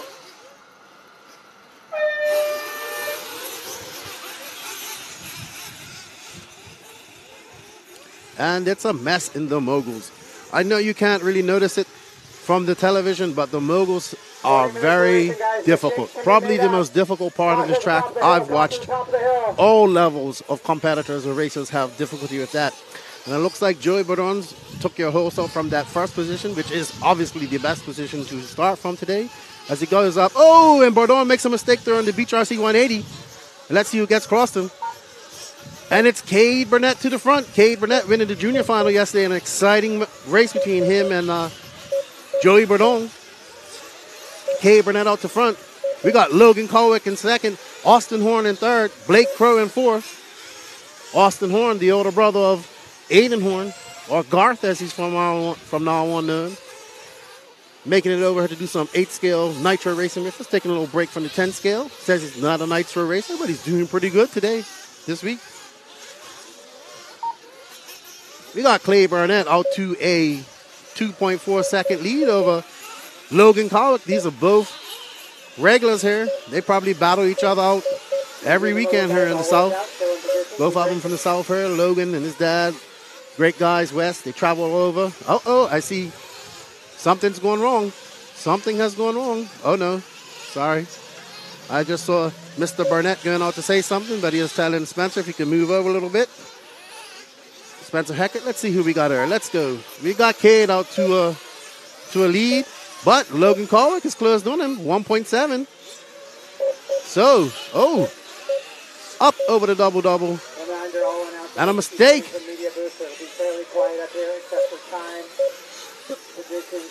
Cade looking good. Up through the Dragon's back. Down. Very good, Cade. Impressive young man. Talked to him and his father yesterday.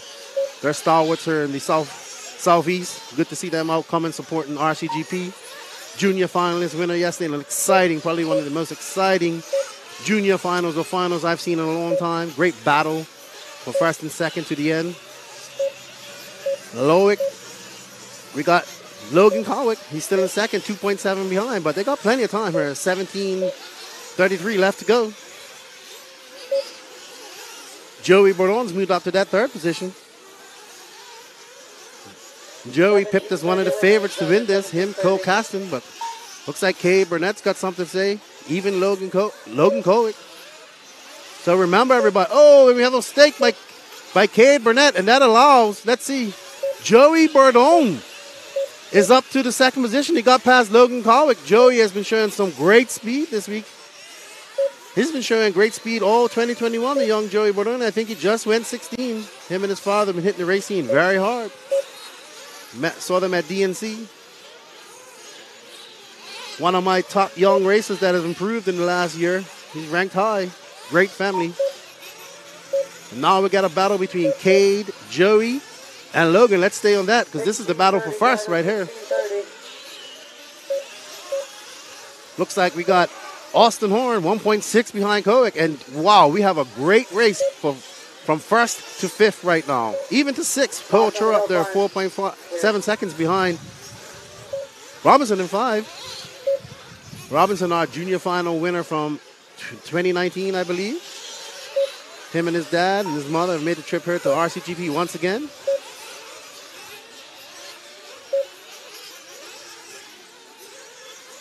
Oh no, Cade Burnett has dropped on to fourth. I missed that mistake, so we got Joey Bourdon out front. Logan Colwick chasing him down, 1.1 behind him. Can Logan catch him up? Logan, an excellent guitar player. Logan, Austin, Cade, 1-5-2-3. Great young man. Him and his dad, a great father-son team here in the Southeast. Very good friends of mine. Glad to see them out. They've been waiting to come to RCGP for 2 years now. Finally here and get to experience it. So happy to have him here. Austin Horn's in the move. He's 1.2 behind Logan Kowick. Let's see what we can. Let's stay with this battle for. Well, it's not really a battle, but let's see. That things pan out a little bit here. Let's have a look in our chat, see how things are going.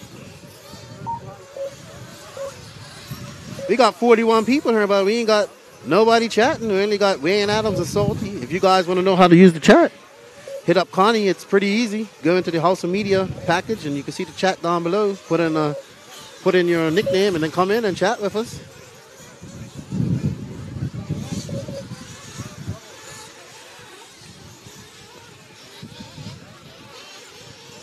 Let's see if we can find another battle out here. Let's drop back a bit. Let's find car number 4 if we can. Cade Burnett, our leader. There he goes, right there. He's going through the moguls. He's going up. He's coming over the. There he is, right there.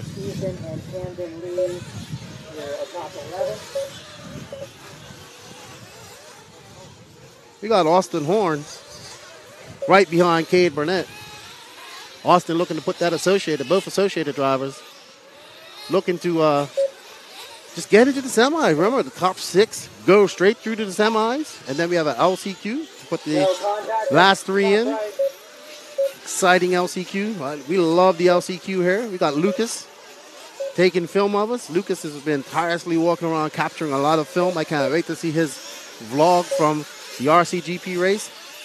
Lucas loves RC. Beach RC employee, good friend of mine. Every time I see Lucas, he's got a smile on his face. He's just happy to be here at an RC race. Joey Bernard's still our leader. Cade Burnett, 4.9 behind him, making some time up. He is 13:30 to go. I guess we're going to start seeing some pit stops here. And we do, and there's Cade Burnett in. His father doing the, what a great pit. Let's see if it gets him out front a little bit. Gets him some more time because he's 7 seconds behind Joey Bordon, who's in cruise control at the moment. I heard Wes Kowick giving the caca for Logan to come in and get some fuel. He has this strange animal call that he just does, and Logan knows that he has to come in and get some fuel. I like it. No need for a headset with these guys. Cade Burnett making a mistake up there in the back. Looks like, let's see. Joey Bordon still out to a comfortable lead. Has he come in and got fuel? Let's find Mr. Bordon. Where's our car number 1 there, Ash? Let's find him. He might be coming in for fuel.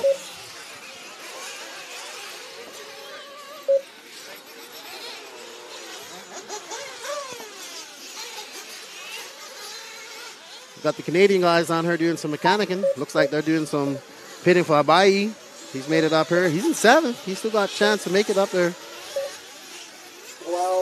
Austin Horn to the lead. Bordon must have came in for some fuel. Let's see. Let's fuel stops pan out.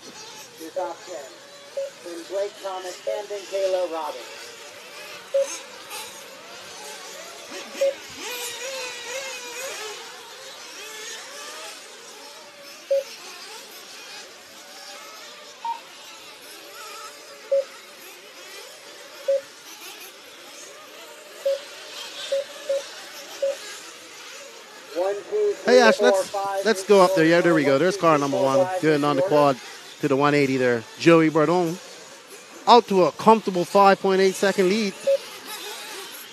His nearest competition is Austin Horn, older brother of Aiden Horn. First time racing on Nitro in a long time, he says. Says he might be doing it again. Good to hear. We all know that Nitro is the glory. Going through the mogul, guys. If your lap traffic, get them a little better room, please.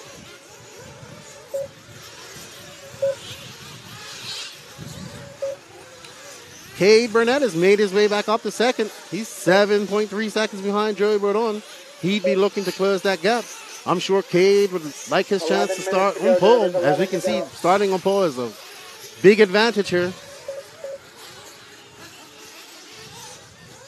Jermaine Robinson's made some moves and got himself up to 3rd.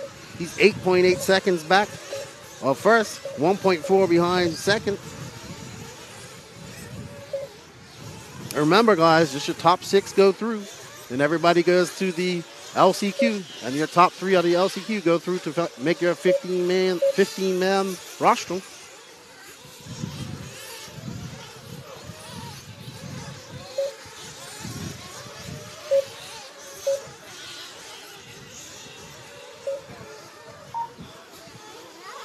$10:15 to go, drivers. 10:15 to go.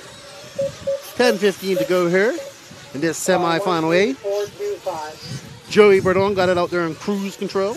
This techno ride. Very impressive young driver. Coming here from Ohio. He's just cruising out there. Cade Burnett in second. Jermaine Robinson in third. Austin Horn in fourth. Logan Colwick in fifth. And Josh Hollyfield moving up to sixth. Veteran racer here in the southeast. Getting up here, mixing it up with these young racers. He says, I'm not going to let all you young guys have all the fun. We old guys can do it too.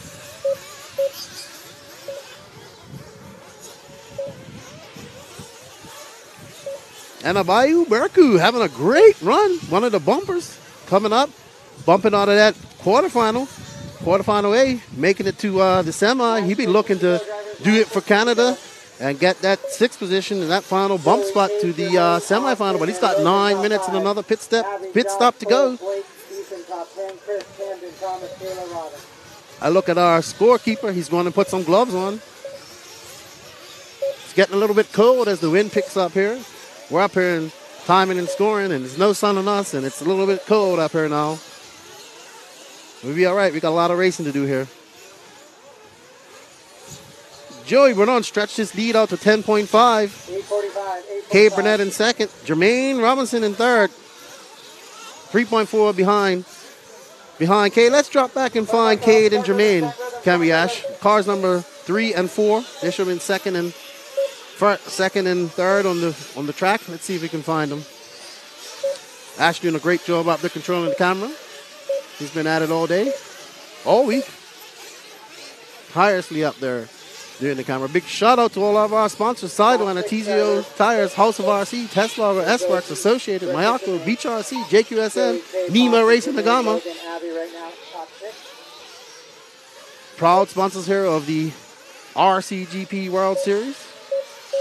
Getting its first round kicked off here in the good old USA after a 2-year hiatus. Joey Bordon stretching his lead out even further. Let's see. I need a guide, Ash, here so we can find somebody to pick up. And let's see, who does he have? He looks like he has our second place driver.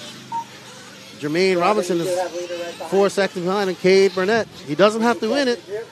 He just has to finish in the top 6. Save his car for that main final coming up here. We will have a lunch break, so they'll have some time to wrench. 7:30 left in this, people. Joey Bordon's out to a great lead and not looking back. Thank you, everybody. We got Blake Baker in there, loving the coverage. Thank you, dude. Got the Phil Hurd guys in here. Great track over there in Phil Hurd.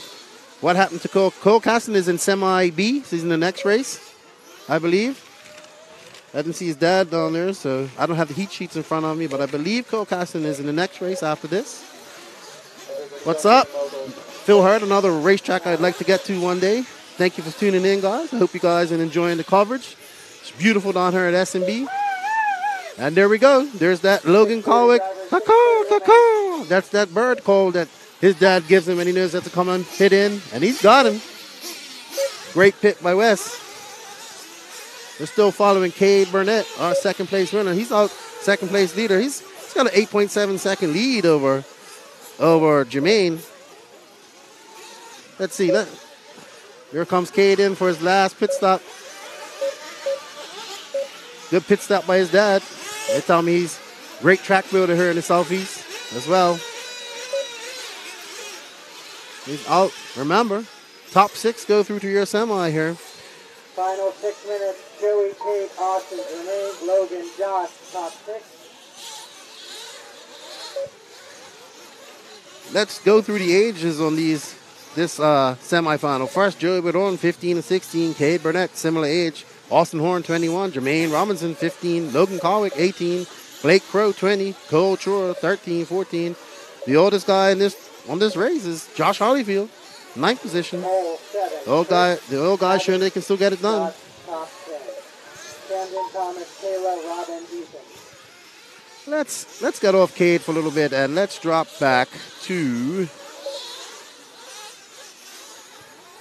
number 6. Let's find car number 6 and 14, if possible. Caution on the front rhythm. Caution front rhythm. Here.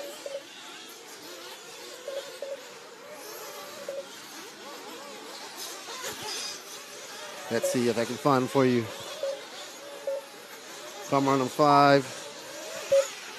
I'll find him for you, Ash. Top of the hill. Caution, top of the hill. Here.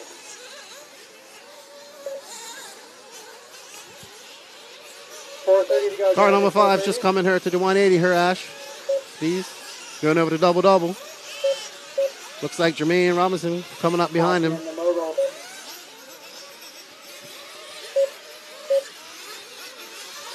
Drop back to that number 5 car, just going over coming around the 180. There we go, Logan Colwick. He's in 5th. He's comfortably in 5th. Blake Crow in 6th. And that last bump up spot, Chris Moran coming for him. Logan and Blake currently in top 6. The race for the bump is heating up here as we got Blake Crow, Cole Chura just switched places. We actually have to drop back and look at that race because Cole Chura just bumped up to that 6th position with 3 minutes and 50 seconds left. He's looking to secure his spot in that semi. Can we find car number 14, please, Ash? He should be coming around on the front straight here shortly. I'll let you know.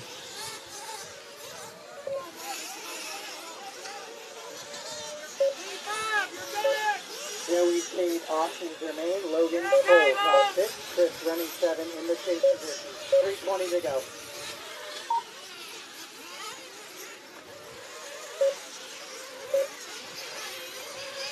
Then on the exit of the mogul, caution exit of the mogul.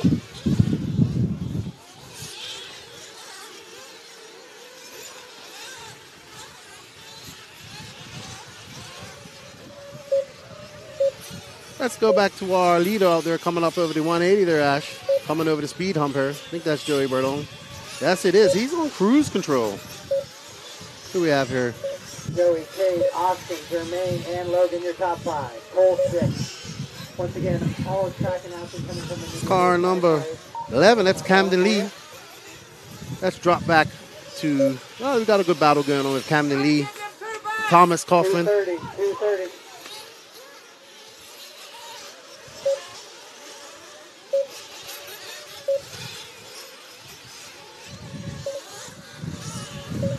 Joey Bordon out on cruise control, 13.8 second lead over second.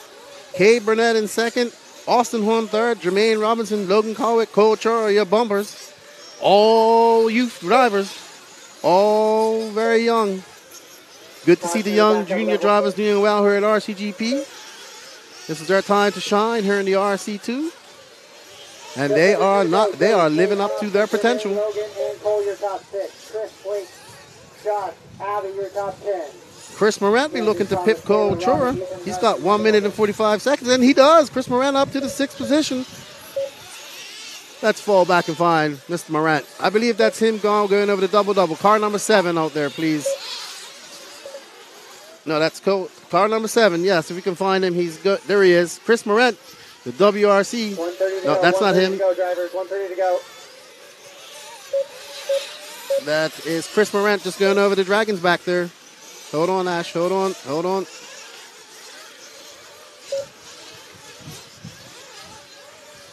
Ash just looks like he's following Austin Horn.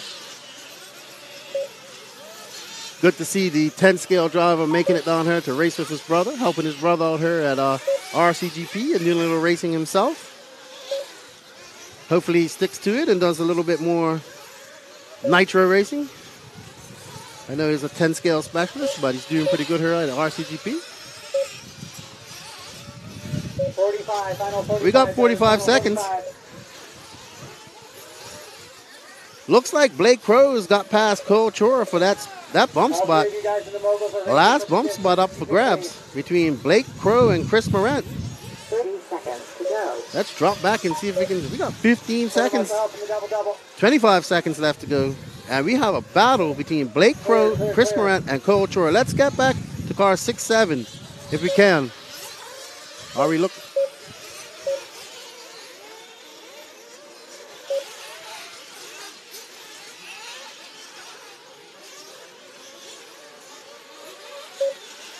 There's the battle right there. Race them to the line, drivers, race them to the line. That looks like the battle for the final bump spot, I believe. Let's see. That's Chris Morant. No. All cars to catch.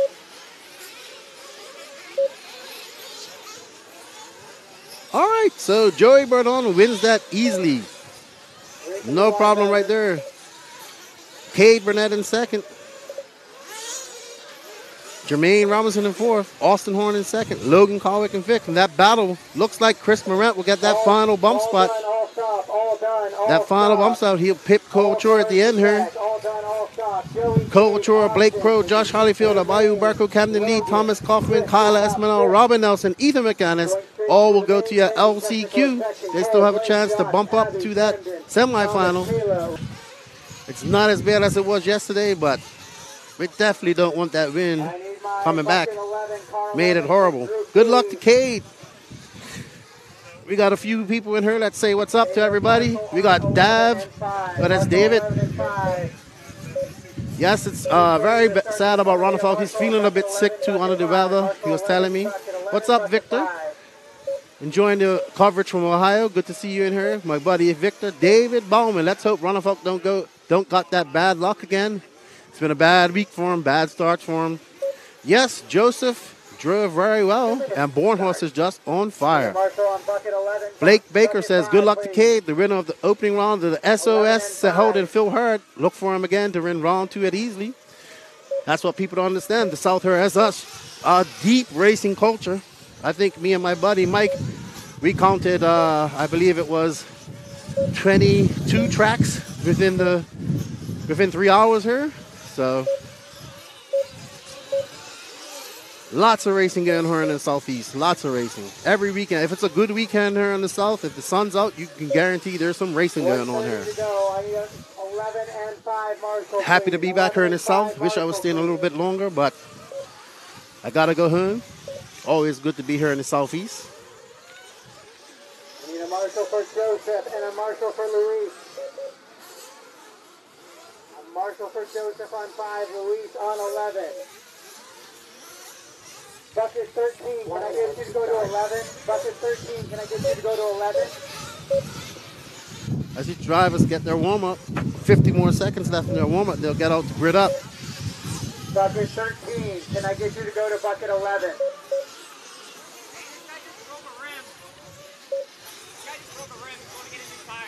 Tell him 1 minute up there. Hey, tell him. Ball. No, him. All right, keep practicing, guys. Keep practicing. We have a broken rim. It is allowable to be fixed. Control tires. Cole Caston having a broken rim. Cole, there's a little havoc on these rims here. When it's really cold, the rims have been breaking here, but TCO has been replacing them.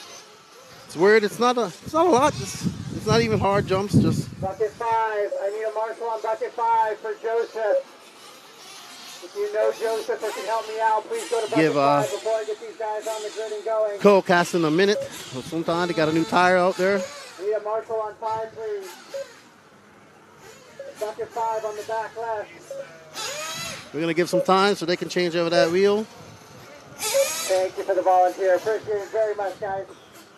All right, guys, to the grid, please. Okay. We're going to leave you with Nick while I myself go off for a... Bad news for everyone else then. Semi-final B with a world champion or a former world champion leading the way. Greg Tagani. David Olsen second. Trent Walker is footballer. Trent Walker's fourth in between the Stike Leathers, Jake and Joseph. Nick Hartman, the track, the man who does all the work at the track, on the track team, in sixth.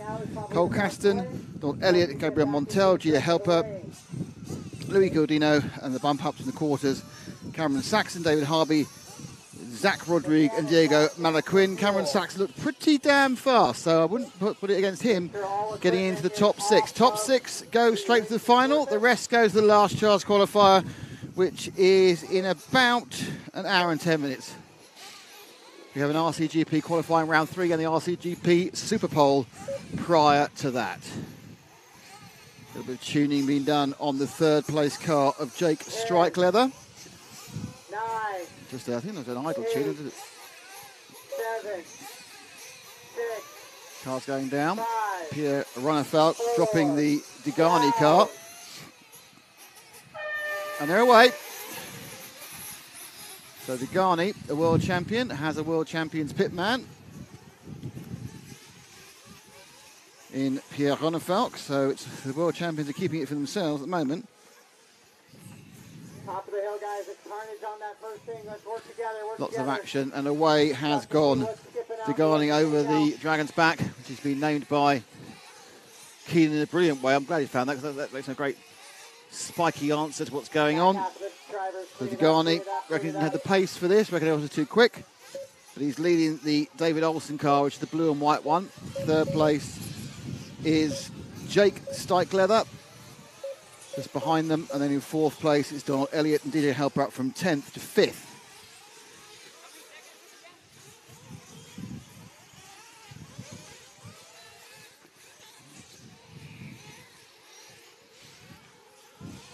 So Degani, who won the 2002 World Championships in Uruguay, I'd say one of the biggest personalities in the sport. He's currently in second, and he's now back in first again. So there we are. That's I started my sense about him, and I can carry on because he's actually on camera. So one of the biggest personalities in the sport. Teamed up with JQ, which sounds like a marriage made in hell rather than marriage made in heaven. But there we go, and he's gone off the track there, and back into the lead, or into the lead has gone the blue and white machine of Olsen, who had just lost it at the hairpin after the moguls. And around the top of the corners, and then he's down in front of the rostrum. With that braking hard to go over the moguls, the outside. Oh, and Nagani goes slamming into the side there. Third place, Elliott, up from 8th, Donald Elliott, so moving forward. Saxon, who's my tip, has moved up one whole place so far. Drop back one, Ash. So Degani under a little bit of pressure now from Elliott in the second and third. Remember, the actual key point here is 6th, but we'll worry about that a little bit later on. Enjoy the marbles at the front of the field. That outside line through the moguls getting more and more popular. You really are playing with fire down the middle, because you end up with a situation where two of your rear wheels may be bouncing one way, one of your rear wheels may be bouncing one way and the other, and that kind of just whole thing bounces into nowhere land. So second and third right together now. Actually, third and fourth, that's the 8 car, isn't it? That's Elliott, yeah, into second and third. As pieces of paper are blowing over the track. I hope we've got my piece of paper.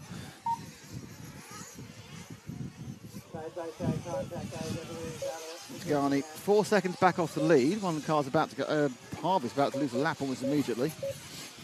Oh, came in there. You saw that very much was Elliott coming into the hairpin. Just rolled the thing through and just didn't break in turn. So I think he probably thought, I think he eased off a chance of moving, because Degani is where he wanted to be. So I won't miss him, I'll just ease back past him. Went to the right hand of the switchback before going out to the Beach RC corner hairpin. Oof. Keeping tight.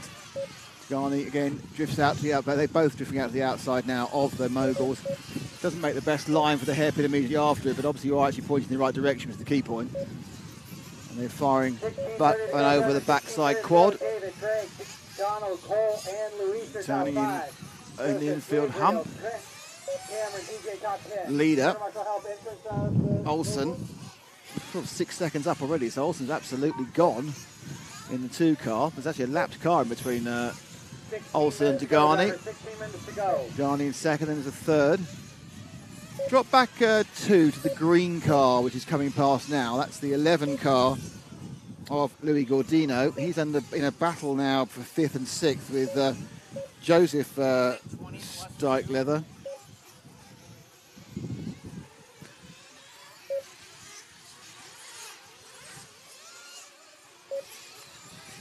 Battle, he might be losing actually. So these two battling in that 5th, 6th area. Right together up there at the hairpin. I'm being asked a lot of questions about what's going on in the race. I'm just advice. If you ever see me commentating and you want an advice on what to do on a race, please don't ask me because you're almost certainly going to go wrong. And the forecast here now, I'm not quite sure those 4 cars are all involved in the action because we're already getting some lappery going on.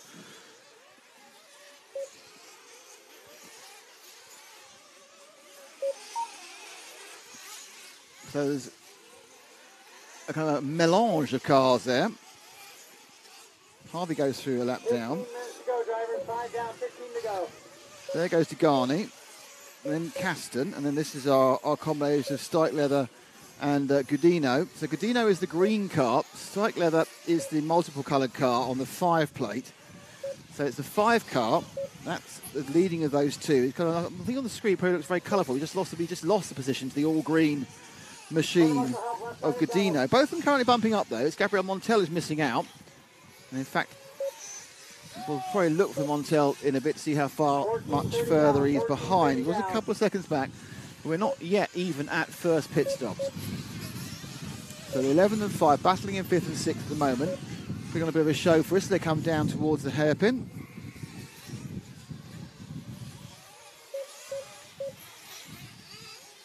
And then back away again.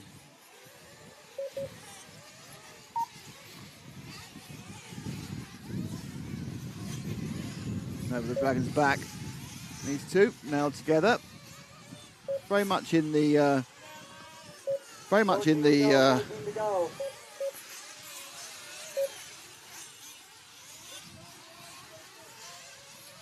early build parts. Very easy in a 20-minute race. You build it into 3 parts. You've got the in between the 2 pit stops. The first section, really, you just want to make sure you've not made any terrible mistakes before you get to the first fuel stop. In the middle, you start to really see what you can do. At the end, you're either at a point at the 3rd section, you're either in consolidation, or you're absolutely going S or B to get up the place you want. Car 2 just rolled right in front of me, and that was our leader. So Olsen's just made a mistake and lost some time. So the lead that Olsen had, which was 9 seconds from Degani, has reduced down to about 3. Our curve now is Gudino and Steichleather in 4th and 5th, and that lead is nothing like what it was. So Olsen lost some time. People coming in all the time now for pit stops. We're at the 7:30. No one's having to push the fuel. No one's having to worry about making 8.5, 9 to cut down the number of stops they're going to make on this particular final. There's our leader into the pits. Fueled up and gone. Temporarily. Greg Degani takes the lead. And there's the fueling up for the all-green car of Louis Gordino. Was it like, I don't know, 1 or 2.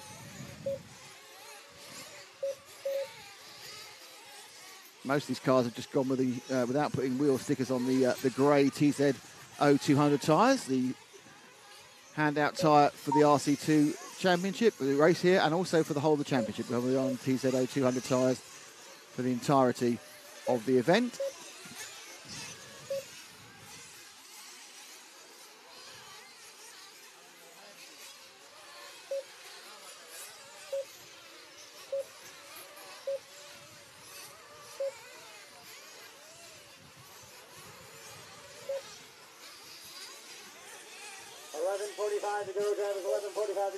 So Degani now has dropped to 3rd, and the leader actually is Caston. I wonder if Caston in the lead, which is car 7, Cole Caston, whether he's actually trying to do the whole thing on just 1 stop. So I don't remember him being up there before, and he's got past both Olsen and Degani. I'm always getting past Olsen and Degani.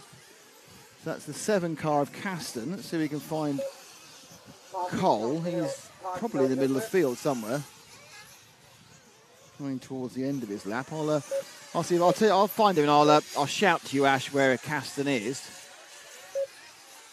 My guess is he'll probably dive into the pits and just put me right off. Oh, right. That was because he hadn't taken the reason he was leading was he hadn't taken his pit stop, and now he has. So Olsen is leading from, and he's dropped right down to his fifth. So we've cancelled that concept of seeing somebody else there. Actually, it's a silly idea. I won't do it.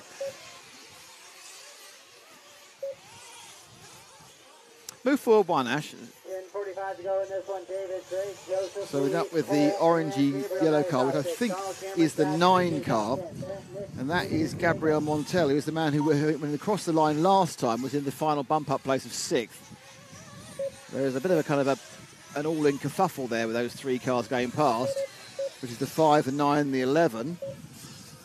And which is Stike Leather, Montel and Gordino.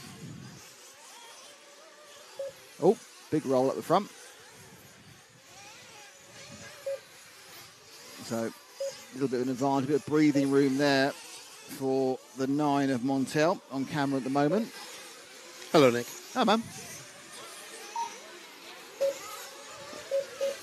David Olsen, young local here from South Carolina himself. I believe he's based just outside of Charleston.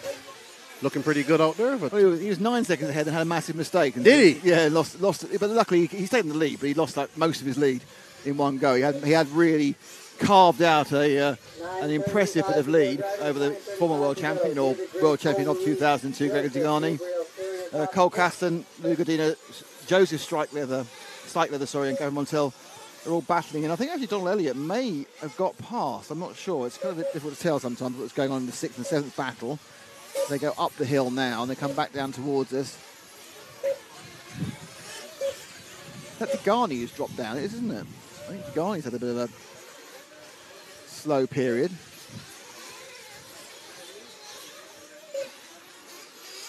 Yeah, 9's definitely ahead of 1. So Elliott is ahead of Degani, which is a bit odd.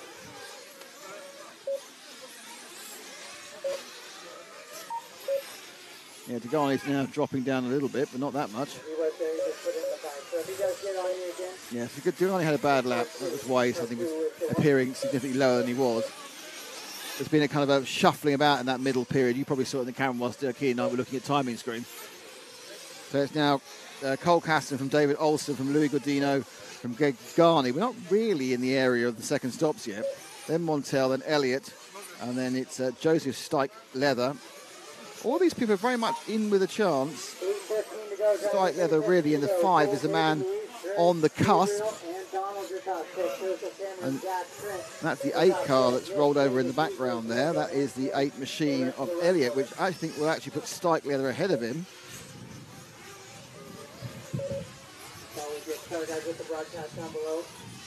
So, oof. The whites of his eyes that go round the back of the track. We're currently still with the Caston car with, or is it the Walker car? We're currently, yeah, we picked up the leader there. He's upside down though.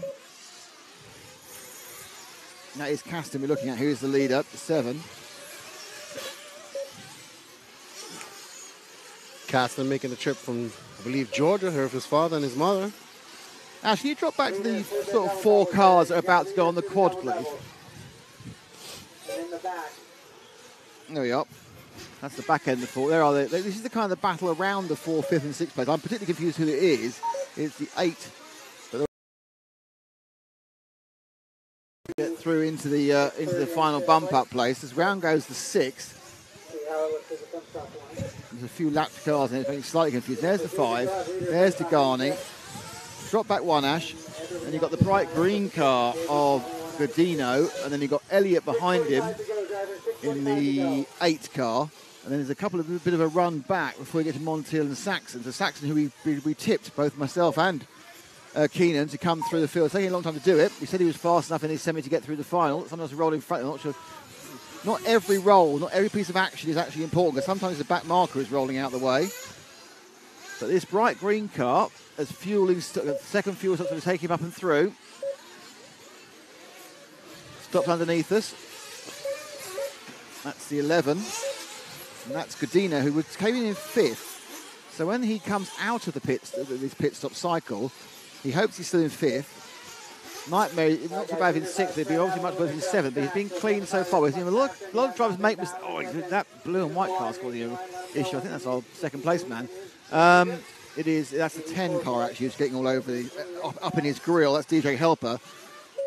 But when you fueled up, you need to put in a very solid out lap.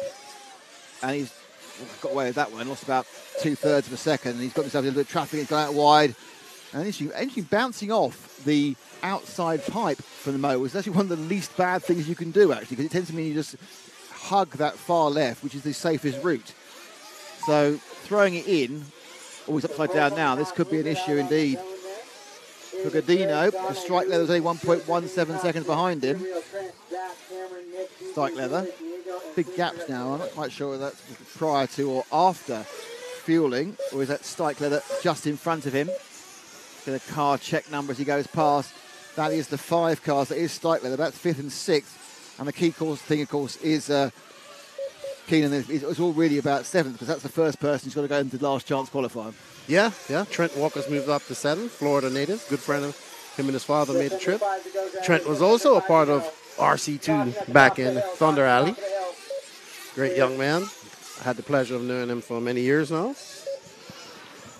But the younger strike leather is the 4th, Joseph, followed by Don Elliott, Greg Degani in 3rd, David Olson in 2nd, and Cole Caston, who was actually another favorite in this race, driving his techno buggy. He's got his teammates looking on over there, the Bordons and everybody watching the race. The wind's picking up, which it is is a bit annoying. Very much so. I have to mend that top left corner in a second. It's not up to the levels of yesterday, but it is picking up a little bit. Sad, and it's cold too, but not as bad as yesterday. It is cold, that is true.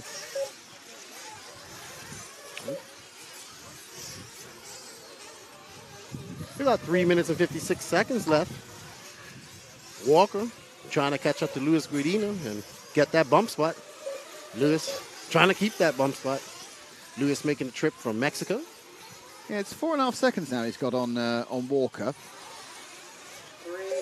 The battle with strike leather is never ending. And they're coming across the line now, the pair of them. 10, 5. Yeah, I think it's strange. Strike leather now is the one at the bottom of that pile, but Walker's still 5 seconds behind them. I just saw a car go completely the wrong direction. Not sure which one it was. The 9 or the 8? Montiel. Montiel, the 9. And it is. 3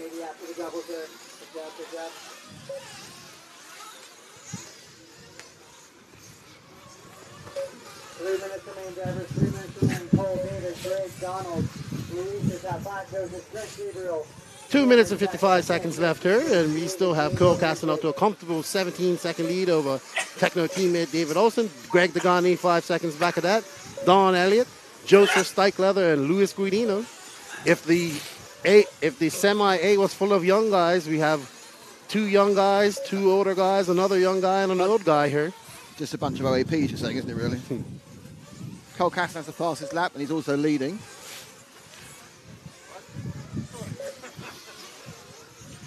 I think this is going to be one of the battles you see. Cole Caston versus Joey Bardone. So Godino now in 6th, only has 1 point something, 2 seconds over Walker, the 4. So we're actually looking at the Godino car, I think, or one of them. Godino's in front. 2 minutes to go, drivers, 2 minutes to go. Let's see if we can make sure we actually are on the 11. Which is really hard to see, because honestly the numbers here couldn't be less clear if they tried.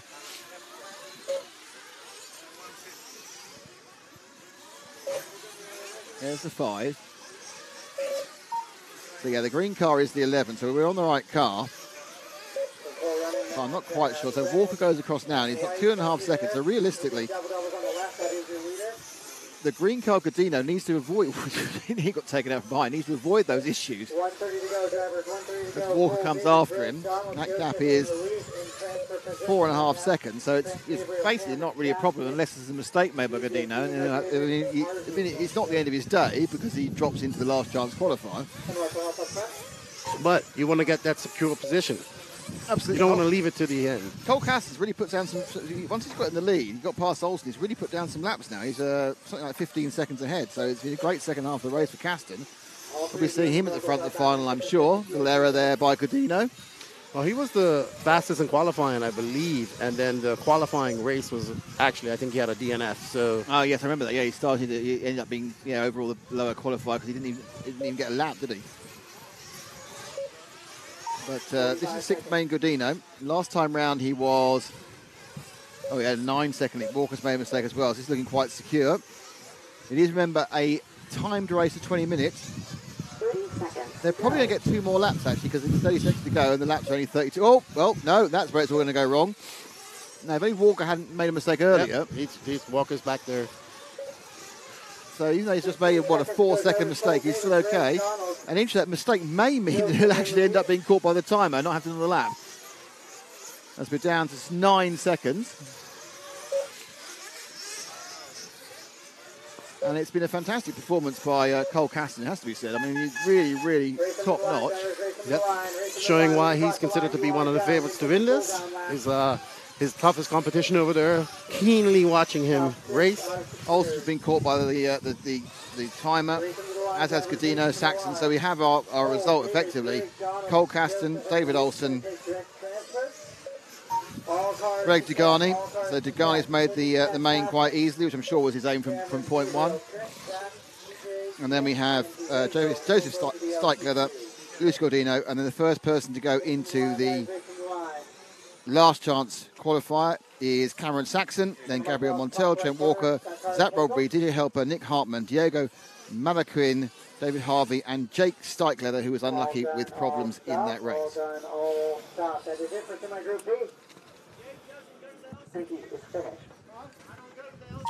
All right, congratulations to Cole Caston. He takes that comfortably over David Olsen.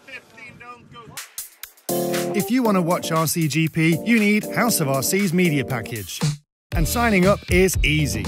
Just go to houseofrc.com/media.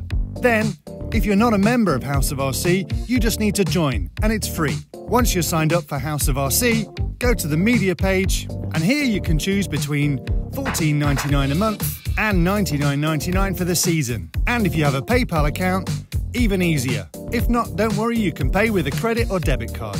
Simply enter your details, submit, and you're in. All the RCGP action you could ever want to see right here at House of RC's media package.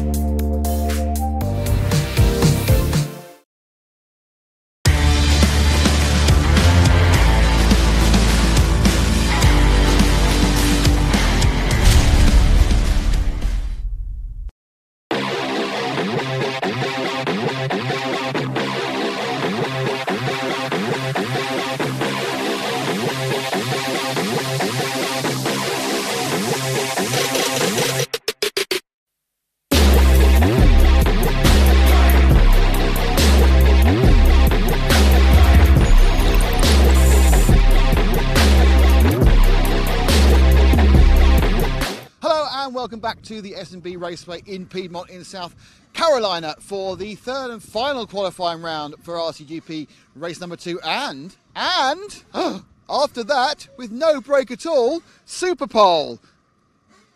Anyway, we saw Brandon Rose come second in this last qualifier. I mean, a lot of strong performances by Brandon and Lee, and of course they're using their Agama cars, but this is the older Agama, not the special secret new Agama. Let's see what Nemo had to say and what they'd show us of their revolutionary new chassis.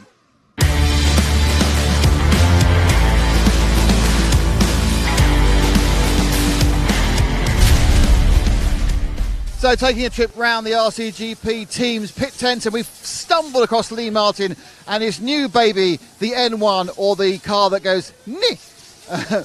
Causing waves, this machine, isn't it? Yeah, a little bit. You know, it's pretty drastic. It's pretty different. Gets a lot of attention. I mean, everyone wants to see how it goes, really. Just unfortunately, we haven't been able to show them this weekend, but very soon. So, is it just for attention, or what is the engineering thinking behind changing the way the suspension works?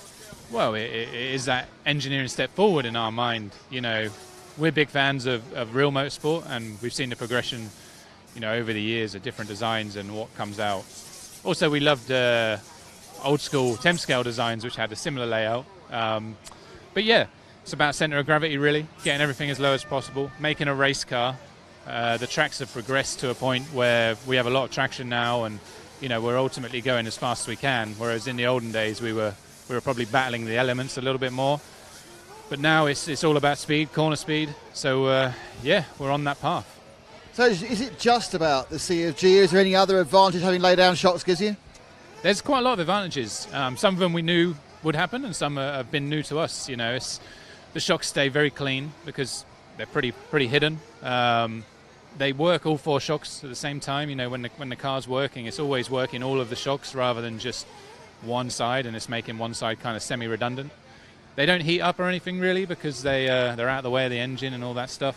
We haven't seen many disadvantages. I'm not going to lie. The shocks are very linear. There's no extra forces put on them as a sideways force, so they stay very consistent, and it really shows in lap times. They're very, very consistent to drive. So in the shops by Christmas? We're pushing on, and Q4 is our estimated so far. Great stuff, Lee. Hopefully we'll see it out in Italy in RCGP round 2. Yeah, for sure.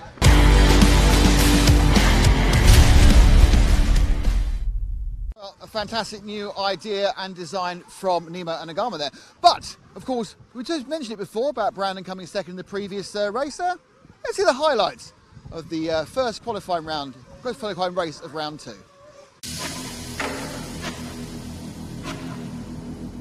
That 100, that is, of course, JQ. So the white wheels is Ronefalk, the yellow wheels are Berg, and they were, Ronefalk's made the whole, no he hasn't, he made the whole shot almost, and as I said he's made the whole shot, he didn't anymore, and he's actually last! Oh no, next to last.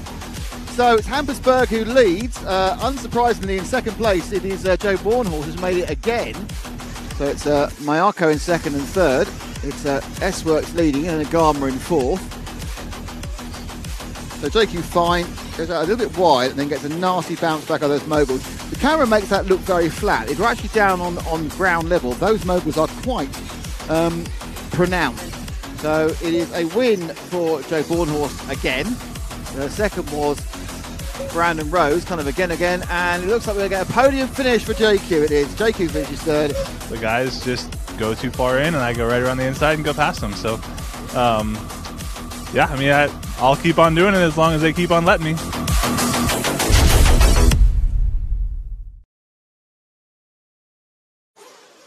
Super dramatic there. The music kind of came to a crescendo and then we were left waiting now for the final round of qualifying. So just so we know, we had the final round of qualifying, but let's see the order of the grid for this, the third qualifying race. Starting in first is Aidan Horn representing Associated, followed by his teammate Cole Effin Pollard representing Associated Scuderia Scampi Rosso. Doing it for the Queen is Lee Martin representing Nemo Agama, Evan Vale, the local hero, representing Beach RC and Associated, Cody Watson looking to get up there and finish on the top spot after some hard luck, representing Invisible Speed and Mayako, Camden Line 6th, Joe Borno 7th, Brandon Rust 8th, Joseph Quagreen 9th, David Ronefalk 10th, and Hampusberg and Spencer Heckett 11 and 12. So we have a 5 minute plus 2 lap qualifying race coming on. And then after that, of course, as quickly as possible, there is going to be the Superpole, which is basically 3 laps at the top 3, and the fast individual lap puts them on pole. Because don't forget, we have got a grid start for the hour-long finals. This is their last gate start of the day, of the week, of the event. Let's see who gets away fast. As you can see, that is the Lee Martin car in front of us, and the Evan Vale and Aidan Horn. We got a misnumbered car. Stop. We got cars in the wrong spot. Oh, it's all gone horribly wrong. Full start. What's gone on there? A full start. Someone's in the wrong spot. I'm not sure who that was. So you say it's Horn and Tollard and Martin and Vale and Watson and Lyon will be on the front row. Not a massive advantage, in fairness. They're all back on again. Everyone happy with the amount of fuel they've got, because obviously they've got to do 5 minutes and 40 seconds. And it's Superpole. Superpole. Go on, give me a Superpole. Superpole. Hey, here we go. Yeah, because obviously it's not. There we go. Here's the Jeep. Going to drop, and they're gone. Oh, and it's a bit squiddly at the front. Oh, I've worked out what the problem is. Both Cody Watson and JQ got white wheels on now. Now, how far back is Ronner Falk? And the answer is he's 10th. So Ronner Falk's going to end up in 10th. Out and away might be Camden Lima. He's one of the Beach RCs or the associated. Second place is Lee Martin, definitely. And third, I think, is Aidan Horn. Fourth is Born Horse. Fifth is one of the JQ cars, which are now, the JQ SM cars. So actually out in the lead was Evan Vale. Yep, and it's oh no, Vale's upside down. So Lee Martin takes the lead. Oh, and oh dear, that's all gone horribly wrong. Born Horse is in second. Let's see the marshal fall over, because it's always fun. There's Vale, all going very nicely. Ends up with a bit of a roll. And he's gone, and up the inside goes Martin, and now he goes, oh, Marshall's off frame there, it's no fun. So it's Martin from Bornhorst at the front. Bornhorst was making a triple win across the three. Behind them, I think is Aidan Horn, it is Aidan Horn, and then behind him is Evan Vale. I think it's CFT. Cole Effing Tollard is in fifth, and then Ronald Falk is again coming through from so far behind, it's just not fair. I think it's pretty likely Ronald Falk will not make the Superpole. So Martin just going over the Dragon's back there. Staying ahead of Bornhorse. Bornhorse, again, not having to push any of this, really, because he knows he's got 2 wins and everything's fine. But looking around the inside again. Taking a middle line there, Bornhorse, which is interesting. Most people have been moving more to the left hand. Again, he's got the up and under. That's the same up and under he used to get past Tollard yesterday. And Bornhorse gets into the lead. So now Martin has to decide we can do something about it with the standard Agama, not the special one. And then you've got the Horn and Vale. So you've got an associated Scampi Rosso car. And actually Horn now gets into second place. So it's Horn now in second as Martin made a mistake. Right at the far in the corner. Let's have a quick look at that one again. So Martin, Martin bounced the wrong side. That's some good opportunist movement there. And now Horn is absolutely thinking about moving forward towards Bornhorse. So Horn now looking to make a battle of it. But Ronnefeldt's got himself into 4th place. So Ronnefeldt absolutely driving the wheels off that car. And that's Horn's made a mistake. Lee Martin back into second. Ronnefeldt is in 3rd now with Bornhorse ahead. So it's Bornhorse from Martin, from Ronnefeldt, who's absolutely on a mission. Then you've got Vale in 4th and Horn in 5th. Now, Ronnefeldt, can he finally get some sort of result today? I mean, obviously it's the hour final that counts, but there are points, a few points for every single qualifying race. And look at the inside he's got him. So that's it now. Ronnefeldt finally gets to have a little bit of a look at whether he can actually close down Bornhorse. He's got himself into 2nd. And there is the 2nd place man of David Ronnefeldt as he now looks to gain on Joe. Now, whether Joe's going to give it everything he can, because he's already got 2 wins. And Ronnefeldt, perhaps this win might actually put him into Superpole, if he gets the win, because he's got a couple of sorry results so far, so I'll be interested to see that. You see where Brandon Rose is. He's 7th. He'd be a favourite to get in there as well. But absolutely, to have any chance, I think, of Superpole, Ronnefeldt needs to catch up to Bornhorse. Bornhorse just a little bit ahead of him. You'll see him now in the frame, and the gap is officially 1.2 seconds. Vale's had a bad lap. Martin's going to 3rd again. Vale now in 5th. Tollard has picked up 4th. There's not really seen much of Cole so far in the heat, but we didn't see much of Cole in the heat yesterday either. And there he was in the end, in the finals, and he's all over it. So, yeah, it's kind of a situation where he was just good towards the end of the day. Not so much in the qualifiers. So 1.257 seconds it was last time. Looks a little bit further this time, actually, as Bornhorse screeps in underneath us. Well, we're right. It was actually that's a mistake by Ronnefeldt. No, but Ronnefeldt just lost it. He's pushing hard, and I think that's going to be rather a pleasant feeling for Bornhorse, because Bornhorse, I'm sure, is driving within himself. Ronnefeldt's pushing as hard as he can to get up to Joe. But at the moment, the S-Works and the driver seems to have everything for Ronnefeldt, and Ronnefeldt, has had a bad day. Let's be honest about this.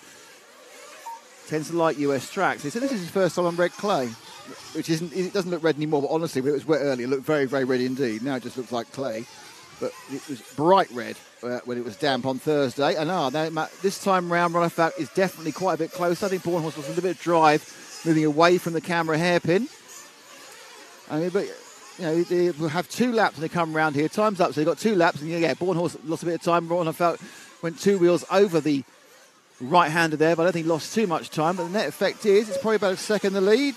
Got that within 15,000. I got that. That's how good my visual, that's how good my lucky calls are. So Ronnefalk now can see the back of Bornhorst's car. It's way more important for Ronnefalk to beat Bornhorst than it is for Bornhorst to beat Ronnefalk. And Ronnefalk really pushed the second part of the quad there, but that meant he overshot the braking on the landing and had no gain. So he's kind of learning a few things here. One of which is it's really quite difficult to catch up to Joe Bornhorst. About to start the last lap with these two. Now, neck and neck. Bornhorst will be in the Superpole for sure. Not sure about Ronnefalk. I think definitely getting past Bornhorst will give him a chance. But the fact that Bornhorst's done so well means that there aren't that many points being divided so much between the people behind. But Ronnefalk's had a bit of a nightmare. And 1 second place probably isn't going to be enough. You look up the inside now of the Dragon's back. Can he land and turn? Up really now got as close as he can, but Bornhorst is going to shut him down, I think, and that's what's going to happen. So Bornhorst is going to take his 3rd win, his clean sweep of qualifiers. Ronnefalk in 2nd. It's going to be Tollard in 3rd. If it is Tollard in 3rd, there's a long gap actually, but if it is Tollard in 3rd, that actually works quite well for Ronnefalk. Martin in 4th again. None of those have shown in the earlier rounds. Rose 5th, Heckert 6th, Berg 7th, Horn 8th, Watson 9th, Quaggreen 10th, Vale 11th, and Lime 12th. So the top 3 is quite, apart from Bornhorst, I'm not overly sure who the top 3 are going to be because everyone's now had a bit. I think Brandon Rose will be in there. But Evan Vale, who did well, he's had a horrible one as well. So it's all really now kind of up in the air about who's going to do what. Oh, that was a big gust of wind. The wind has picked up again. Hopefully it'll drop again. There's the result. So, Joe Bornhorst in 1st, David Ronnefalk in 2nd, Cole Tollard in 3rd, Lee Martin 4th, Brendan Rose 5th, Spencer Heckert 6th, Hampus Berg 7th, Aiden Horn 8th, Cody Watson 9th, JQ 10th, Evan Vale 11th, and another DNF for poor Camden Lime. He's not having a good day today. That was an angry Viking. It was. We've got to wait and find out who the top 3 is. Let's have a bit of a look at the beauty shots of the last few days.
So RCGP Superpole, it's up. Bornhorst, Rose and Ronnefalk. Ronnefalk will be going first.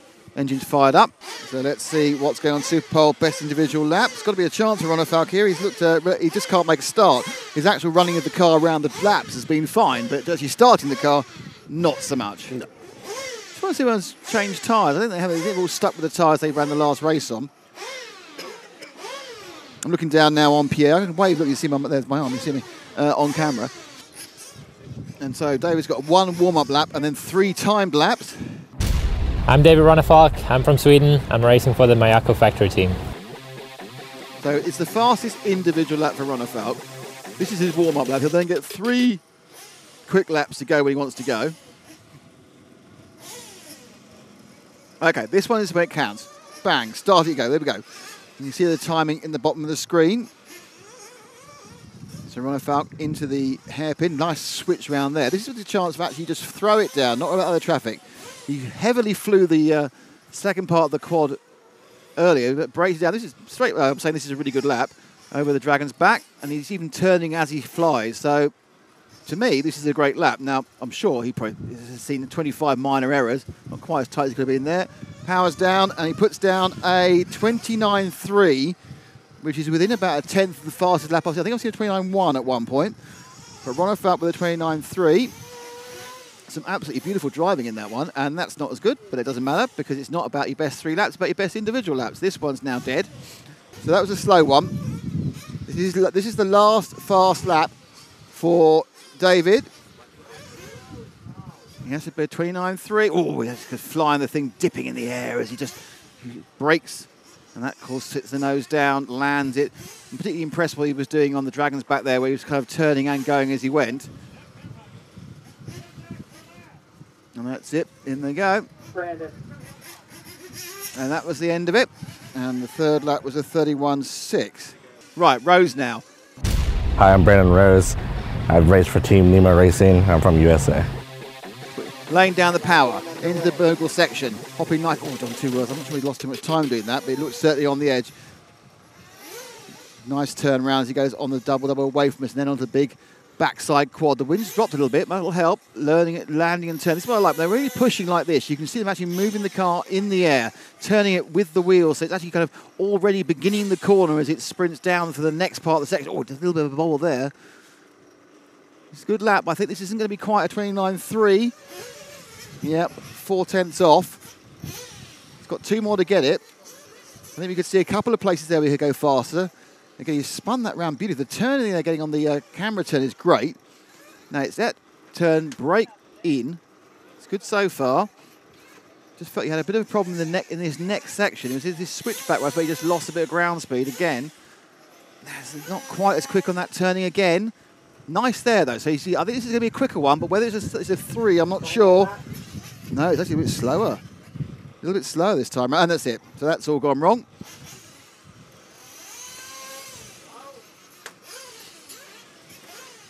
So that won't be going any further.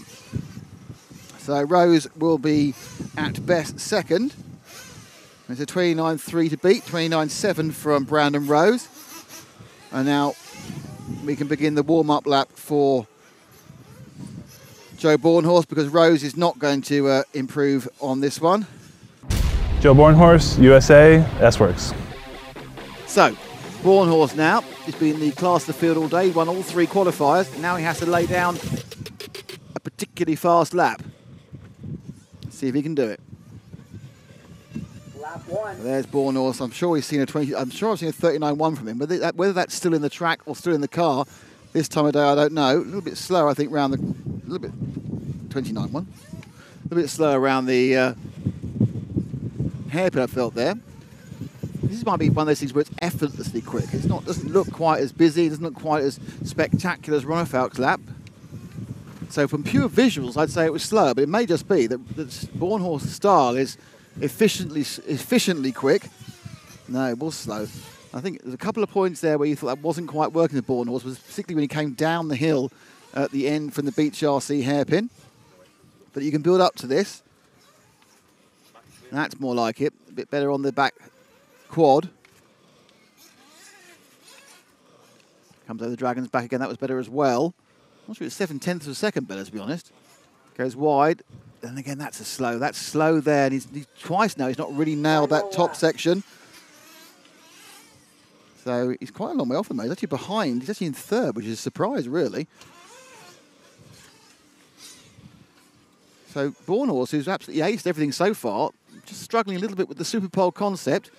He's about consistency, and having to push now is perhaps not really working for him. This looks as good as the previous. He's really about this top end of the track where things have been going slightly wrong from. That's better, much better. So this is going to be quicker, definitely going to be quicker. And it was enough for second just, but it's Ronald Falk who picks up pole just quicker. So 29.7, Bornhorst picks away 400, but by 4/10 of a second, your pole sitter is David Ronefalk. So in 3rd place for Superpole, and therefore starting 3rd on the grid was Brandon. How did you enjoy the old Superpole? It was fun. That's my 2nd time doing it. I obviously was the slowest, so that's a bummer, but it was a good time. How different is the challenge of trying to lay down a quick lap than actually just running with the car during the laps? 20 times harder. Everyone's watching you. You get nervous. All the other drivers are watching you. And yeah, it's a little harder, but... Starting 3rd, hour-long final. You must be confident. Yeah, I'm really hoping to mix it up for the win. And obviously my car's been good for the long runs, and that's all I'm really hoping for. Is just get a clean start and just go from there. Great start. Thank you, Brandon. Round Rose third person qualifier. Now I get to talk to Joe earlier than normal because Joe's won everything so far, but apart from Superpole. So, Joe, explain to me what went wrong. Basically, just RCGP doesn't make a whole lot of sense. I dominate the whole day, and I go 4/10 slower on one lap, and I get to start second. So, doesn't make a whole lot of sense to me, but it is what it is. So we'll go back and get prep for the 60-minute final. Good job to David for going fast for one lap. I went fast all day, but it is what it is. We'll keep on trucking. So was it because your car wasn't really set up for one quick lap, or did you just not nail a particular lap? No, I think I nailed a pretty good lap. I have a little bit more comfort built in my car right now. Kind of thinking towards the final. I was tested a few more things there, but it's all good. It's not going to matter on the start. I think we'll probably get out and get going. They would start first or second probably regardless. So I think chasing's a little bit easier than leading here. So I'm actually all right with it. Joe, thank you very much indeed. So we're starting second. And finally, David's managed to sort his day out. I mean, let's talk about the qualifying race where once again you were nowhere at the start, but you got through to second, and that just screeched you into Superpole. Yeah, I don't know how I ended up third there overall. I walked down the driver's stand like I was in top 3. Then I saw. I waved you back. You know. Yeah, I saw I was third there. So yeah, then I knew. I mean, my car has been good. It's just the starts. I mean, three out of 3 today. I've probably been like last or second to last on the first lap, and yeah, it's been tough from there. But I mean, the speed has been there all day, and the car is feeling good. Made some changes for that one, which made it even better. So was able to make a good first lap there. I felt like there wasn't much more to get there on the second and third lap, so I tried pushing it, but ended up crashing there I had small mistakes on the second and third lap. So luckily the first lap was good enough for TQ, and now get grid starts. Hopefully I can make it through the whoops without any trouble, and hopefully we'll have a good 1 hour main. I mean, in fairness, that first lap, I think if I were you, I'd put in a highlight reel, because you look at it, it was an absolutely superb lap. You could see from the attitude of the car, the way you were turning in the air, you absolutely nailed the 2 or 3 really difficult sections, and that's why you're 4/10 faster. But is that a sort of a form you can take into an hour-long race, or do you have to put it right back? No, for sure. I mean, the funny thing is, like, that lap is probably the lap where I just focused, on the line, didn't overdo anything, and that's when your lap times drop. So you don't really have to push, especially when the grip is this high. It's almost better just to keep it, smooth and steady. And that's when the lap times are going to drop. And like you said, it was a great lap. I think I had on the jump here in the front, maybe I missed like a 10th or 2 because I went a little wide there. But overall, I'm very happy of the car and everything. So I'm looking forward to this hour main, and hopefully going to have a good one. Great stuff. Thank you, David. Okay, so that's all the qualifying over. Actually, there's a bit of RC2 qualifying to go, but all we have now is a main final for RCGP, which will be an hour long. Before that, there is a 45-minute final for RC2, and I think the last chance qualifiers. There's still quite a lot of racing action to come. Brief break, and then we go last chance qualifier. We go 45-minute RC2 final, and the big showcase 1 hour, 58 minutes plus 2-lap final for RCGP round 2 here at the S&B Raceway in South Carolina. Don't miss it. Come back and see it, or don't go away. It's your choice.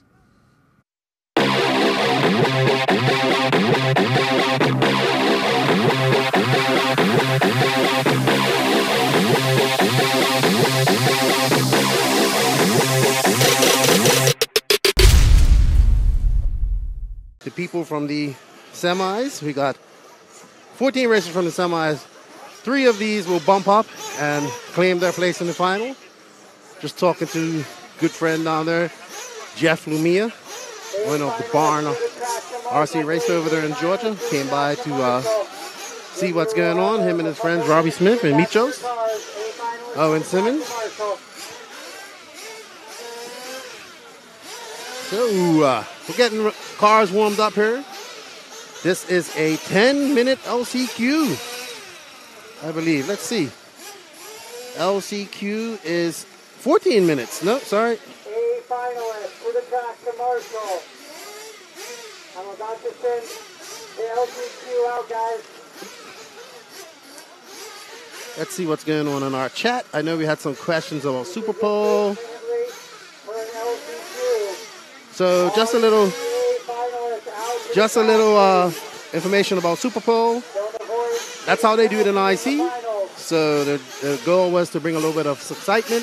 Everybody likes hot laps, so let's go down and have some hot laps. Got David Bauman in there.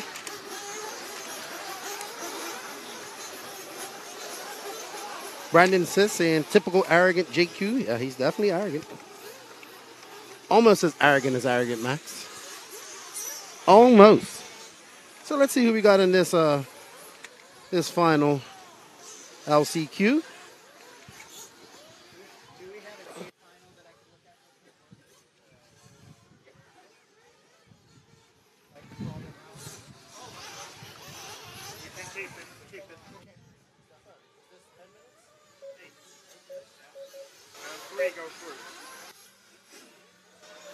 So this is a 8-minute final. We got Culture representing Canada, number 1. Blake Crow, local guy from here. Cameron Saxon, another local. Gabriel Montiel making the trip from Oklahoma. Trent Walker, Florida guy, good friend. Josh Hollyfield, local legend around here. Bayou Berku, driving well for all the Canadians.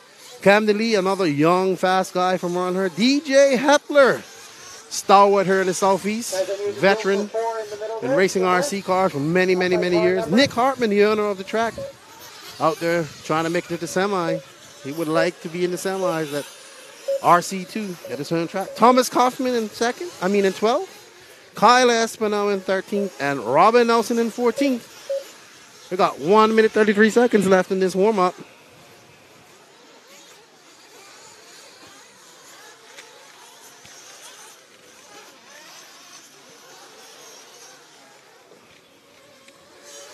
Beautiful day down here in Piedmont, South Carolina. The sun is out. A little bit windy here, but not too bad.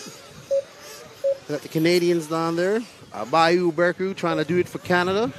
You see we got any Canadians here. I'm surprised Adam Ross is in here. Where's Adam Ross? Brandon Sis is rooting for Cameron. I'm surprised Cameron's even in this. He should have, well, he was in the semis. He had a bump out of the semis. But he's been helping Evan Vale. Good to see Evan Vale out racing again. Been a while since I've seen him. I like Evan. Excellent painter. Pre-Vale paints. Probably one of the best painters in the industry. I can paint anything.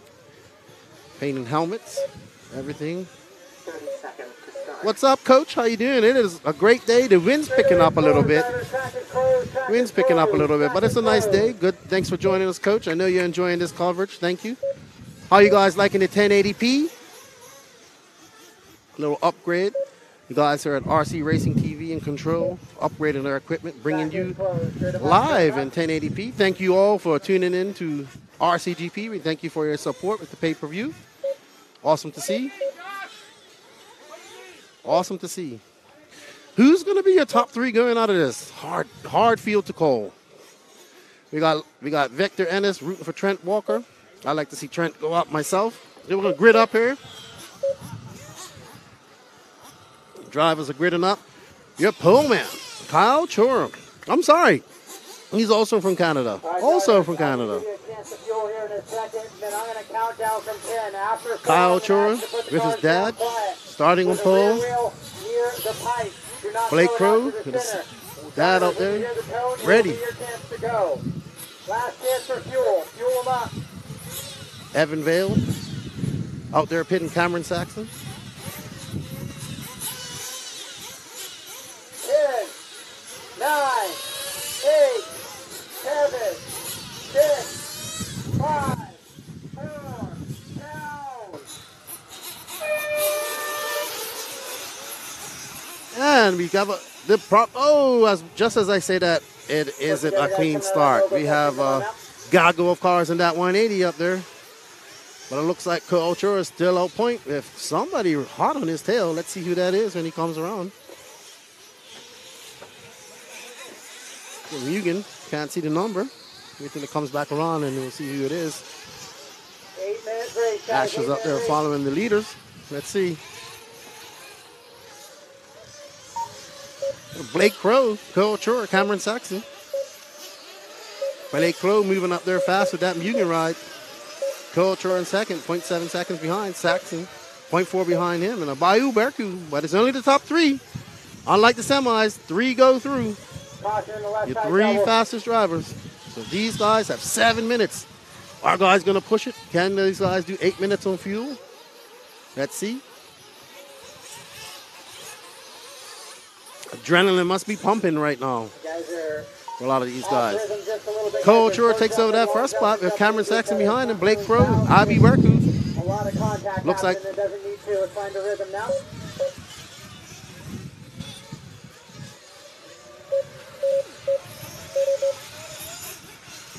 last chance qualifier here at RCGP for the RC2 guys. Your top 3 go through to your final.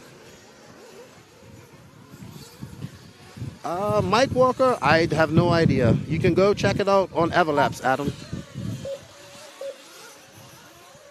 I am unsure how Mike Walker does.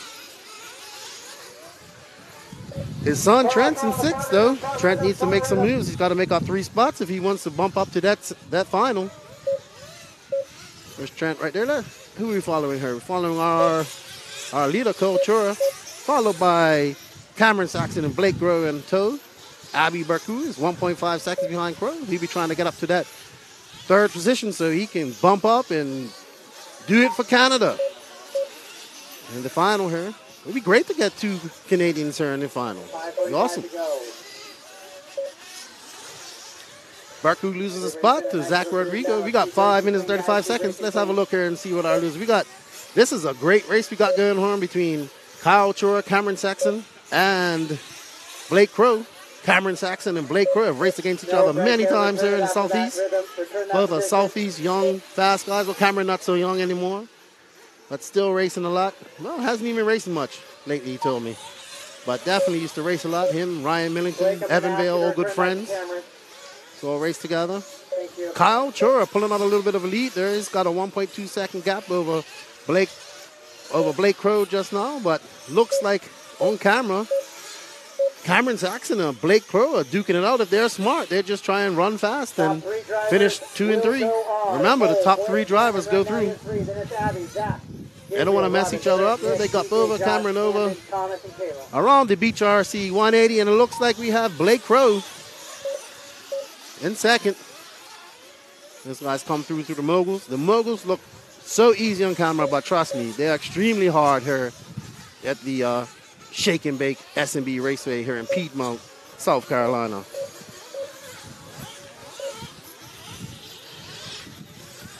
Looks like Coach Roy's got a comfortable lead. He's just got to hold it together for another 4 minutes and 16 seconds. It'd be great to see the young Canadian make it to this final. Just came from the Nationals over there in Tim Lyons, Adobe RC Speedway. First race for him at the Royal Nationals were held there last week.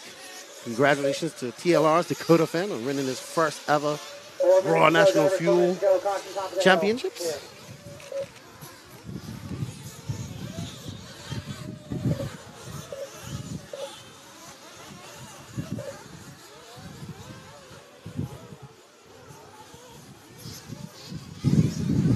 Let's go back.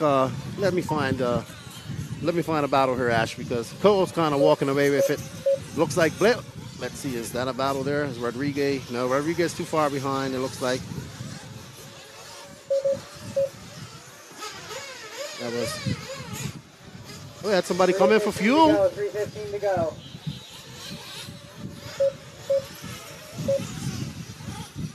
Cole Chura got a 3.4 second lead over Blake Crow. Cameron Saxon,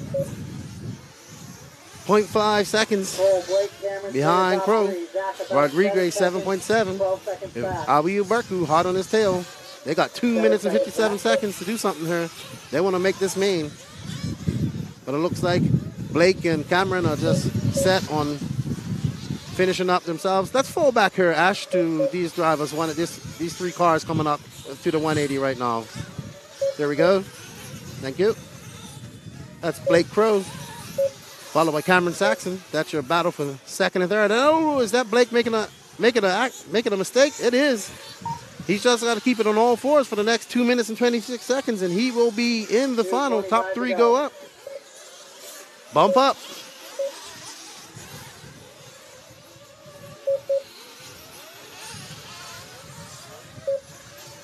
trying to keep it smooth. Abby Berku is back up to fourth. He's 4.2 seconds behind Blake Crow. He'll be looking to try and get up there and represent Canada. He's been over here with a big contingent of Canadians over there. Like I said, those Canadian guys know how to party. I'm surprised Adam Ross isn't in there today. Surprised he isn't. Two to go in this one. It's Cole, Cameron, Blake. Now Cole, Blake, Cameron, Abby, Robin, Trent, Zach, DJ, Gabriel, Josh, Nick, Camden, Thomas, Taylor. Abby dropped that lead down to 3.7 seconds, but he's only got 1 minute and 36 seconds to catch up. Can he catch up and make it a race for that last bump up spot? Let's see. Let's see where Abby is. We're on board with Blake Crow. He's comfortably in second. Cameron Saxon in third. So Cole, Blake, Cameron, and Abby. Abby Berku in fourth, but he's dropped on. He's lost just under second. He's 4.1 seconds behind. He only has 1 minute left to make a move. You can see him. So cars are going through the rhythm section right now. Car 12, you will have a leader on you shortly. Not yet, though. So when you get your all white car there, give him some room. I'll keep trying to chase down the leader.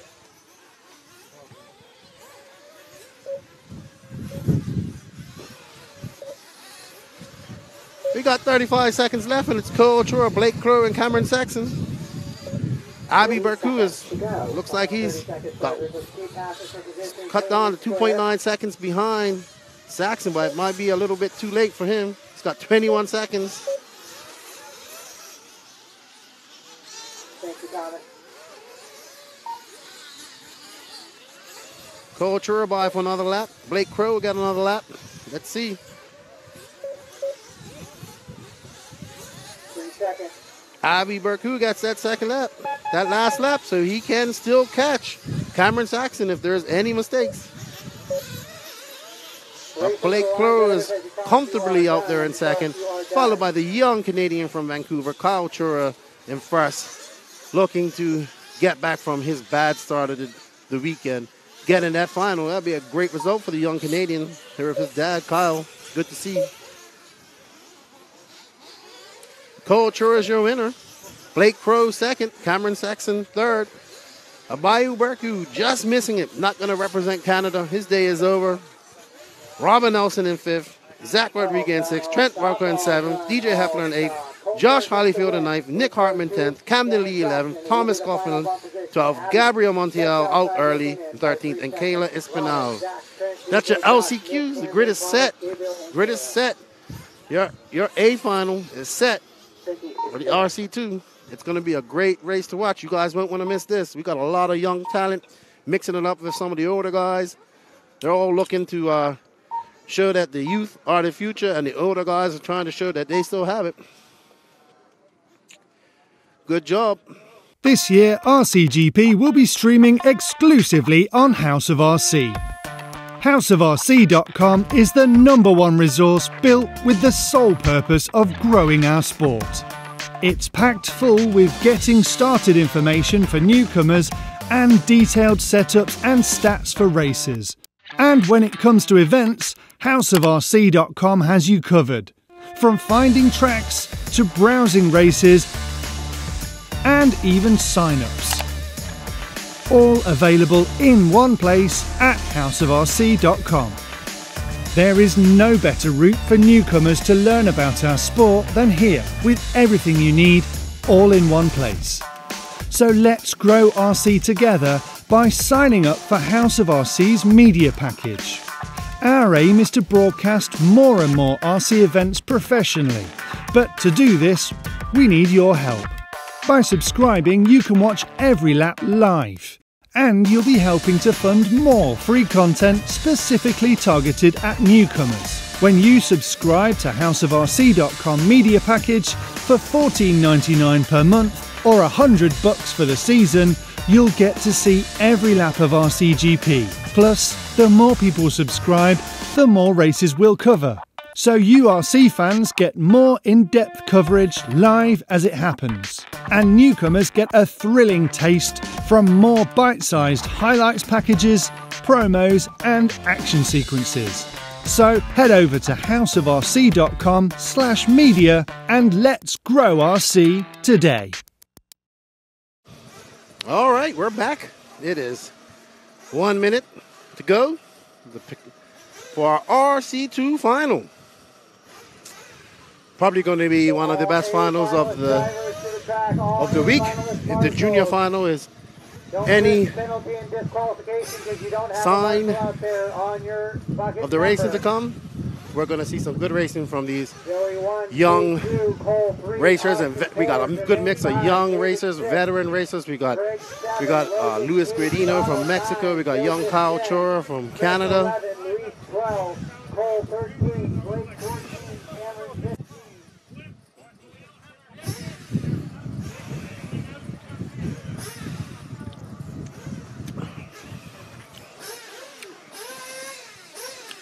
Sorry guys, you heard me smacking. Having a little Red Bull here. Gotta get me some wings before we get up with this epic 45-minute main from these a lot of young racers. And it's really good to see a good mix of young and middle age or a little bit older gentlemen, and then the older crowd here racing together. We got WRC's Chris Morant here. Joseph Steichleather beating on his older brother Jake today.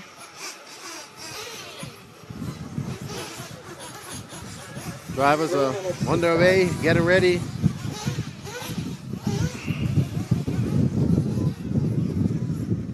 Let's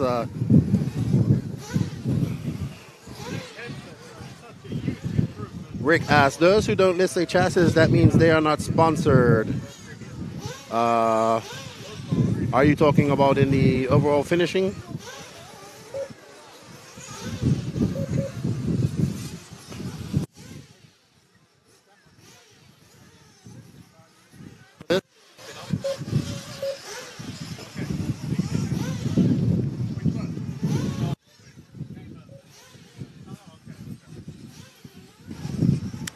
Yeah, so starting in front we have Joey Burdon coming from Ohio, Cade Burnett, another local here, Cole Caston making the trip over from Georgia, Austin Horn, the older brother of Aiden Horn, coming here to mechanic his brother and also racing. Says he likes Nitro and wants to do it some more. Jermaine Robinson making a trip over from Texas, formerly of NorCal, here with his family, coming here right after the Nationals. David Olson, not too far. He's a South Carolina native, here with his dad. Looking pretty good today. Greg Degani. Greg making the trip over. He's all serious about his racing this week. So good to see Greg. Logan Colwick was just talking to his dad, Wes. They're super excited, having fun here at RCGP. Very good father-son team. Donald Elliott, probably one of the older gentlemen here. Donald is an avid racer and veteran here in the Southeast. If there's a race around, you can bet that Donald will be there. Don is pretty fast too, so let's see. Yeah, no problem. Joseph Steichleather, the younger of the Steichleathers, he was able to make it to the final. His older brother, Jake, wasn't. Chris Morant starting in 11 for WRC. Luis Guduino making that trip from Mexico. S-Sparks. And our three bumps from the LCQ, Cole Chor, the young Canadian. Probably the youngest driver here. I'm not sure how old he is. I think he's 13, 14 years old. Blake Crow, another Southeast fast young guy. And Cameron Saxon, who's like a middle age almost. Yeah, Cameron said he's 30 the other day. So yeah, he's getting older now. Let's see in our chat. Why don't we have chassis that what they're driving? Because RCGP, they do not sponsor RCGP. 30 seconds to start. This was a rule that RCGP made, excuse me, back when they first started, to make it fair for the sponsors that do pay the entry fees and the money to get their drivers here. So unfortunately, if you are not a sponsor of the podcast, I'm so used to saying podcast, if you're not a sponsor of RCGP, you will not get any representation digitally.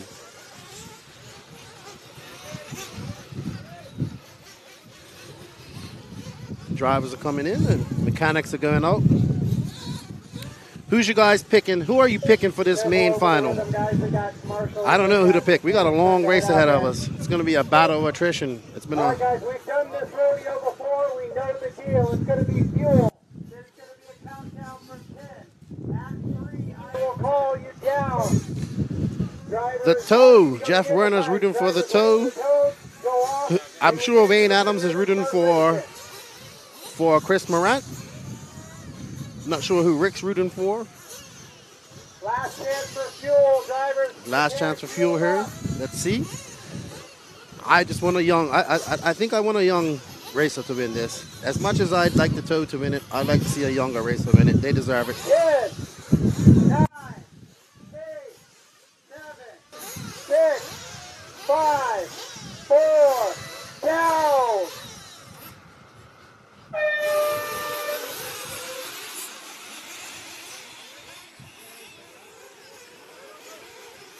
And that is probably one of the cleanest starts I've seen today. We only had 2 casualties, 2 accidents in the... Oh, and that's Cade Burnett just rushing up there. Let's see. Joey Bardon out front. Looks like Cole Caston in second. 2 guys pipped to win this. Joey Bardon, Cole Caston, Cade Burnett. Let's see. We got 44 minutes and 28 seconds to go. Lots of racing to go here. Tire attrition will be a thing here as well because this track is super abrasive. These guys have to conserve their tires as well.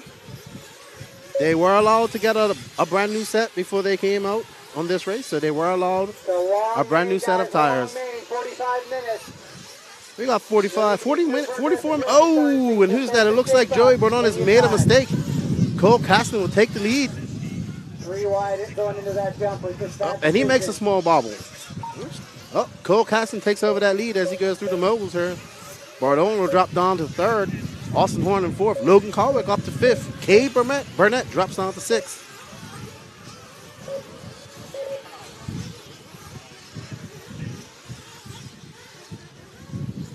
Cole Caston being the oldest of these guys, probably 20, 21 years old. All the rest, all below 20. Some below 16. Good to see. Cole Caston just clips off. Cole Caston clips off as 31 flat. Looking good and confident out there.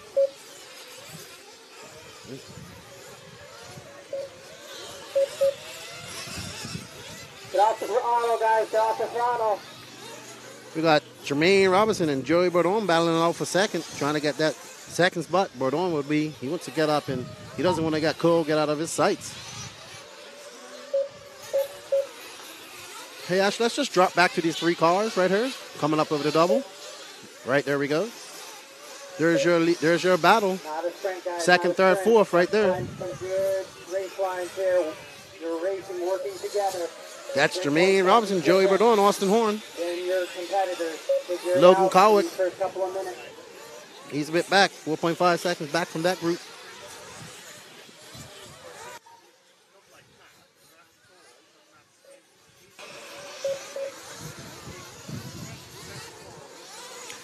Got 42 minutes, 13 seconds. A lot of racing left there to do for RC2 drivers. Just as it was back at Thunder Alley, the RC2 drivers provided some great racing, some great entertainment for all of us. This is a great concept, I feel. This is the only way we have some sort of separation between amateur and pro here in RC. The RC2 system gives these drivers, preferably these young drivers, something to look for. Maybe a pathway to being a pro if this ever really gets accepted. If RC ever gets its act together and starts taking itself seriously a little bit. We might see some advances going on here. Well, looks like Cole Caston. Who we got here? We got Cole Caston, Joey Bardon. Jermaine Robinson is taking over the lead. I must have missed that. Jermaine Robinson got past Cole Caston. I didn't see that on camera. Joey Bardon. 1.9 seconds behind Cole Caston. Cole Caston 2.4 behind Jermaine. We got Austin Horn. He's 6'4" back. But there's lots of time. Who's that over? That is Austin Horn, number 4. out there like a turtle. Shuffle down. And Cameron and Jermaine Robinson, your leader.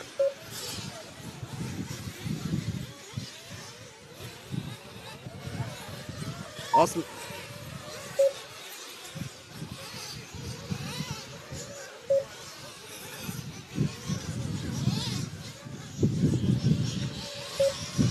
Cole Castle's got back out to that lead. Let's go back to our lead driver, our lead racer right here. Just coming over the speed hump here, Ash, and going over the Dragon's back.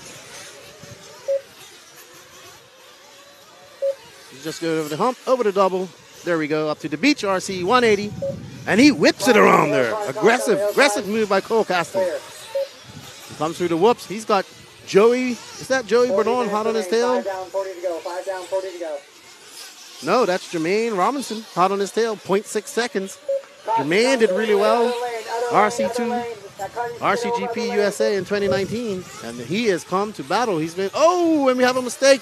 And we have great sportsmanship by Jermaine, letting Cole Caston wait. I believe that's Caston. Yes, Caston is the white wing, and Jermaine is the pink. He's got the pink wing. Associated versus Techno there. And they go through the moguls so smooth. They got some lap traffic in their way. Good call there. Thank you. Thank you for getting out of the way. And they are hot on each other's tail. Where's Joey Bernard? Joey Bernard's back here battling it out with Austin Horn. Remember, these guys have to conserve their tires. Yesterday we were seeing tires burning up after qualifiers, so they got to remember that. Cole Caston still out the lead, goes at the Beach RC 180. He's got Jermaine Robinson. We got a race here, guys. Jermaine Robinson is 0.4 seconds behind him, and he's on him. We got some lap traffic. We got that traffic out of the way. Let these guys race. And that didn't work. Caution top of the hill. Caution top of the hill. Clear, clear, clear. Little bobble by Jermaine. He's fell back a little bit, but he's coming. Oh, and we have a mistake by Caston right there before the hump. And that allowed Jermaine Robinson behind to take the lead. Jermaine looking to get some breathing room, but Cole Caston's right on him. He didn't lose much time. He didn't lose the lead, but he didn't lose much time. He's on it. And they come across me here in the front straight. Go over the. Oh, we have a little mistake there by Jermaine. And they are trading the lead back and forth between each other. But Cole just seems a little bit more settled, a little bit more secure. He's be able to make up from that mistake he just made. But Jermaine is all on his rear end, trying to get past, trying to do it cleanly. But it's lots of time to go. 38 minutes left in this race.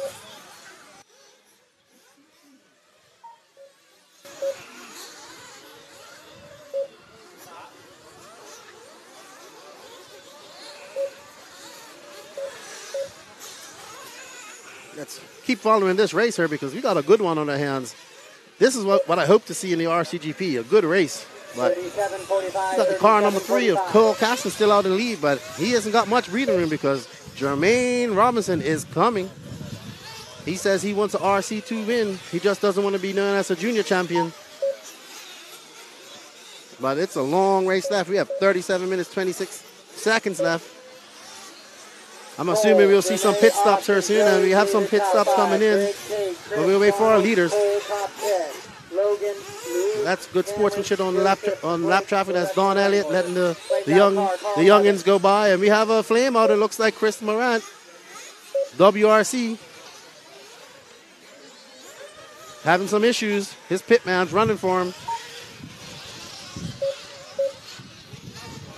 And we have Jermaine Robinson, his dad's got him. Oh, what a fast pit stop by Mark. Will that help?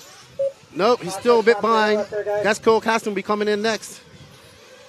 He's got a little lap traffic he's got to get around.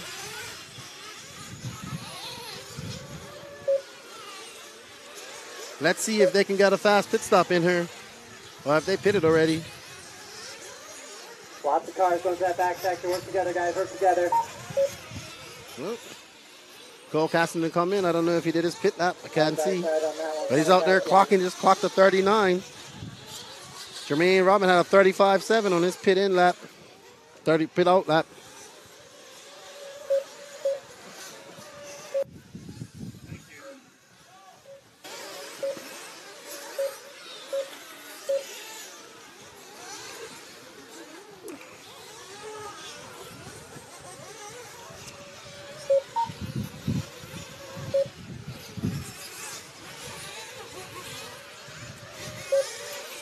Oh, and here we have it. We have Jermaine Robinson. Cole Caston came in for fuel.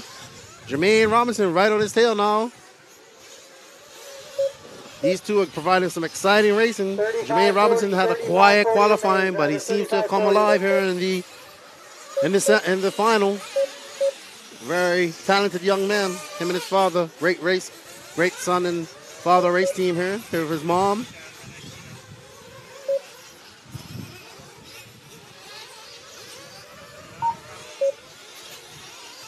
There you have the battle for first and second. You got Cole Caston there. Oh, and Cole Caston makes a mistake. He makes a big mistake, and that allows Jermaine Robinson to get by. Jermaine Robinson used to battling it out with all the big dogs out there in the West Coast. Recently moved to Texas. His home track is Thornhill. Leaders are cars 3, 5, and 4. 3, 5, and 4. He goes up over the beach on RC 180 onto the front stretch. Past us here and through the moguls, but Cole Caston hasn't lost any time. He's still on his tail. He's only 0.7 seconds. Oh, that was a good marshalling. He didn't get in the way and get hit, which would not have been good. Jermaine Robinson seems to have pulled off a little gap. He's just going over the Dragon's back around the 180. Cole Caston seems to make up a lot of time with Jermaine with this right-hand side of the track here. He seems to come through there so much faster. And Jermaine seems to be coming through these whoops. And that's the left-hand side here through these doubles down a lot more. He's single, doubles up to the top comfortably. And Jermaine's just flying through that line he's got. He's the only one doing that. They're coming up to lap 2002 world champion, Greg Degani. Greg Degani. 40-plus winner from last night.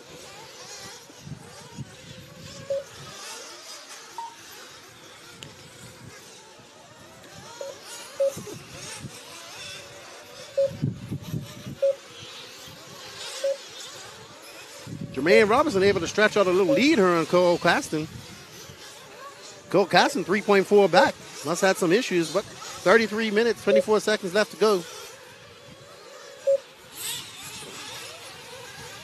Greg. Let's drop it back a little bit here. I'm going to find cars 6 and 7. That's 1 and 6. Where's our one car? Joey Bordon. There he is, going over the Dragon's back, going up over the double there, Ash.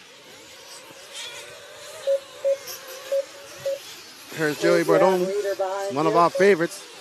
TQ, he's down in 4th. He's 17 seconds out of the lead, but he has 32 seconds to go. And this is Nitro Racing. Anything can happen.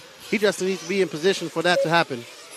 So, just keep it in all 4 wheels and keep it smart.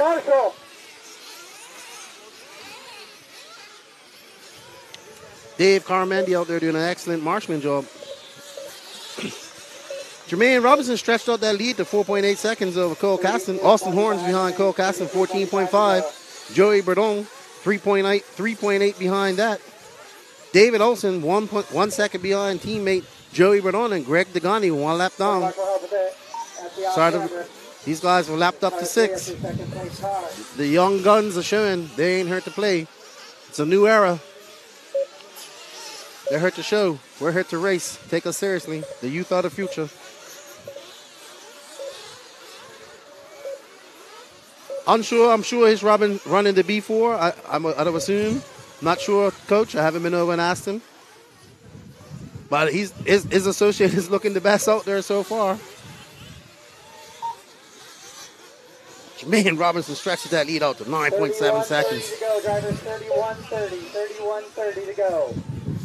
Joey Bordon trying to catch up 3rd. He's 2.8 out of that. Austin Horn trying to hang on to 3rd. He's 6.7 seconds behind Cole Caston. Let's find a race here. Caution in the mogul, caution in the mogul.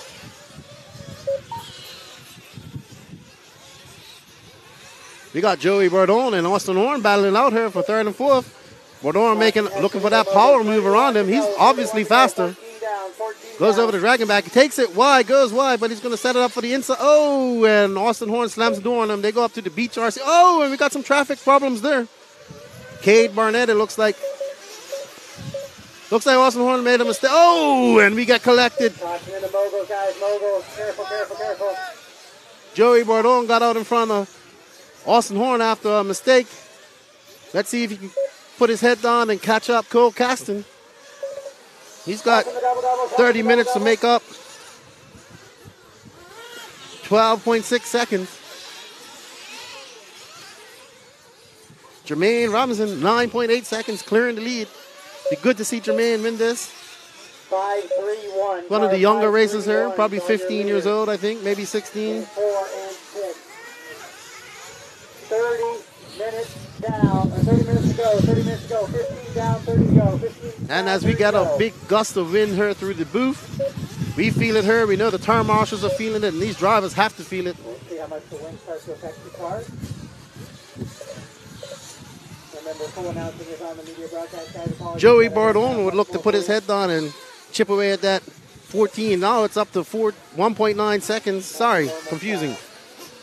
Joey Bordon is 14 seconds, 20 seconds behind Cole Caston. He has a lot of work to do if he wants to catch up and be in the mix for this win. Cole Caston is catching up to Jermaine Robinson. He's 3.3, dropped it on. Not sure if Jermaine would have came in for fuel.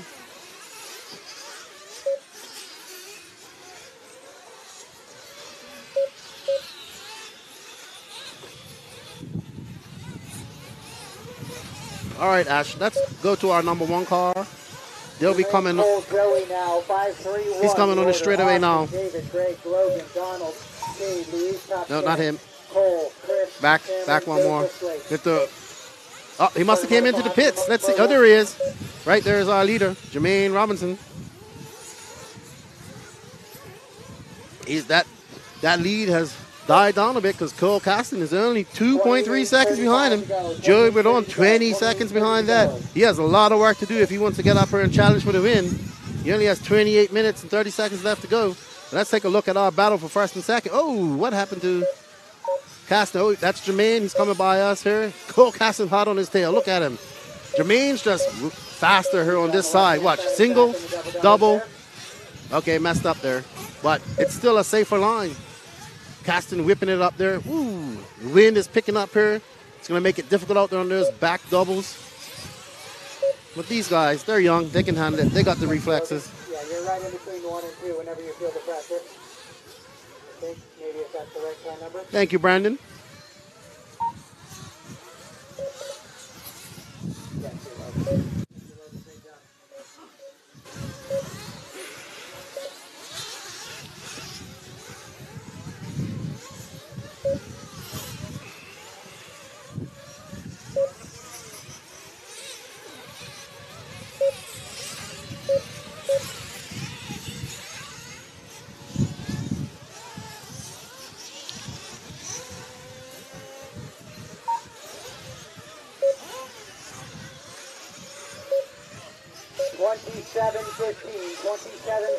To go.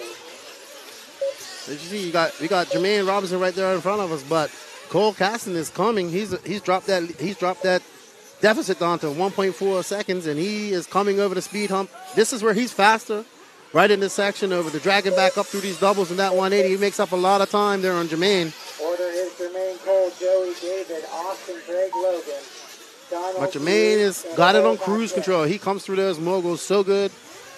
Single, double, boom. Only other person I saw doing that line was Greg Degani. Joey Bordon trying to make up that deficit. He's still 23 seconds behind second. He's 25 seconds, just over 26 seconds out of first. 26 minutes left. Joey and Cole. Good job, guys.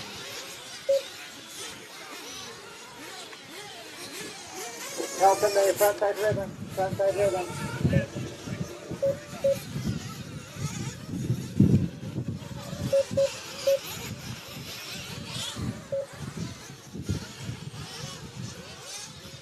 26 minutes to go, 26 to go.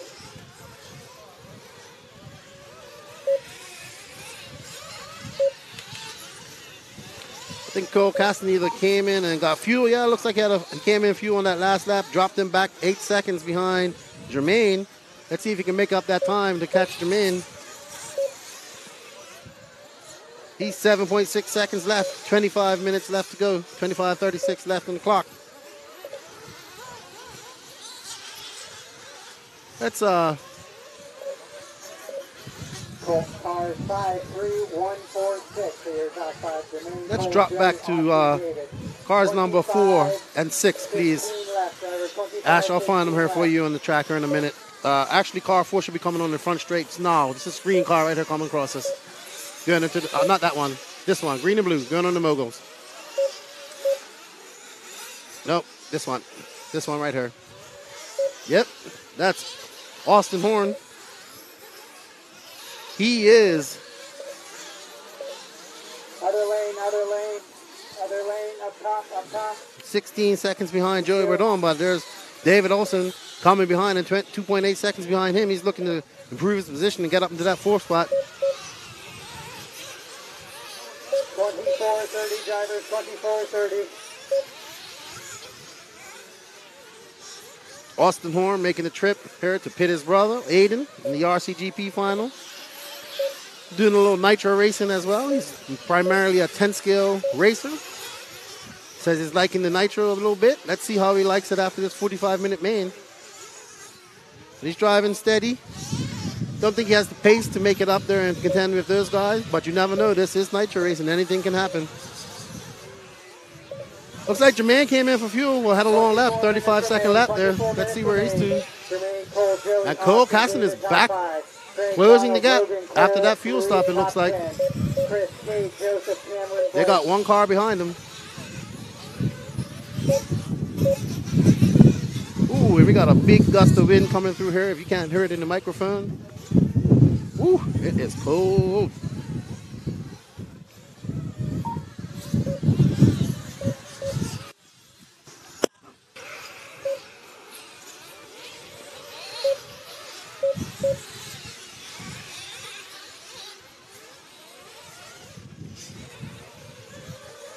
Caston to the lead. Let's get up there and see what happened to Caston. He's actually in the lead.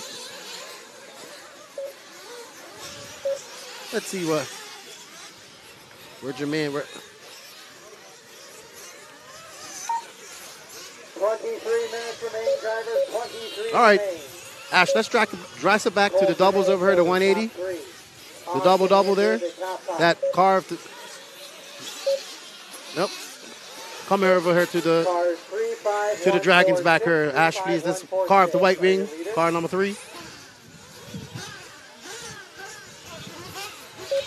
Nope, come back, Ash. On the straightaway now. Oh, we wait for him right here. Here we go. Here comes Cole Caston. Trying to stretch that lead out on Jermaine Robinson. Jermaine Robinson in for fuel. So that was not a pit. He did make a mistake.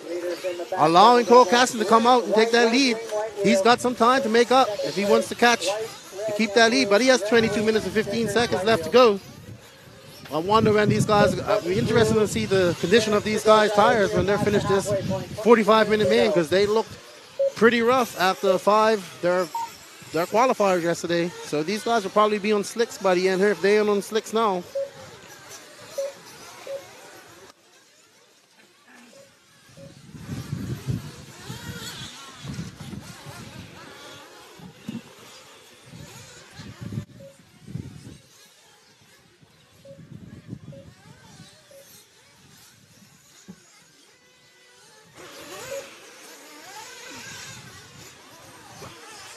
Cole, Jermaine, Joey, Austin, David, still your top 5.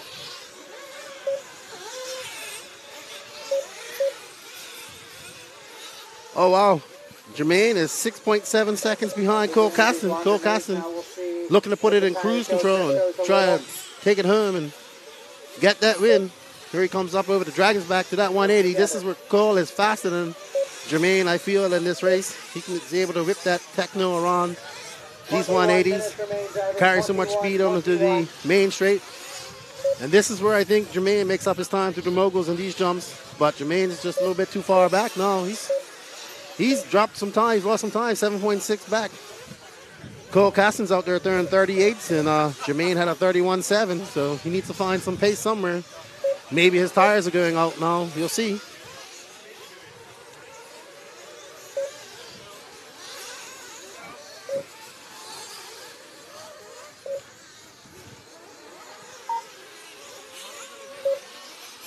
Go ahead, Jermaine, go.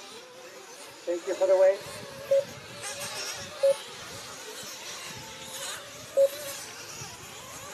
Well done. Oh, wow. Cole Caston getting a gap from Jermaine. He's falling 12.5 seconds behind. Still top 5 as we hit 20 to go. 20 to go, drivers, 20 to go. We got 20 minutes to go. Cole Caston's got a 12.5 second lead. He's looking to win this and put it in cruise control and bring it home, but he has 20 minutes to go. And as we know, this is nitro racing. Anything can happen. But it's the glory.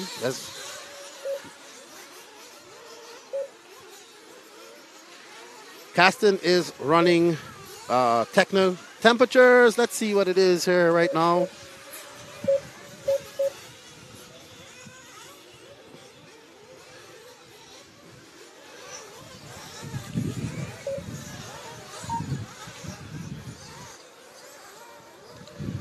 $63 degrees. Sun's out, but the wind's out. Thank you. We got wind at 12 miles per hour with some gusts. Not as bad as yesterday, but still a little bit windy here. All right, I don't know. We need to fall back and find out what's going on in timing. Wow. Our two front runners, our three front runners have lapped up to third here as Joey Bordon is putting on a charge. He's 12.1 seconds behind.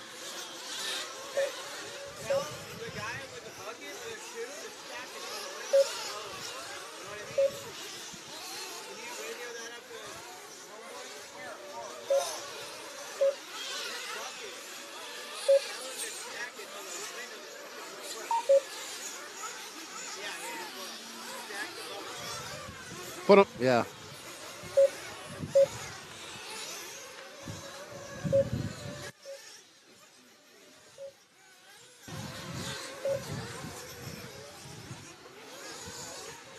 Wow. Cole Caston's got out to a 12.6 lead. Jermaine Robinson in second. Closest third, Joey Bordon. He's 12 seconds behind him. He's got a lot of work to make up. Maybe we'll dress back and watch a little bit of Joey as he's battling out with Austin Horn a little bit, but he's got a lap on him. 17:45. We got 17:45 to go, and Cole Caston looks to have it in cruise control out there. No worries. He's just clicking off those laps. He was in for fuel just now. Let's see if this brings it closer for Jermaine. See if Jermaine can capitalize on what looks like a pit stop by Cole Caston. Maybe I missed it. Busy looking at scoring.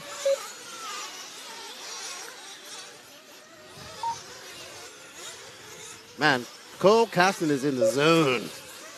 He was your fastest driver out of qualifying. He just had a very bad, he had a DNF in his qualifying race, and he had to start way down in the semi-B. But that didn't stop him because he's here, this 45-minute main. He came to race. Again, announcing is with the media booth, guys. I'm sorry, it's not more full announcing up here. Caution on the second double, caution on the second double. Stay inside, stay inside. Clear, clear, clear. Let's fall back and let's look at Cole, is your reader going into his back double? car number 1. Where's Joey Bordon? With the pinkish red and the white buggy white wing. With orange, red, and white.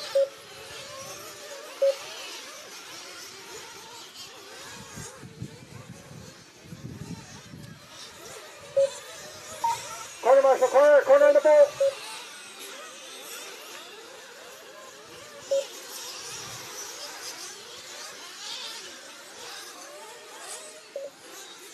Second place just into the moguls now.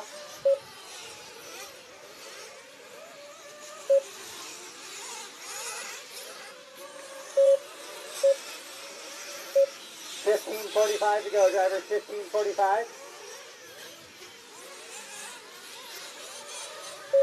Cars 35146. 35146 are the top five. Hey, Ash, let's get up follow this car, number one, just going up over the double, up by the Beach RC 180. It's going to come on, just coming on the over. Oh, and just as I say that, he has a flame out. Oh, the camera crashed just as I put the camera on Joey Bardon. He has a flame out, has an issue. As they rush him back, there's his dad. Let's see what's happening. Follow them, follow them, follow them. Let's see if they get that refired. He does have a good lead. He can still come out in third. He is car number one. They're trying to get it. They got it refired. They got it fueled up. Good job. That allows Austin Horn to take over the lead. Joey Bardon after that flame out, it looks like maybe they're trying to push their fuel strategy. This track got a lot of grip. It can fool you into going to using more throttle than you need to. Joey Bardon pushing. Unfortunately, looks like he ran out of fuel, had a flame out. That takes him pretty much out of contention unless anything happens to our leaders here. But Cole Caston out to a comfortable 19-second lead as it looks like Jermaine Robinson comes in for his pit as well. Let's see if Bardon can make up some time. He's trying to hunt down his teammate, David Olson, but David's got a 12-second deficit to make up. That's probably one of the worst spots you can flame out in. It's only a turn away from the loop. That allows David Olson, another technical driver, to make it up to fourth. But he's 13 seconds behind Austin Horn, who's in third.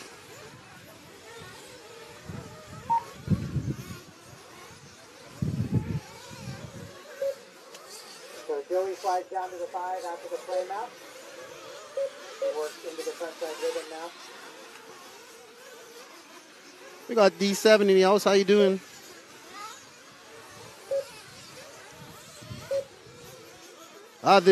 The RCGP engine. So the Cloud dude's asking, there is no RCGP engine. If your company has not sponsored or anything in RCGP, they will get no digital representation on the screen. So if you see an engine company there, they have paid sponsor money to be a part of this. That was a decision made by RCGP, which caused the whole huff and puff back in many years ago when the whole concept was released, as have many people huffed and puffed about RCGP. We got other race promoters making funny posts on Facebook and all that. Shows the maturity level of some of the other race promoters. Compensating.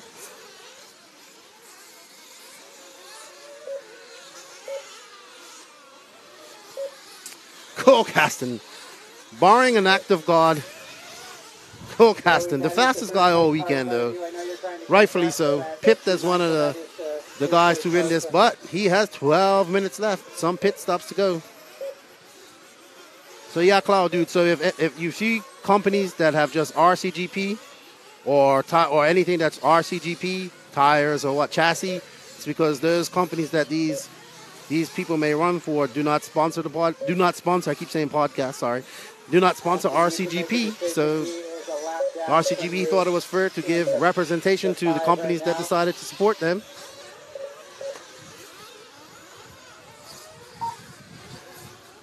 Caution after the front side ribbon. Wow. Cole Caston is on fire. Joey Bardon has made up some time with his teammate David Olson. He's back up. Chased him down. He's 3.9 seconds out. He'd like to get up in that fourth position. He doesn't look like he has enough time to catch Austin Horn, but he's flying right now. There we go. There's Joey and Austin. Oh.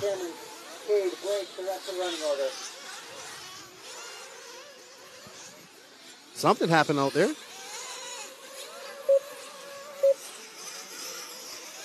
Yeah, that's Joey and Austin going up there over the Dragons back. I'm here busy looking at time, and I got the race here on the screen. Joey Bardon is on the hunt. He wants to make up for that flame out. He was on the hunt before he flamed out.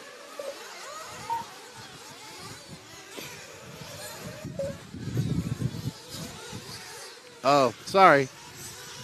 It looks like Joey Bardon is trying to get that lap back from Austin. 10:15 to go, drivers. 10:15 to go. That's what happens. Needs to get that lap back from Austin. Then chased on his teammate, David Olson, who's 4.2 seconds back. There we go. Joey gets around him. Now he's got to hunt down his young teammate, Techno RC, David Olson. Let's see where David is. I think that's David. Yeah, he's the 6th car. He's just going up over the double-double. Where's Joey? Joey's catching him. Joey just threw down a 39, trying to catch up to David Olson. 9:35 to go. Logan Colwick in 6th. Joey's dropped that deficit down to 2.7 seconds. Looks like we're going to have a race for 4th here. That's the only race we have going on. Sorry. Joey Bardon has gotten past David Olson. Looks like David came in for pits. No, or he had a bad lap. Nope, Nate Cole's still out there. Yeah, Cole's almost a full lap. Joey Bardon back up to 4th. Too far out to chase down for 3rd. But anything can happen here in the next 9 minutes of racing. But Cole Caston looking to be on cruise control. He has a 34 second lead. He almost has a lap lead, and he's just in cruise control. Cole Caston being the, unfortunately didn't show in his semi-starting position, but was definitely the fastest. I believe he TQ'd qualifying and just had a DNF in his qualifying race. That's why I had to start so far down in the semis. 8:25 to go, drivers. 8:25 to go. 8:20 to go.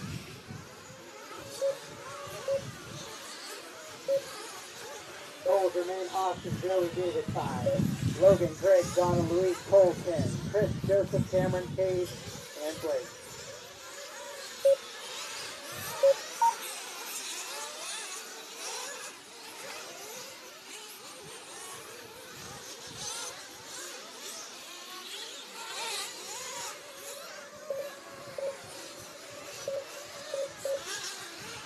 And Cole Caston isn't showing any signs of slowing down as he goes out there and throws on a 35.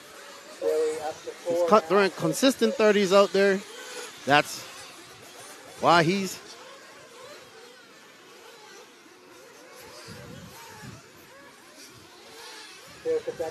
thank you guys for the compliments.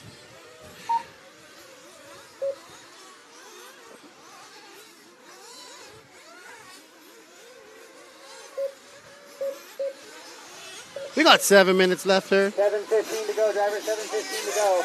We got Austin in there for some fuel. We got Joey Bardon in here for some fuel. His dad got him fueled up, and he's good to go. He's going to push it hard. He would like to try and catch up Austin, but he has a lot to make up.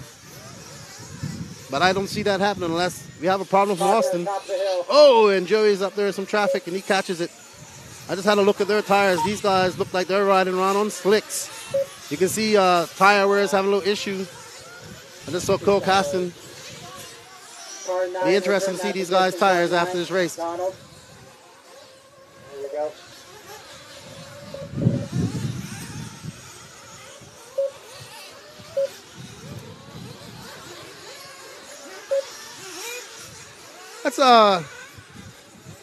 Let's show our leader some love. He's out there throwing some hot laps on. Let's find car number 1 here. I'll find him for you, Ash. There he is. He's coming up to the 180 here on the left, over the double doubles if you can, Ash. Our leader. Out there in cruise control, going up. Nope, up over the double. Oh, you can leave it there. Come back, Ash. Leave it there. We'll see him come over the Dragon's back. I'll let you know. There we go. Car with white wing right there just went cross. There we go. There's Cole Caston. Just looking at his tires, man. He looks like he's on slicks. Let's see how he...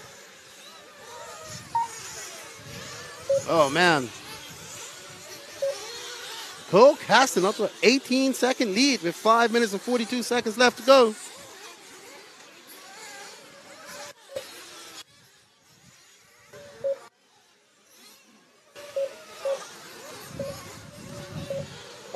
Jermaine Robinson out there just threw down a 38. Maybe a little bit too late for the throw down those hot laps. A lot of traffic out there. He let Cole Caston kind of get away, run away for a little bit here, so he'll need a mistake for Caston, a couple mistakes from Caston, and some no mistakes from him to make up some time here. He wants to get into that first position, but Cole's got a 17-second lead over Jermaine. 5 minutes to go, drivers. 5 to go. They both just threw 31 flats, so no gain for Jermaine on that lap. Here's your leader, Cole Caston.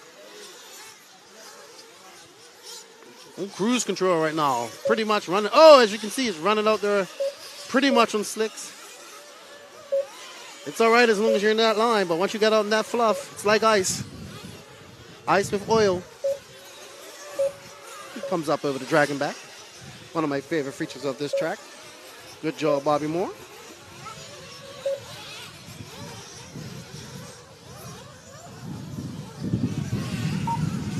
Good to see these young guns out here coming and doing it big. Goes with the RC2 theme. Back in Thunder Alley, we had young Camden Line, was young back then, maybe 15 years old. And he won the overall RC2 in USA. He's here representing Beach RC. For RCGP not having the best of weeks. He's coming off a very good performance at the Nationals. Let's see what he can do in the 60-minute final coming up.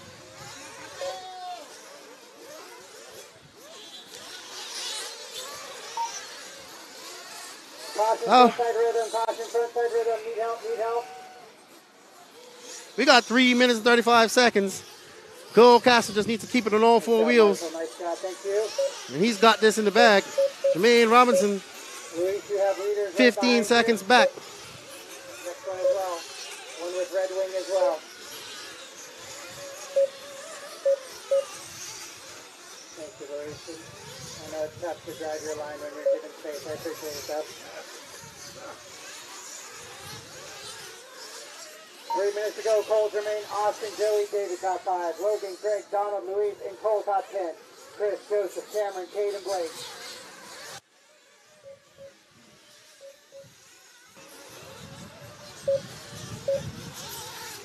Leaders all on different laps, but kind of getting all together here. Left side of the track.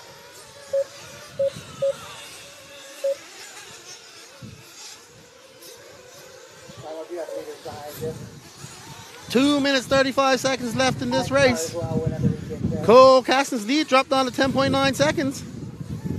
He must be just backing it down a little bit. He can't back it down too much. But he's probably out there on ball tires as well. You can see he's having a little bit of difficulty. He's keeping it in that line.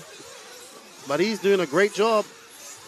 That Techno looking good out there. Been looking good all weekend, to be honest. All the Techno cars have been looking good here all weekend.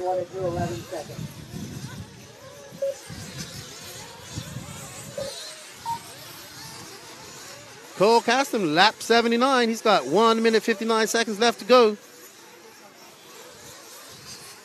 Jermaine Robinson, 11 seconds back. Austin Horn in third. Joey Bourdon in fifth. Joey Bourdon in fourth. David Olson in fifth. Logan Colwick in sixth. Your top 6, all young guns. Cole Caston being the oldest one. Jermaine Robinson, about 15. Austin Horn, Austin Horn, a little older as well. Joey Bourdon, 15 years old. David Olson, 15. Logan Colwick, 18. Good to see these young racers coming out here. Not being fanboys, being champions. This is what we need in RC. Promote the youth. They are the future. 1:15 remains, drivers.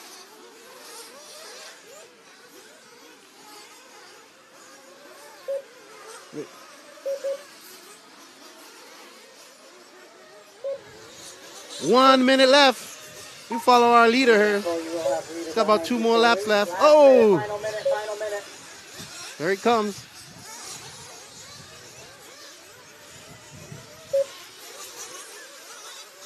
Cole Caston's up over that double. And on that 180. Over the speed hump he goes. Through the Dragon's back. Oh, so smooth. Keeps it tight on the pipe. Back over. This is where Cole was shining all race on this side of the track. This side of the track. He's able to get around her so fast, make up so much time on guys. He comes across. This will be his last lap. No, he'll probably get one more. Let's see. 24 seconds left? No, I doubt it. Robinson dropped it down to 10.8, but a little bit too late for him. But a great drive by Robinson nonetheless. They gave us a good race at the beginning. But Cole Caston, the techno driver from Georgia, I believe it's from Georgia. Somebody will correct me here eventually.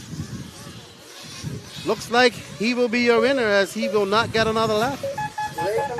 And Cole Caston is your RC2 winner for 2022. Well done to Cole Caston and Techno for winning RC2. Congratulations. Good job to Cole Caston. Been one of the fastest guys here all week. Pipped as one of the guys to win it, and he did win it. Jermaine Robinson in second. Austin Horn third. Joey Berdorn fourth. David Olsen in fifth. It's good to see a top five of all young drivers. Kudos to all of those guys that came out here and braved the weather and showed them that they are here to be champions and not fanboys. Good to see this top five full of young talent. Good job to all of them. Excellent race. Excellent race. Your top, this is your finishing position. Cole Caston in first, Jermaine Robinson in second, Austin Horn third, Joey Berdorn fourth, David Olsen fifth, Greg Degani sixth, Logan Carwick seventh, Luis Guidino eighth, Donald Elliott ninth, Cole Chora 10th, Chris Morant 11th, Joseph Steitleather 12th, Cameron Saxon 13th, Cade Burnett 14th, Blake Crow 15th. Congratulations to Cole Caston, pipped as one of the guys to win this race, and he did not disappoint. Congratulations to Team Caston. Great father-son team there. Very nice people. If you want to watch RCGP, you need House of RC's media package. And signing up is easy. Just go to houseofrc.com/media. Then, if you're not a member of House of RC, you just need to join, and it's free. Once you're signed up for House of RC, go to the media page, and here you can choose between $14.99 a month and $99.99 for the season. And if you have a PayPal account, even easier. If not, don't worry, you can pay with a credit or debit card. Simply enter your details, submit, and you're in.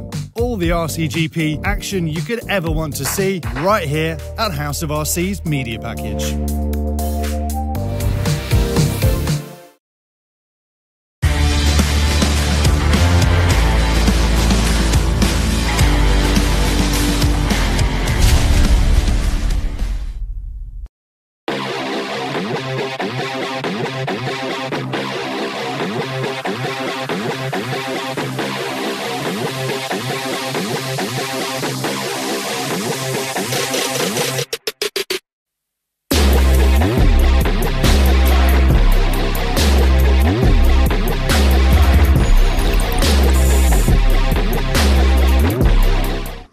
Hello and welcome back to S&B Raceway here in glorious South Carolina for the main final of Sunday and the main final event, the 58-minute plus 2-lap event. It's going to be a grid start. Thank you, Aidan.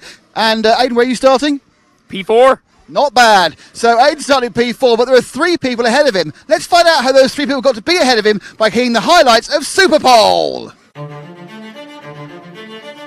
Okay, this one is where it counts. Bang, start it, go. There we go. You can see the timing in the bottom of the screen. So Ronald Falk into the hairpin. Nice switch around there. This is the chance to actually just throw it down, not about other traffic. He heavily flew the second part of the quad earlier, but brakes down. This is straight. I'm saying this is a really good lap over the Dragon's back, and he's even turning as he flies. So to me, this is a great lap. Now, I'm sure he probably has seen 25 minor errors. Not quite as tight as it could have been there. Powers down, and he puts down a 29.3, which is within about a tenth of the fastest lap. I think I've seen a 29.1 at one point. Right, Rose now, laying down the power into the Burgle section, hopping nice. Oh, John 2 wheels. I'm not sure he lost too much time doing that, but he looks certainly on the edge. Nice turn round as he goes on the double away from us, and then onto the big backside quad. The wind's dropped a little bit, but it will help. Landing and turning. This is what I like. They're really pushing like this. You can see them actually moving the car in the air, turning it with the wheels. So it's actually kind of already beginning the corner as it sprints down to the next part of the section. Oh, just a little bit of a bobble there. It's a good lap. I think this isn't going to be quite a 29.3. Yep, 4/10 off. Bornhorst, who's absolutely aced everything so far, just struggling a little bit with the Superpole concept. He's about consistency, and having to push now is perhaps not really working for him. He looks as good as the previous. He's really bad. This top end of the track where things have been going slightly wrong, but that's better, much better. So this is going to be quicker, definitely going to be quicker. And it was enough for second just, but it's Ronefalk who picks up pole. Bornhorst picks by 400, but by 0.4 of a second, your pole sitter is David Ronefalk. Well, getting ready for the final now. And first off, let's meet the drivers. Qualifying in 12th. It'll be number 19, Camden Lime. Number 19, Camden Lime. Let's see if he's going to go. There we go. So that's 19. There's Camden. What camera? So Camden Lime now. So let's meet Camden himself. Hi, I'm Camden Lime. I'm from the USA, and I'm running for Beach RC Works. So it's been a difficult week for Camden. He came in a day late, not $1 short, just a day late, and he's struggled a little bit, but he has, with the hour final is new. So next out in qualifying in 11th place, it's from the JQSM team. It's Cody Watson. Cody also has a couple of good starts, but he's struggled in the races. He's got an hour to make up for it. Let's meet Cody. Cody Watson from America, racing for Invisible Speed, JQSM, and Mayako. Cody also a high school sports star in baseball and football. Certainly enjoying his racing at the moment. But he's had a good battle with his manager at one point. Qualifying in 10th place for Beach RC, it's number 92, Evan Vale. Evan, of course, who also joined us at Thunder Rally at the back end of 2019 in Season 1. Let's meet Evan. All right, my name's Evan Vale. I'm from the United States, and I'm racing for Beach RC. Evan certainly has looked pretty good when he's managed to get a bit of space. Perhaps not been quite so lucky in wheel-to-wheel combat, but had a couple of good results, but not really able to string them together too much. There's no gate start here, so great chance for everybody. Next up, the man who came second yesterday in the two sub-finals, it's Cole F. Tollard. Fantastic guy, great to meet him. I really enjoyed seeing him. Why don't you meet him as well? Hi guys, it's Cole Tyler from Team Associate SSR team from the United States. And SSR, of course, is Scuderia Hi guys. S&B Rosso. I met him once, let's not meet him again. So, Cole Tollard, fantastic guy. And up that's the young man who celebrated his 18th birthday a couple of weeks ago in the wrong country because he can't drink. It's the promoted the Mayako team as well. He was going to be in JQ's team. It's Hampus Berg. Let's meet Hampus. Hello, I'm Hampus Berg and driving for Mayako factory team. Now, Hampus, of course, thought he was going to be in JQ's team, but with Alex Ancheni having problems with his COVID pass in Paris, he was promoted to the main team, and he quit himself pretty well. Had some good laps in the middle of races, but perhaps not managed to finish them all off, but still, not bad, 8th overall. Now, next up, it's JQ. Shouldn't have been racing here, but due to the shuffles he is. So JQ had a couple of really good results. He wasn't really trying yesterday. Today he is trying it. It's looked pretty impressive. Let's meet JQ himself. I'm Joseph Quagren from Finland. I'm racing for Invisible Speed JQSM Mayako. Can't help feeling if JQ puts his mind to it, he actually might get a really, really good result here because he said he's got a comfortable car to drive. That's what you need over an hour, but there's been tyre wear. So next up, didn't show much today, but has had some consistent midfield results, but won one of the qualifiers yesterday and is now upside down. That is Spencer Heckert, the other S-Works driver. Let's meet Spencer. Hey, I'm Spencer Heckert from the USA, racing for S-Works. So Spencer, you've been a little bit in the shadow of Joe Bornhorst, who's been dominating everything so far, but some good results, and you kind of feel that if he can get the thing to go really his way and perhaps not get involved in too many combat either, he could be in with a really good chance overall in this race. Starting 5th, it's Lee Martin. Lee for the Agama team. Obviously a veteran of RCGP. I think this is his highest start. He's done it really by consistency because he hasn't really figured particularly high in any of the heats so far today. Let's meet lovely Lee. Hey, it's Lee Martin from United Kingdom, from Nemo Agama Racing. Hey, Lee, lovely to meet you.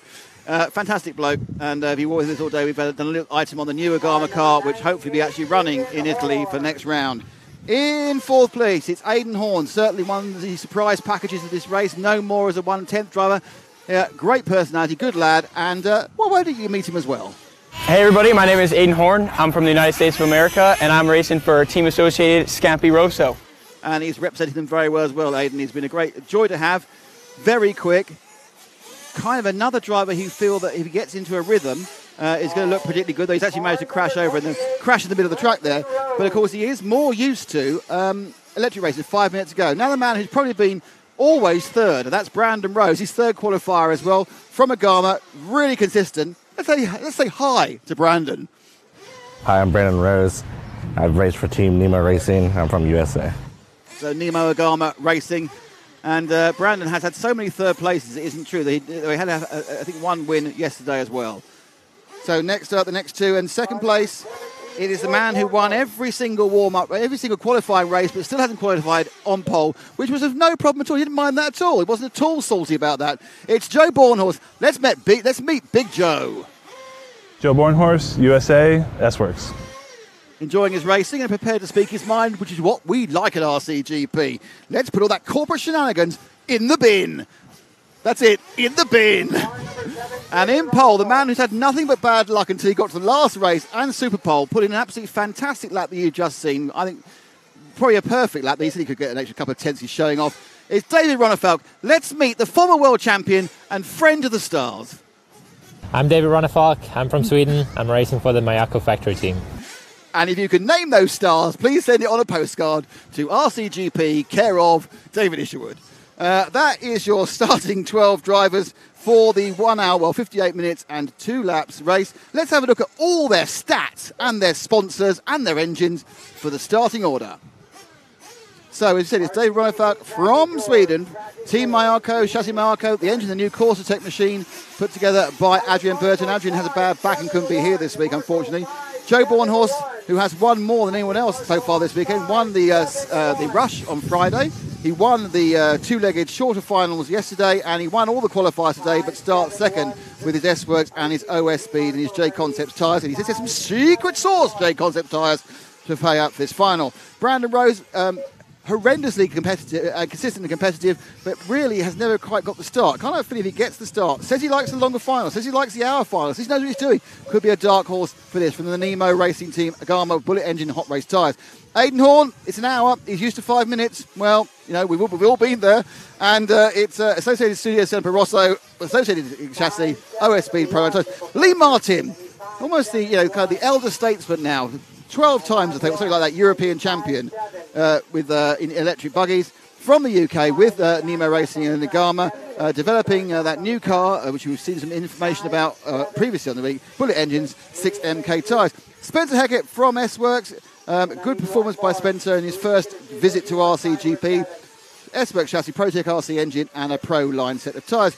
JQ, Joseph Quinn, InvisibleSpeed.net team with the Mayako chassis, Ultimate Engine and TZO tyres, the T200 tyres. These are the ones, of course, which are being, which ran the whole of RC2. It's just finished. So JQ, I think he's happy with 7th. He's got a chance here. Hampersburg, good performance by the young Swede, promoted unexpected in Mayako main team with a Mayako chassis and a caustic engine and some tyres. Cole Tollard, second place in the final. Could have won round 1 yesterday, but it just went away from the last lap.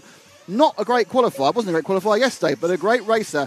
So it's now associated for Team Scampi Rosso and with the OS Speed engine and J-Concept. Evan Vale returning to the event with the Beach RC team. Of course, Evan was in Thunder Alley last time with the Associated and the Ultimate Engine and Proline tyres. Cody Watson, the Invisible Speed team. He's the protege of JQ with Mayako chassis, Ultimate Engine and TZO tyres.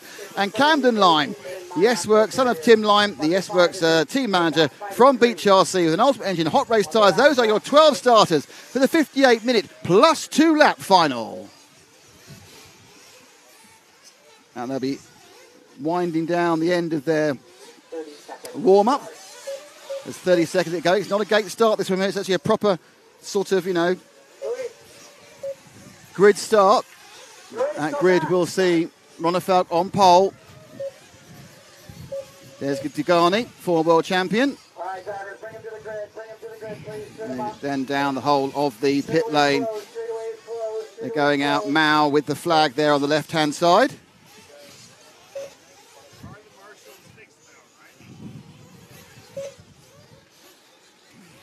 Number of cars already going to the line. The last time, because it's the first time of the entire weekend we get to talk about fuel mileage. It's an hour. More people will be running long, will they running short? Can get very confusing after a while when the fuel tactics come in. Seems to be about 8 or 9, even 10 seconds for the fuel stop. You are coming off a very fast part of the circuit into the pit lane.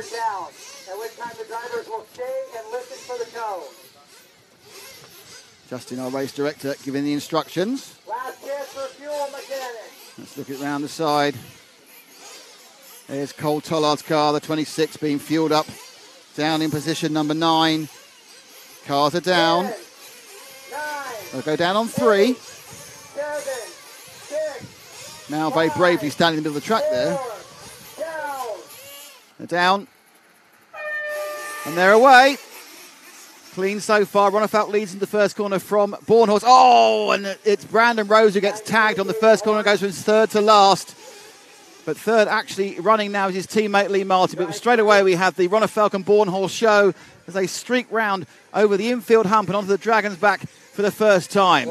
Now the left and the right on the infield, and they'll then accelerate way up to the top of the circuit in the Beach RC hairpin before getting a bit of a power straight before they come out and brake heavily for the very difficult mogul section. They have been moving more and more to the left, the drivers, as they go. So 1, 2 is Ronefalk and Bornhorst. Third is Martin. Fourth, Camden Lime from absolutely dead last. Great start for Camden. Spencer Hecker is in 5th. And then it was Cody Watson who scored 6th at the end of the first lap. Then it's Vale, Tollard, Horn, Quagreen, Berg and Rose. So Brandon Rose, the big loser there from those first couple of corners. So we have, again, the battle for the lead at the moment. Bornhorst perhaps just drifting slightly off the back. It was 0.419 last time. Looks a tiny bit more, but I could be another 10th. And it's still... Oh, Ronefalk went a bit wide there at the camera hairpin, and he's lost those couple of tenths. This is the battle we've wanted to see the whole time. We haven't, for some reason, just never happened so far, mainly due to the unreliability and bad starts we've seen during the gates from Ronefalk. But Ronefalk, of course, 2016 world champion, the penultimate world champion, of course, but the current world champion, Davide Ongaro.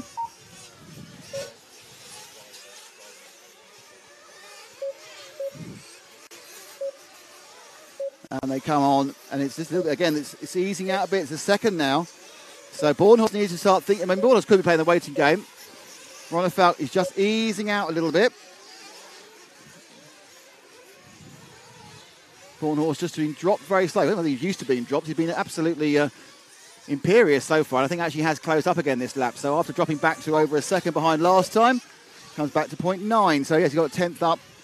And probably he's been sitting in the comfort zone, working himself in. Now he needs to push. He doesn't want to make sure, see any chance of Ronefalk getting away. And that slight. Let's move to Bornhorst as our focus, second place man, because he's having to push now, and he's had a little bit of a strugglette as he came over the double behind. Now into third has gone Camden Lime. He's got past Lee Martin this lap. So Camden has shown very little. I think because he's had really bad starts. Now we get to have a more conventional start, looking a lot better. Martin there, I said, we saw that little error from Bornhorst in this section of the track here, and he lost about half a second just with a little stutter.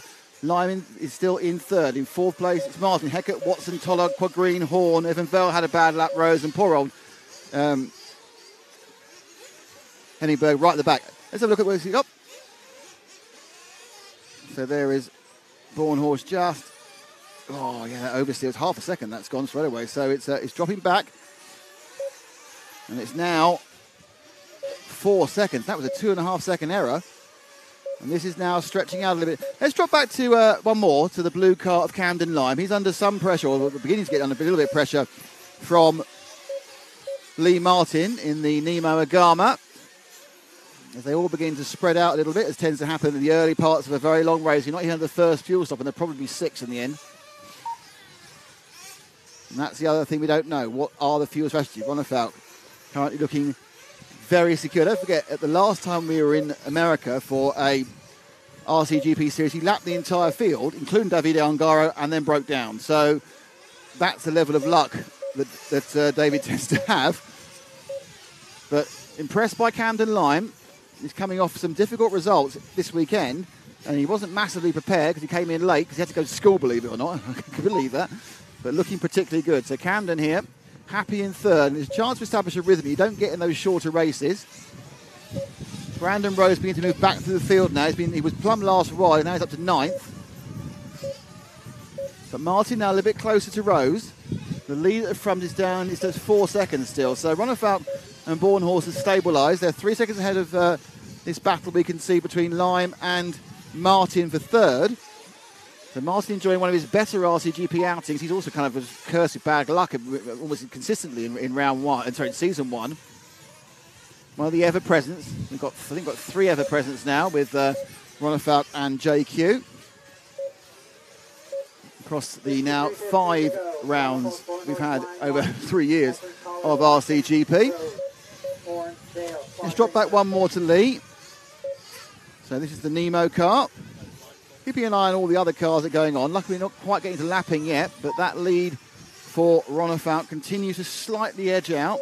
And certainly Born Horse is running a little bit quicker than Camden Lime. And Lime is just trying to sort of gap about with Martin. In fact, the top 2 are running about 3/4 second a lap faster than the rest of the field. But Born Horse lost that big chunk of time with the accident he had earlier. Just watched Cole Tollard's made a mistake and he's dropped down, I think, I think he stayed where he was, despite the problems. So they're all stretching themselves away.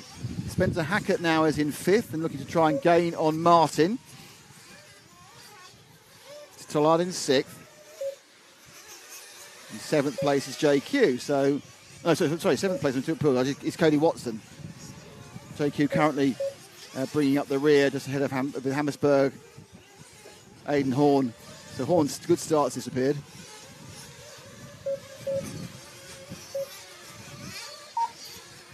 So we're going to get into Lappery now, and that's an interesting thing. Let's move back to our leader, who's now the second of the white cars, going away from the camera hairpin and just starting onto the double back quad. Now he's got a lot of traffic to get through now. It's the first of the worrisome moments for him. He's already got past JQ. Next up is his teammate, but there's been a bit of scuffle and he got away with that one. That's quite lucky. Car rolled in front of him, but then through went Runnerfalk. He's had lost a little bit of time that time, actually, at the top of the hairpin. That lap for Runnerfalk, was a second a bit off where it should be, and now he's lost a lot more time by making a mistake there. This is difficult track. He kind of needs his teammate Hampersburg to help him by just going wide now on this exit. Go wide, run wide. That's what he's done. He's gone let it through. So Runnerfalk has definitely lost some time, but then Born Horse has to do all this as well through the traffic. The white car with the white wheels, that is Runnerfalk leading by 4.4 seconds. He's now going up the inside of the 98 of Aidan Horn. And so he's lapped all the way up to 9th. And next will be Evan Vale. And Born Horse needs to gain about a second and a half during that. But now Born Horse needs to do the whole thing again and go through traffic too. Oh, Born Horse made a mistake. He's had a roll. So it's not going all Joe's way at the moment. Let's drop back to Joe Born Horse. He's back 5 cars. He's got the yellow wheels, red body shell. Just going over the Dragon's back now.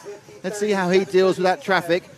Now he might tactically decide he's going up to the top of the toilet underneath Mike's camera at the moment. So he might tactically decide to stop for fuel, and he has done. That's quite a good idea.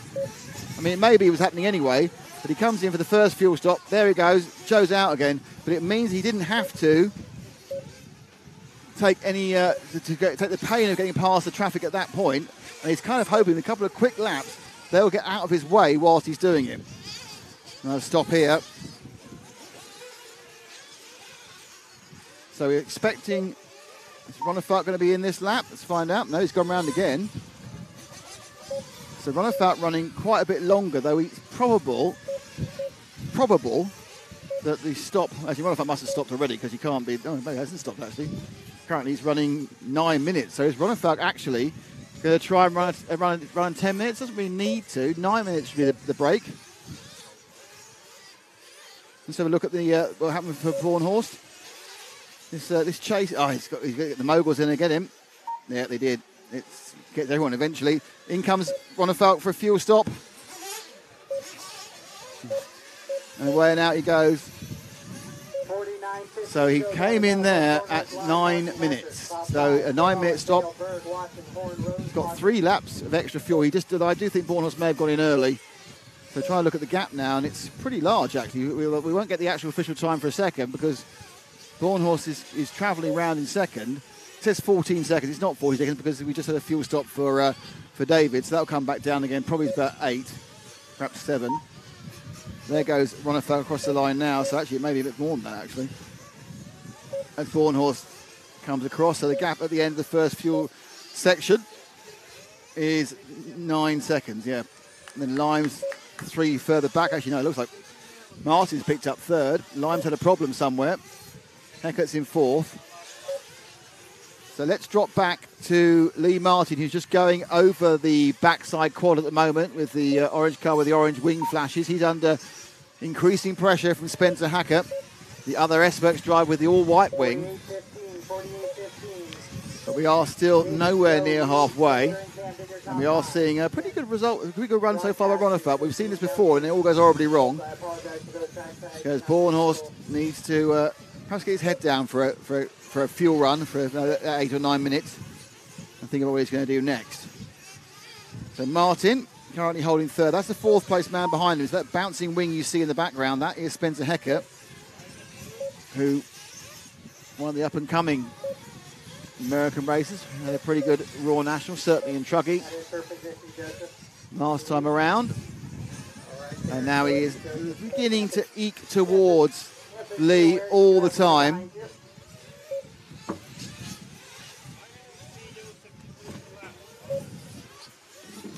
Oh, and that's gone wrong now because he made a mistake. So he was getting close to Lee, and he made a mistake just behind him on the top of the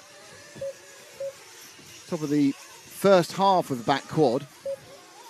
Go the dragon back now. Just drop back 1 to Hecker. Let's see what he's doing. He's obviously missed his accident, which is fine. As the cars begin to move out a little bit.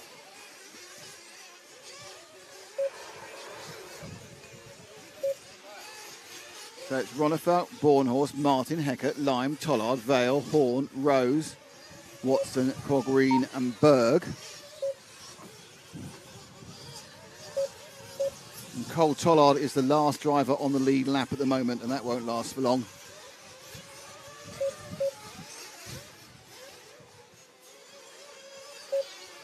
There goes Hecker underneath us now. Oh, second, right, move forward one car, because we've got a situation where Martin is right next to Bornhorst. So Bornhorst must have had a bad lap. They lost 3 or 4 seconds. So Bornhorst and Martin have nailed together for 2nd and 3rd. So suddenly Bornhorst is just drifting off the back of Ronefeld, who's leading by 17 seconds. But obviously there's a lot to go, and many other things happen. Now, interestingly, Lee got very, very close to Bornhorst. Bornhorst is now putting down a bit of manners on him. But that was a mistake previous lap by Bornhorst. Now 2nd, 3rd and 4th aren't that far apart. So Joe needs to get himself a little bit back in the brain again. We're looking at Martin, who's currently in between those 2 cars. There's Bornhorst to the left going off camera, and behind him is Hecker. He's really caught up to Martin. So that battle for 3rd is back on again. Camden Lime is a further 3.5 seconds behind, and then Cole Tollard 6.5 seconds from that. So the big lead though is Ronefeld, who's 17 seconds ahead. But right now, Hecker looking to move forward to 3rd place. He's right on the tail of the Nemo racing car, the orange and grey machine with the orange wing flashes of Lee Martin, currently holding 3rd place. The Brit. Oh, and then Hecker again. Hecker's had 2 problems on that back quad. In fairness to Hecker, he does seem to have a little bit more ground speed than Martin, but to get past, you've got to catch up and then go through. Camden Lime still trying to come back from what was a problem around his first pit stop. And we are sort of 15 minutes down of the hour, just about, even though it's not actually an hour. And Martin now needs to get past Hampersberg for lapping him. And Berg, I can't see a lot of help being given at the moment, so they're having to work their own way through this. But what's happening, of course, is I think really Hampus is slightly hampering Lee. So we're on Martin at the moment, yep. And about to try and get past. Berg, of course, is being lapped. He was going to be lapped, and he is lapped. There's kind of a waving moment there. And that now puts Hecker a little bit behind him. The lead's moving out again. It's now 19 seconds. Ronefalk really has found his groove for the first time this weekend in this hour-long final. I think we're all now sitting here waiting for his car to break, because that's what tends to happen normally. Getting close to when they have the second pit stops. We are actually 15 minutes of running, sorry, we're 14 minutes of running down. Started on 58, and then we of course have 2 extra laps. So Martin still leading from Hecker. Laps leads at 19. So we'll take lead for the rest of this lap. See what he's going to do. He's got a little bit of traffic ahead of him, which is the problem. Which is the traffic is JQ and Cody Watson. So he's got both the JQSM team drivers ahead of him. And in fact, one that's gone off and had a fuel stop, which is quite useful. And there's Spencer as well. Oh, one more. Martin rolled. And that's going to cost him some time. Let's see that again. As Martin again had quite a common problem, this hairpin after the moguls. He turned, and he just turned, suddenly get slightly by. I don't know what happened there. He sharpened up his turn. He went a little sharp on the left-hand side, but much more to get up the inside of JQ is letting him through. And doing that just put too much lateral flow and lateral momentum into the car, and that's why it rolled. So that's a bit unfortunate, but it hasn't cost him a place. As Heckert carries on chasing him down. Lead out to 20.5 seconds between Ronefalk and Bornhorst. Bornhorst just 2.3 ahead. So Bornhorst is not a long way ahead of Martin, though he is quicker than Martin. The other S-Works of Hecker is, again, slowly gaining on Martin. So I'd say, in a straight fight, I think Bornhorst and Hecker are doing about the same speed. However, I'm not actually sure that does much good. So Martin's coming in now. I think we're going to see a fuel stop for Martin. In he comes. Oh, it's all gone crazy. There's a man lying in the pit lane.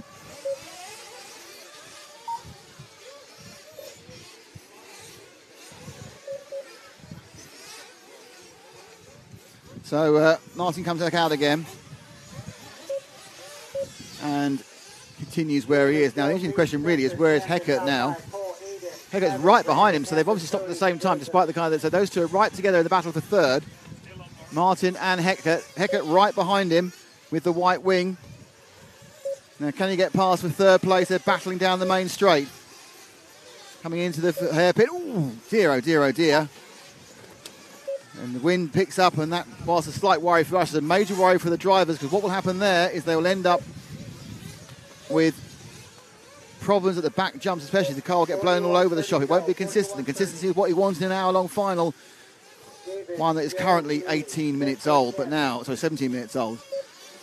Oh, bad landing. And Heckert gets closer, and every single time just doesn't quite go for it. But look at it now. Suddenly, Bornhorst and Martin are right together. So Joe's having, I don't know if that was a longer fuel stop or a problem, but Bornhorst and Martin back together again in the battle for second. For 24 seconds ahead is the leader, Dave Ronefalk. So this is the battle for second now.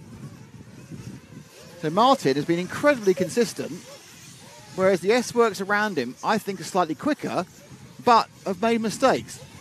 So Martin now looking to challenge Joe Bornhorst for second place and seems to suddenly have much more momentum. Bornhorst sweeps round onto moguls, and he's got a bad run.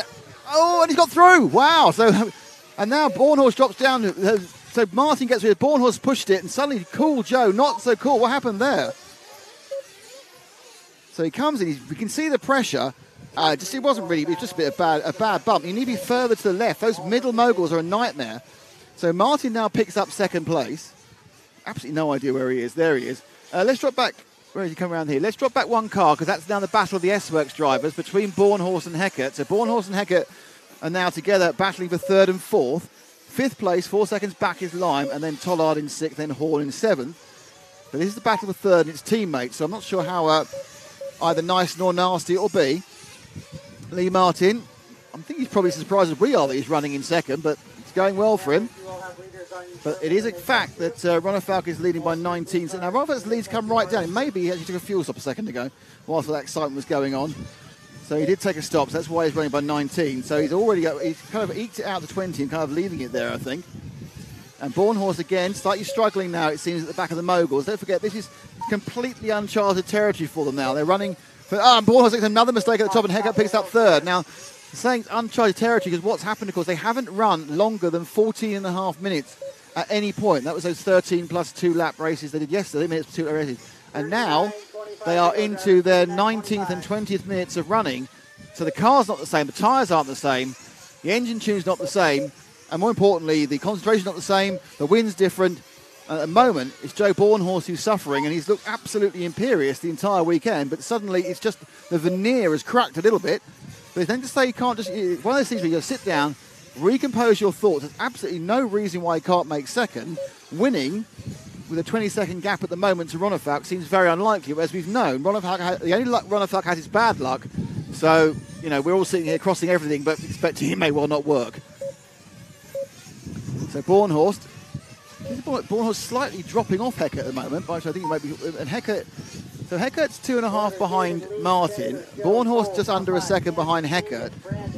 In clean laps, my feeling is both those S-Works are a tiny bit quicker than Martin, but Martin's driving brilliantly. I'm not seeing him make a mistake so far, and I have seen both the S-Works make mistakes. It's now a 9-second gap between 4th and 5th to Cole Tollard. Cole once again proving that finals are more interesting than qualifying.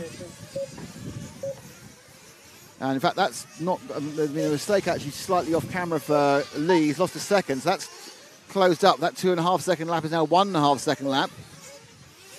So effectively, if you go over the middle jump now, so over the little hop now, it's Martin now, Tollard now, and Bornhorst now. As they're concentrating away, there is Lee. And next to him, you can see our leader, Dave Ronefalk, concentrating away on the rostrum. See what's going to happen and what's going to go on as cars have problems all around them. I think we just had a problem for Ronefalk. Ronefalk had a little off, I think, in trying to do some lappery. So I think that lead will drop in the next lap. It was 22 seconds. My guess is going to go down in this next one, but we're a long way away from that. So Martin now, 1.3 seconds ahead of Heckert. Heckert is the focus. He's in the middle. He's either going to go forward or back because Bornhorst is all over him. So it's the white wheels, white wing of Spencer Heckert and the yellow wheels and yellow wing of Bornhorst as Heckert gets hung up on the pipe around the Beach RC hairpin. And these two go down straight together. And this is because the problem is his teammate. So Joe's going to have to be a little bit careful getting past. Whilst Joe is actually overall closer now to Lee Martin, the second to third gap is bigger because Heckert made the mistake. And yeah, it was about a 4-second error we just saw off camera from Ronefalk. So his 22-second lead dropped to 18. It was kind of a confusion at the end of this part of the track here, the Dragon's Back, where he kind of went off, I think, trying to avoid another car or get past another car. But Ronefalk out and away as these battle now, the internecine battle of the S-Works for third overall in round 2 of RCGP of event 1 here at the Shake and Bake Raceway in Piedmont in South Carolina. It nudges towards its halfway point. It's just over a third of the way down, 22 minutes down so far. So it just shows you how long these guys have to work, because this is a World Championship length final of an hour, effectively. European and Championships are only 45 minutes. You have to remind, I think Raw finals are 45 minutes. I could be wrong. I've been wrong before. But so it's a very, very long race, and the cars will change all through those races. The tyres get more worn as the track gets more worn, as the temperature changes. Concern all down the pit lane as they watch the cars. That's Brent Densford from Beach RC. He'll be pitting up for Camden Lime. As Lime comes into the pits. Lime currently came in from 7th. Don't forget, Camden running 2nd for a while there. Good stop, though. Camden leaves. So back up with, and look at that, Bornhorst is just, oh no, that was absolutely sporting. Bornhorst had got the drive, but then you could see it was going to be a bit aggressive to stay ahead of Heckert, his teammate. I'm pretty sure that Bornhorst wouldn't have given that space at all to anybody else apart from Spencer Heckert. And so Bornhorst and Heckert, and the net effect of that is they dropped a little bit further back off Lee Martin. And realistically, if we're just running for teammates, so we can have a quick look at Joe concentrating as he goes through. Let's see that one again. So Joe basically carried on going. Anyway, so now it's Bornhorst and Heckert. The gap's down to 1.1 seconds. So Heckert's got a bit closer to Lee. In fact, I'm looking for Lee. Where's Lee gone? I think we've got a problem. Lee must have fuel. So Lee's obviously going in for fuel. So that's what confused me there. That's why it went down, because you lose about half a second during the run. Lee goes in fuel, so there's going to be some fuel stops now for both Spencer Heckert. So both the S-Works coming for fuel now. You see where Lee Martin comes out in comparison.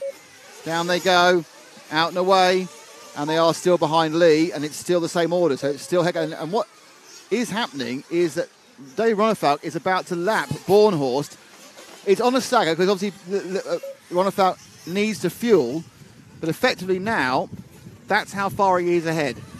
So if you look at the third car in that train, is our leader, David Ronefalk, who is right behind Bornhorst.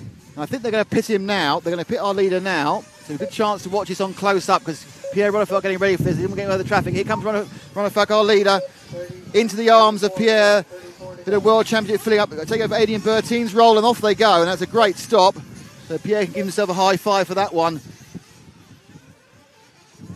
But let's see if we can recapture the battle of... Oh, Lee's made a mistake and lost. He's lost second and third. He made a mistake. So now second has gone to Spencer Hecker. Let's pick him up now. Going underneath you now, Ash. Look at the Bornhorst in the yellow wheel car. He's in the middle of that run. Drop back one, Ash. And that's Bornhorst. What happened was Lee made a mistake coming off the infield hump. Came off the track. Lost about 3 seconds. And, of course, that was enough to drop him from second to fourth. So, second place now belongs to Spencer Hecker. Third place belongs to Joe Bornhorst. So it's S-Works, both behind the Mayako, of course. But the big loser of that little moment there was Martin. And 3 seconds has gone from, it's like a 0 to 0. He's gone from second to fourth. It's hardly the end of the world. But now he's got a bit of a problem because he doesn't, I think, quite have the speed on those S-Works cars. There's Bornhorst around the bottom corner. You can see just in the background, you see Lee. And what you'll see in the foreground is Hecker. There's Hecker, there's Bornhorst, and then coming into shot there is Lee Martin. So this is where we're at now. Bornhorst running third in a kind of a chain there with the other two. 22 seconds behind our leader. And of course that was because, and now right together second and third. So Hecker must have lost a bit of momentum there. And Bornhorst now racing hard with Hecker. I mean, realistically, it is the case now that they will not catch Ronefalk on pace, but as we all know, being second when Ronefalk's leading might be the result, end up with you winning this. I mean, we love David, and he's a fantastic racer, but just doesn't have the luck in RCGP. So you desperately want him to do well, but you always feel in the back of your mind that something may go horribly wrong. And what's happening here is that Hecker has kind of backed Bornhorst back into Martin, his second, third and fourth battle here in round 2 of RCGP, the big 58-minute plus 2-lap final. Bornhorst looking on the outside. He loves that switchback, but of course Hecker's running the same car as him, so he's got the same front end, and he can switch back too. Bornhorst looking a little bit racier now. He's kind of, I think, decided he's had enough of being Mr. Nice Guy with Hecker as they come over the infield hump and now up and over the Dragon's back. And perhaps he's decided I need to get past him through that movement we saw Lee get past. Because there, see, the Lee's right behind, so there are 3 of them, and this is for the 2 podium positions and nothing. Oh, and there's a bit of a problem there. Martin was the worst off there for the Marshal. And then Bornhorst has gone out, and that's going to put, not gone out, it's gone over, and that puts Martin back into third. Let's see that one again. Is it the moguls have caught Joe out for another, again, he just drifted wide, and he gets in the wrong line. That's the second time that particular mogul, I think he'll be stamping on that at the end of the race. Let's put him out. Good marshalling, though. Oh, and we've got a runaway engine. Is that Lee Martin's car that's gone? Yeah, Lee Martin's got a runaway. So Lee Martin's great result has disappeared with a runaway engine. I assume that's a throttle servo issue. So very, very bad luck for Lee. Let's see what's going on. Is it a servo problem? Is it a radio problem? Right in there, he might be the switch as the car just ran away there. John Hazelwood trying to work out what's going on with the car. In the background, it's still Hecker, 25 seconds behind, but this was a great run by Lee, and it's all gone wrong. It looks like they don't know what's happened. It's almost like it's had a radio weirdness and then gone with a runaway. Quite remarkable, that one. So that's one's going to be packed up. So back on the track as the car gets packed away.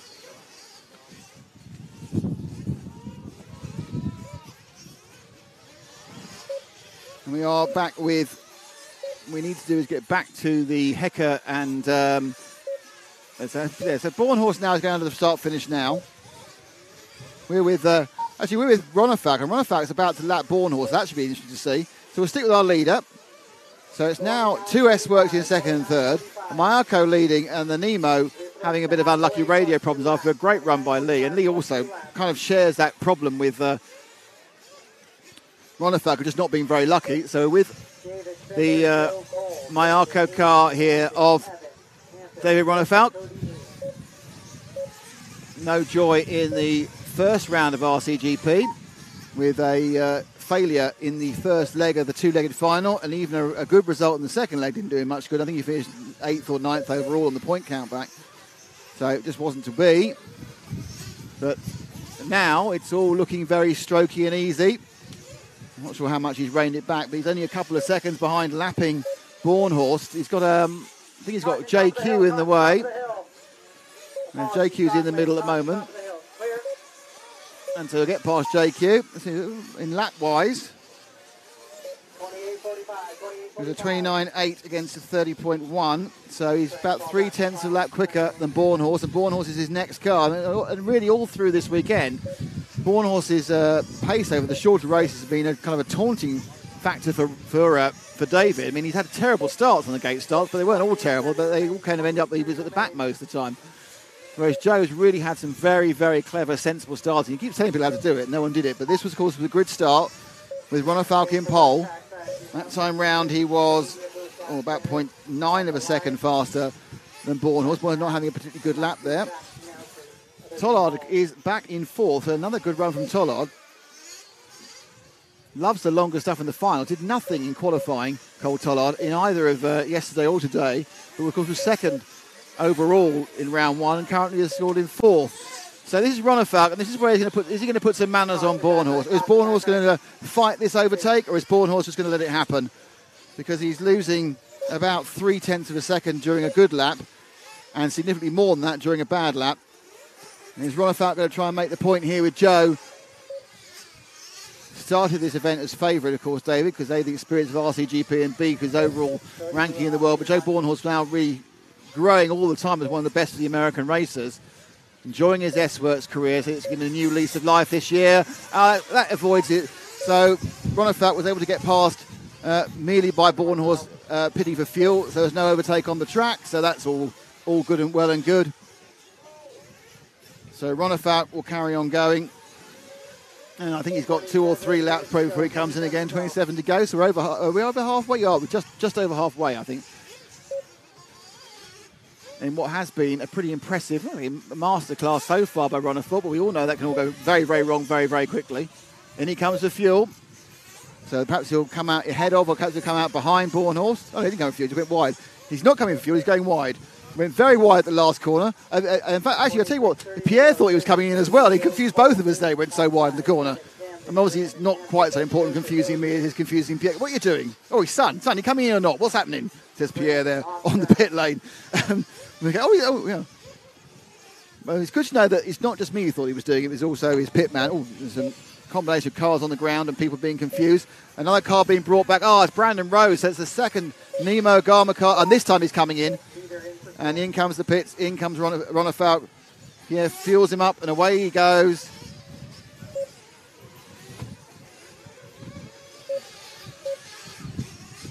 And has he come out ahead of Bornhorst? Can't even see Bornhorst. Where is Bornhorst? Oh, he's in the pits. So he lost Bornhorst as well. Oh, that's Rose's. That's Brandon Rose's. That's Brandon Rose's car that's broken down there. I just can't see Bornhorst because I'm blind. I found him now. But they are a long way. Actually, no. Actually, it was Ronefalk who lost time.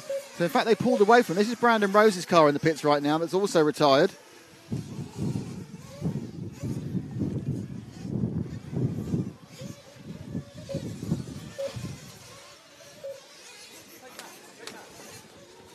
So this is another problem for the Garma. This is Brandon Rose's car. So both the Garmas have had mechanical issues. Brandon's been really, really strong all race. And this is a problem. It looks like it's this one's looking like more, out that hurt. As his mechanic burns his hand on the exhaust pipe. They're going to try it. Is this it, or they're going to try and get the thing running again? The clip's not gone back in again. And we're back with, Ronefalk as he makes a mistake up on the double-double. Interesting, he's lost a bit of time. He was a lot closer prior to the last event, the last pit stop. Lost some time. Let's go back to Bornhorst and Heckert. They're getting interested again. Bornhorst with the yellow wheels just coming into the camera hairpin now. So we'll drift towards that one. He's up on the double-double on the big back quad now. And he's just getting back close to Heckert. The lead's down to 23 seconds from 25. slightly... Bornhorst's gone off the track there. Oh, Bornhorst's got a problem. No, he wasn't a problem. What happened there was he actually rolled off the track and then waited rather than being... He jumped a bit of the circuit, so he waited. So very fair stuff from Bornhorst. I thought he was stopping, but what he was actually doing was saying, I've cut a bit of the circuit. Rather than being marshalled, I'll wait. And he's overweighted, so he has lost time by that accident. So very fair stuff from Joe there. That's, again, just getting that rhythm back. And he's got some very over-eager marshalling there. Man wasn't even upside. So let's give you a rundown. We lost a couple of Yagamas, but we have Ronnefout leading from Hecker, from Bornhorst, from Tollard. Evan Vale now in 5th. Aidan Horn in 6th. Camden Lime in 7th. So those are 3 young Americans in the blue and white cars. Then it's Hampersburg ahead of JQ and Watson, with the unfortunate Nemo team both suffering from problems. So we have a run between 4 and 7 of all the associated and Beach RC cars, which have been painted the same way. Interesting now the cars are even looking even more similar now, because they're getting covered on the sides with dust and grime from where the exhaust have exited out, put out a bit of oil, and then just sticks the dust from this red clay here at the S&B Raceway. So Bornhorst now looking to try and gain back the time he lost on Hecker. In fact, Hecker's doing pretty well at the moment. He's slightly closing the gap on Ronnefout. Bornhorst has lost some time. Almost like it might be Tollard. Let's drop back one car. We don't actually see anything of Cole Tollard in this one. Here he is in the blue and white car with the yellow wheels. Number 26, Cole Tollard, a late substitute for David Ongaro after his family contracted COVID and couldn't travel. So Tollard is about to get lapped, actually. Again, didn't do much in qualifying. Now he's upside down. Oh, well, a bit of a pirouette dance. We'll see that again. Let's see that again while I talk about him. He's going to let... let's see Tollard. There he is, up in the... concentrating away. Cole watching the car. And he's obviously been a very sporty man and going to let him through. So Tollard now coming down the straight. He's got Ronnefout right behind him. Obviously, there's none of this moving over and letting the leader through, so it's a bit trafficky at the moment. But I was saying, Tollard did nothing in qualifying yesterday, and then was brilliant in the finals with 2 seconds and very nearly was in one lap of winning the entire event. And he was absolutely rubbish again in the qualifying again. Puts us like gate starts, but he's just showing once the race gets going. So Tollard now in 4th. Not that far behind from our pre-race favourite, Joe Bornhorst. Hecker is definitely gaining on Ronnefout, but I think this is mostly because Ronnefout has suddenly started pacing himself against Tollard rather than doing his own thing. So Tollard, I think Ronnefout actually probably needs to push. Last that round, actually, he was a little bit quicker, but he's been lost a bit of time. That 22-second lead is down to 19 now. 10 cars left with 21 minutes and 2 laps to go. So Cole Tollard currently was 3.4 seconds behind Bornhorst last time round. And this time round, it's 1.7 because Heckert stopped. Because Heckert's dropped behind Bornhorst, and that was a big lead. I'm not sure whether Heckert stopped. I didn't see a fuel stop, so I think Heckert's made a mistake whilst we weren't watching. And then Heckert has made a mistake. He made another one there. So Heckert now has dropped down. And they're both... So you got Heckert, you got Cole Tollard now in 3rd, Heckert in 4th. And they're about to be lapped by Ronnefout, possibly. So this is your 3rd place man now. The blue car with the yellow wheels. Behind him is Heckert with the red car with the white wheels. That's in 4th. And your leader looking to lap. Not sure who the dead car is, or it's just a broken car rather than a dead car. No, it's a dead car. We've lost another car. We'll find out who that is in a minute. One of the Beach RC or Scampi, either a Scampi Rosso or a Beach RC machine. Blue and white, just had a glimpse of it. So Heckert now is looking. Heckert seems to have lost a lot of pace all of a sudden, and now we've lost JQ as well. So suddenly they're dropping like flies with 20 minutes to go. Down to 8 cars running. Not sure they get rescued or not. In they come. It's the JQ car that's gone, and I think it's Camden Lime's car that's also broken down. Yeah, so Camden Lime, great start for Camden, and then JQ as well. So we'll have a look in the pits a moment, see what's going on with those cars, see what the problems are. Oh, is it just fuel, was it? Tigani is trying to refuel JQ's car and restart it. So it's just a flame out, simple flame out for JQ. That's lost him a lap or so. And the lead's gone massively out, and Tollard's now picked up second, and Bornhorst has had a problem. So Bornhorst just fueled. Sorry, Bornhorst just fueled. So Bornhorst has dropped back, but he's dropped back quite a bit of a way. So Tollard from Heckert and Bornhorst. Bornhorst just fuels. He has had to fuel as well. Let's see if we can... Evan Vale just fueled. Where is Cole Tollard is the question many people have been asking most of the weekend. The answer is Cole Tollard's in the pit. He fuels up. And he comes ahead as Cole Tollard now is in second place as JQ falls off the track spectacularly. So it's Tollard going, right, so we've got Tollard, Heckert and Bornhorst in second, third and fourth. Now all about to go over the double quad. We're with Tollard with the yellow wheels, blue car, just finishing the double, the back quad. And he's going to go the internal hump and he's got Heckert behind him. Heckert had a very bad session. That last fuel set just didn't work for Heckert. He just lost a lot of time. And the net effect is that Ronnefout, as he comes in for another fuel stop, was looking particularly good as we now run through. Now, I think that lap, that it may be that Ronnefout's come out in the middle there. So Ronnefout's right behind Tollard. If he gets past Tollard, Ronnefout has lapped the entire field. And in a weird echo of what he did at Thunder Rally 2 and a bit years ago, but of course the last race of RCGP for now, when he lapped the entire field, the pièce de résistance was when he lapped Davide Ongaro, and then 3 laps later, throttle server went and that was it, and he was gone. So, but he is looking now to see if he can lap Tollard, but he's a lap ahead of Heckert. Heckert's a couple of seconds ahead of Bornhorst. So, watching as we are, Tollard, it's quite fun to watch someone get lapped. Oh no, we can carry on because I was going to think Bornhorst's getting close. Bornhorst has made a mistake going up onto the quad. So we'll sit and see if we can see first lapping second, as the Ronnefout Mayako Masterclass continues. But it's all to play for second, third and fourth. Even more so now because Ronnefout's made a little mistake and let Heckert through. So Heckert now is in second. Just move forward one to Heckert. Move back one, to Heckert. Do apologise, camera people. So you want the back one car, Ash, to the red and white. There we go. This is going to be Heckert, who's now running in third behind Tollard. Bornhorst has dropped off a little bit more. And there was a little bit of an error there by David, which meant that he didn't actually get past Tollard. So Cole effing Tollard got himself into second. Spencer, no middle name Heckert, is now in third. And Bornhorst dropping off. So that special pace we've seen him the whole time is going. We've lost 3 cars. We lost Lee Martin, Brandon Rose and Camden Lime. JQ had a flame and carried on going. His teammate Cody Watson is there, and a mistake by Heckert, which has just actually let him be lapped by Ronnefout, but it's Bornhorst near. Let's see what happened there up on that the quad at the back. Now it's all go. Oh yeah, he got a tank slapper on as he tried to take off, and that meant the car was never in the right place. Landed a bit too much in the rear, and with the car set up not to have quite as much rebound damping, pinged it back up in the air. So Heckert now continues in third. Cole Tollard slowly pulling away. He was 4.5 seconds behind before. I think he'll be even further behind now. Further ahead, sorry, now. So Bornhorst and Tollard is the closest battle with 1/4 of an hour and 2 laps to go. Evan Vale is 8.8 seconds behind Bornhorst. Hayden Horn's a couple behind that. Hampersburg is best part of half a minute, and it's 2 laps to Watson and then 12 seconds to Cook Green. So the Mayakos of the SM team, not really a JQ team, not had a great run, but they're still running, which means they're beating several people who've stopped. And of course JQ did have a flaming issue.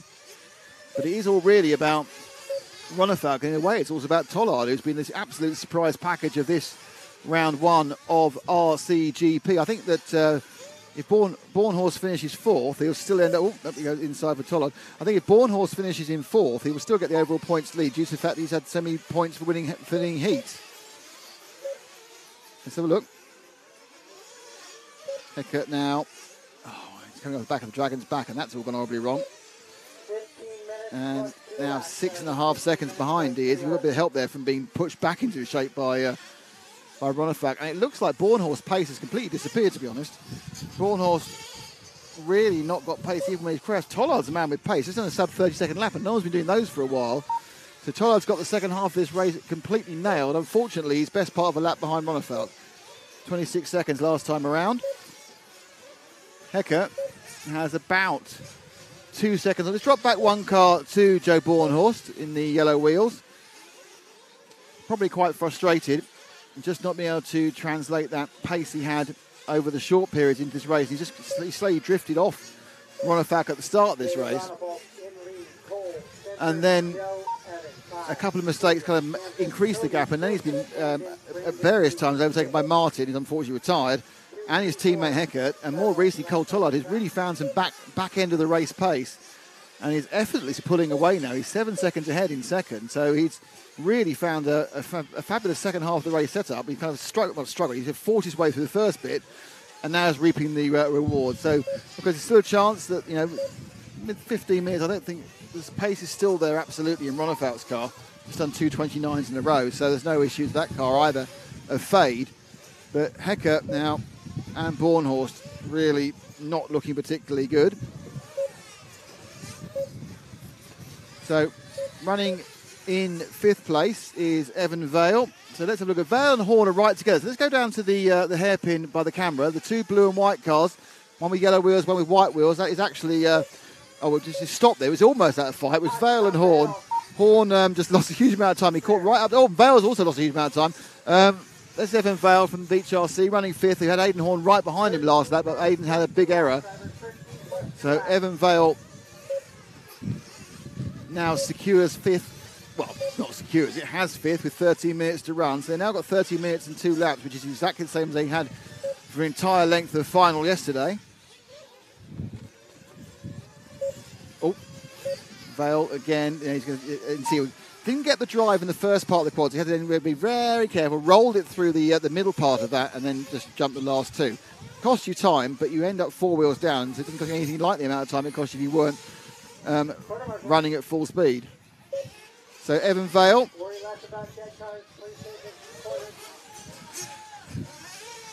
So the fuel stops are looking tummy again. Bornhorst has got some problems.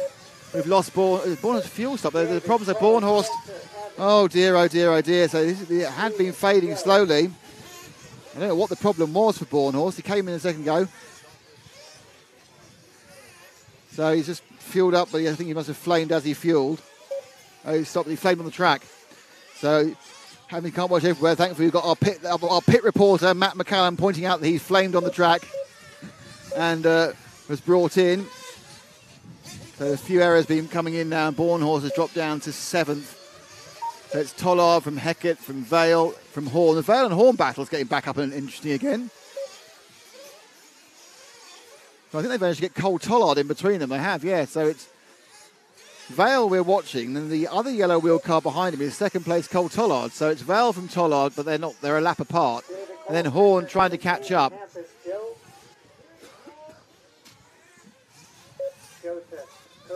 And into the pits comes Cole Tollard. Evan Vale as well pitted that time. Sorry, Aidan Horn pitted that time. Vale did not. And the race settles down for its next run. So Bornhorst with that flame is down in 7th. Hampersburg in 6th. Evan Vale in 5th. Aidan Horn in 4th. And then it's Spencer Heckert and Cole Tollard. Tollard 28 seconds off, just a lap off the lead. And then there's a 15-second gap to Heckert. Vale now gets past Horn during the pet fuel stop. In comes Ronafalk for another standard fuel stop. Out he goes again. He went in there a lap ahead. I think he's come out a lap ahead as well. Just trying to look ahead of him, whether Tollard is ahead of him or behind him. Tollard's behind him, so he now has lapped the field. I think. No, he hasn't. It's 2 cars. He hasn't quite lapped the field. He just made a little mistake as well there. So as we continue with Vale. He's got Hampersburg behind him, Vale. That's a lap difference almost. Oh, and the leader and Bornhorst and Ronafalk come together there, just sort of off camera. It wasn't deliberate. Just kind of one was finishing an accident, one was trying to avoid it. But another problem. Bornhorst again having problems. He's just really not his hour final here. Evan Vale comfortably staying ahead of his main rival, which is Aidan Horn.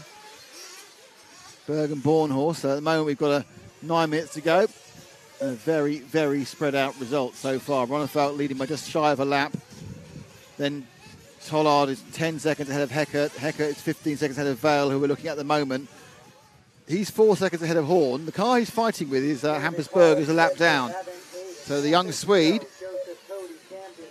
has obviously got the ground speed, had lost a lap at some point during this race. I mean, it's so many battles and little accidents we don't see. It's quite easy on a short lap to lose that amount of time. But Hampus, I think, will be quite pleased with his race. Let's drop back 1-2 Hampus, the 46 car, because let's talk about Hampus. He didn't even know he was going to be in the Mallorca team. He thought he was going to be in the JQ sort of development squad. And then Alexandre Chetin, who should have been in the Mallorca team, had a problem with his COVID pass at Paris and couldn't travel. So he was instantly promoted. JQ was promoted to the race as well, and JQ currently running in 8th. So Berg, I think, should be. Yeah, he's shown good flashes. He's just 18. He won the European RC2 Championship back in season 1. He's certainly not been outclassed, and that's the key thing. He's shown he's absolutely right to be in this company, and I think he'd be very pleased with that. 18 years old, birthday a couple of weeks ago in the States. So behind him are Evan Vale and Tollard as well. So Berg makes a mistake there, so we'll perhaps let's drop back one more, and that's Tollard in the again in the ever grubbier 26 car. He's 26 seconds behind Ronnefalk. It's interesting that Heckert is dropping like a stone, but there's no one else really around, so he's not going to lose his place. Heckert's lost 4 seconds to Vale in the last couple of minutes. I'm not sure it's one accident or it was a gradual slowing down of the car as the tyres go off. But Vale still theoretically possibly has a chance of picking up third. I don't know. Let's see if we can... there's Bornhorst. See if I can find Heckert. Oh, looks okay. So Spencer Heckert, you pick him up. He's the white car, sorry, the red car with the white wheels going through the camera curve now. Another replay here. This is problem. Basically, I've seen someone else has a problem. I bet that's Tollard having an issue there, putting his brakes on hard. And now another mistake there. He came back to another mistake at the end of the quad for Heckert, and Heckert now has Vale right on his tail for third place. So absolutely, the S-Works just doesn't seem to have the pace towards the back of that. My guess is he's running on nothing at all. We're getting the famous Richard Saxon wave as Evan Vale gets closer and closer to Cole Tollard, to Spencer Heckert. Tollard still, despite that mistake, a long way ahead. But it's now, can Evan Vale pick up third place? And it's going to be really down whether Spencer Heckert can keep the car 4 wheels down. It doesn't seem that the ground speed's missing a little bit from that car now. And certainly that 9-second lead went down to just 1.1. There goes Heckert. There's Cody Watson. Vale's coming for fuel. Ooh, wasn't a little bit of a finicky sort of fuel stop for Vale. So Heckert has got, I think it's Cody Watson behind him. Just to remind you, Dave Ronnefalk is leading by a lap, and Cole Tollard is beating Heckert, who's on camera by 18 seconds. Oh, another mistake for Heckert, and this is going to be that. I think that he comes in for fuel. If he needs to come in for fuel in the near future, he is coming in for fuel now. So Heckert's fuel stop coming up. In it goes and away, and he has lost the place. Oh, he's come out neck and neck with Ronnefalk as well. But what's happened is Evan Vale has picked up third. So Vale picks up third after that mistake at the Beach RC hairpin. And now Ronnefalk is looking to put a second lap on Heckert, whose pace in the second half of the race has disappeared. Bornhorst comes in for another stop, kind of a sad stop now. He's really just trying to get the highest number of points you can get at the same time. But it's looking good for Vale because Heckert's pace has melted in the last bit. As Ronnefalk comes in for a stop. This will be his final stop. Ronnefalk has 5 minutes to go. His last fuel stop's gone, so it's one of the markers there. One of the problems that may not happen. So he's not going to flame out during a fuel stop in the last 5 minutes. But can Heckert get anywhere near Evan Vale? So last time round there was a gap of 3 seconds. Is he getting closer? Or who's that making a mistake? It was one of the JQ car. Oh no, and Evan Vale's upside down. Lost a bit of time there on the moguls, and lost another bit of time on the moguls. They're much closer now. So that 3.2 is nothing like 3.2 now. And another mistake. Vale's made 3 mistakes in the lap, and Heckert goes through. So third place changes on the top of the hill there. So Heckert now after 3 errors in the start of the lap by Vale. So the red and white car battling for third there. It's Heckert with not an injured car, but I think a grip-wounded car. And Vale, who was looking quicker, has lost it by a couple of errors. And now he needs to be the chaser. And often it is easier to be the chaser than to be the chased. But there they go. We're down to 3 minutes, 53 seconds and 2 laps. Vale and Heckert battling for third. Second is comfortably Tollard. First is very comfortably Ronnefalk. But this is the battle on the track. And another error by Vale means he's dropped back a little bit further from Heckert. There he is in the background. So it was Heckert making all the mistakes. Now it's Vale making all the mistakes. 3.5 minutes plus 2 laps of RCGP round 2 here at the S&B Raceway in South Carolina. And it's been a really interesting race. We've perhaps lacked some of the drama so far. Let's hope we don't get any drama, because any drama could be now is another problem for Ronnefalk. But Vale now kind of got his head back together a bit, and he's getting a bit closer to Heckert again in this battle for the final podium position. Spencer Heckert, Evan Vale, S-Works and Beach RC. He keeps it, much closer. So, Vale, now he's got back on pace again. He's got more speed than Heckert, but it's all about errors. It's all about how you get past. They come with the second part of the backside quad. They turn around. They come into the infield hump. Oh, a bit too fast, a bit too hot there for Vale. He goes to the Dragon's back. He lost half a second, perhaps 3/10. And now he has to get back up again. Let's have a look at that one to see how you can just lose tiny amounts of time. Put the power on and just drifted wide. It was understeered in full. He basically went up inside, but we induced understeer, and that was half a second gone. Has to get that back again. 2 minutes 20 plus 2 laps, and that's not helped him either. So Vale just needs to put 3 laps together where he doesn't have an accident, and Heckert's car, that really doesn't seem to have any sort of pace at all about it, will be fair game.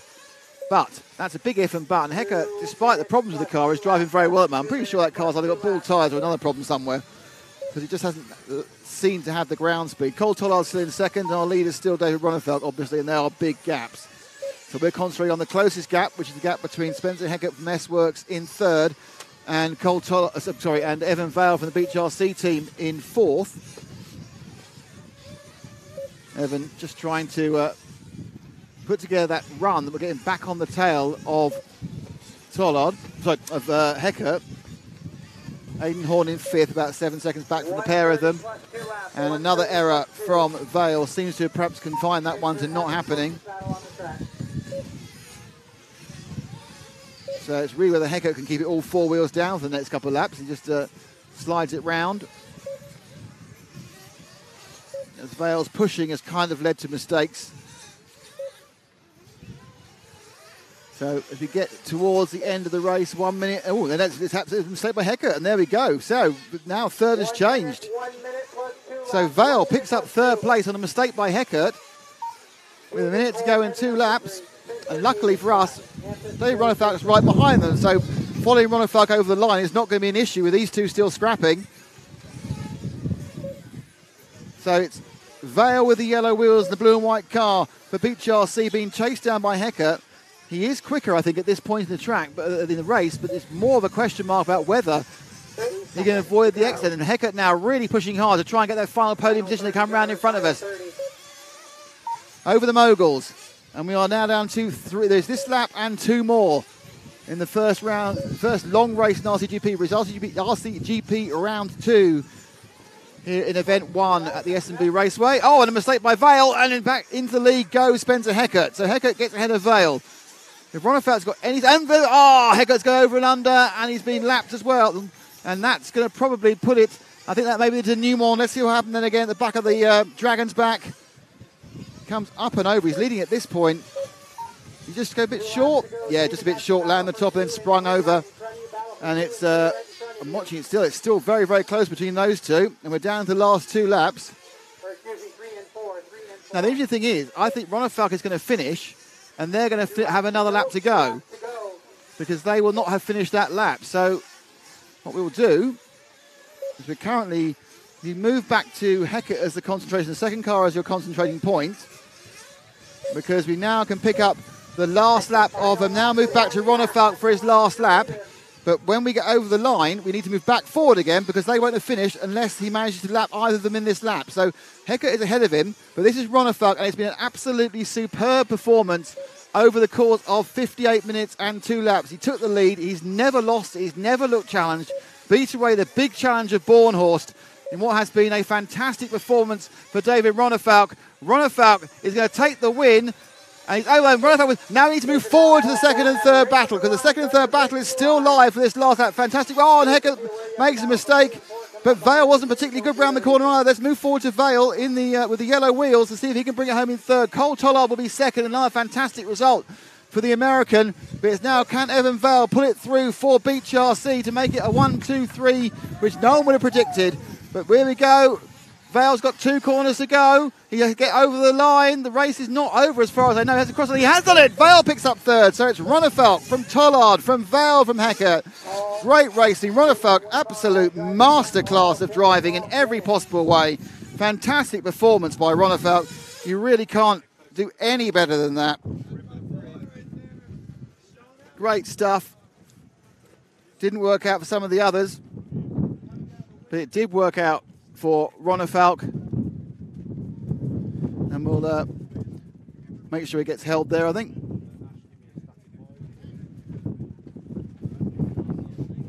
So I'll try and make sure people don't run away. And we just need to, and there's Cole effing Tollard. So we need to get our cameraman back here, and he can turn on the cameras and everything else. We'll have a chat with the top 3 in what was a cracking race, constantly exciting, constantly interesting. And as the drivers line up after the result through, let's have a look at the full result. Actually, let's have a look at the result. We'll run the result through. So Ronefalk from Tollard, that was a lap in the end. Evan Vale in third, Spencer Hecker, Aidan Horn, 4th and 5th, Hampersberg in 6th, good result for the Swede. 7th for Joe Bornhorst, had a flame and that was the problem. Joseph Green had a flame as well, 8th, I'd be pleased with that. Cody Watson, Camden Line very unlucky to break down after a really great start. Brandon Rose and Lee Martin followed them, both also with technical issues.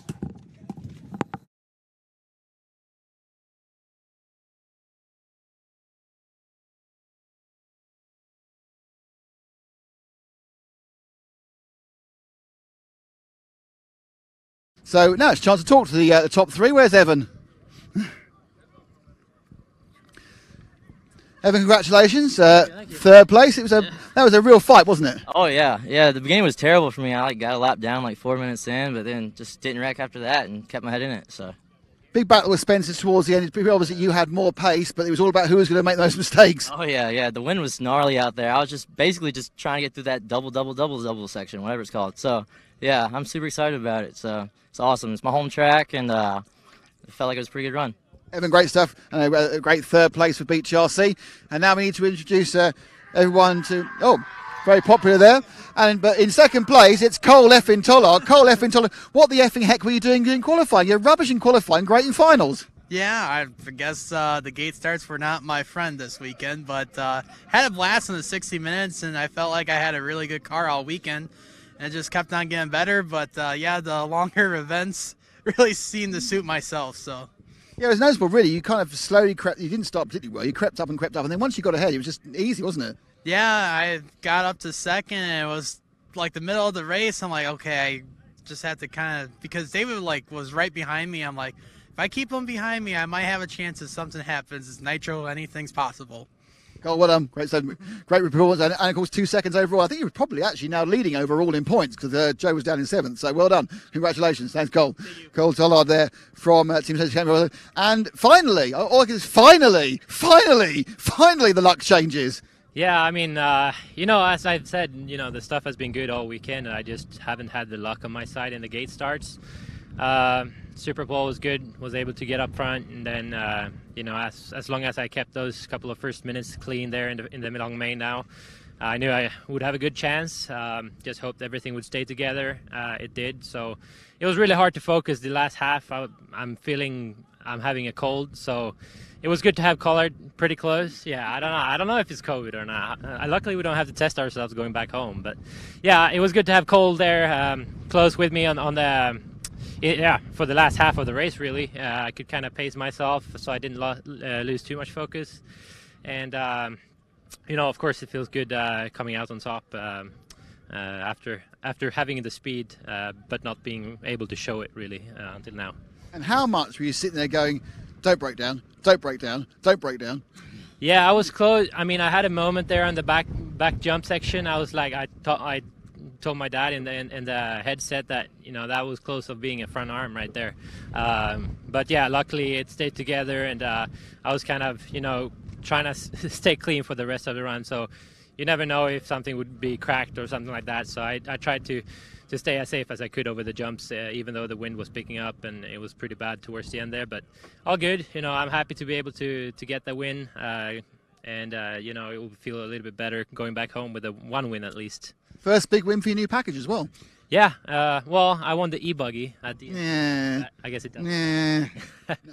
No, what does he say? Nitro's the glory, and e-buggy pays the bills. So yeah, no e-buggy. It's just a filler, isn't it? No, it's good. The stuff has been good. Being the second race with this stuff, I'm really happy of the performance, and it's something very good to build on. And we're all working towards September in the Worlds, of course, and. I think we have a couple of things that we can still improve, but yeah, I'm very happy about the car. So far, I've been on a couple of different tracks, and it's working well on all of them. So. Very well done, and congratulations on breaking that bad luck run. Fantastic stuff. Great drive, brilliant drive there from Dave Ronefalk. And in fairness, I think it's been a fantastic event, and we've certainly discovered a couple of new stars. I think Evan Vale's been fantastic, but certainly Cole effing Tollard has been, for me, the standout driver I'd never heard of, being brilliant. And Joe Bornhorst, right up until the main final today, has been, again, another one outstanding driver, one more than anyone else. I'm interested to see in the overall point standing whether it's him with his individual heat wins or Cole with his better overall finishes, who will be leading as we go into Italy. And that will be the next stop for RCGP coming up in June. We know we will have the return of the current champion Davide Ongaro. He'll be running for Association Team Scampi Rosso. We know we'll have the Marco of Dave Ronefalk. Who else will be in the teams? Who knows? That'll be announced over time, and you'll find out who will be starting round 2 of RCGP Season 2, well, almost the same time as we do. But until then, thank you very much for watching, and we will see you in all sorts of video clips and special montages and exciting posts over the next couple of months before round 2. See you later.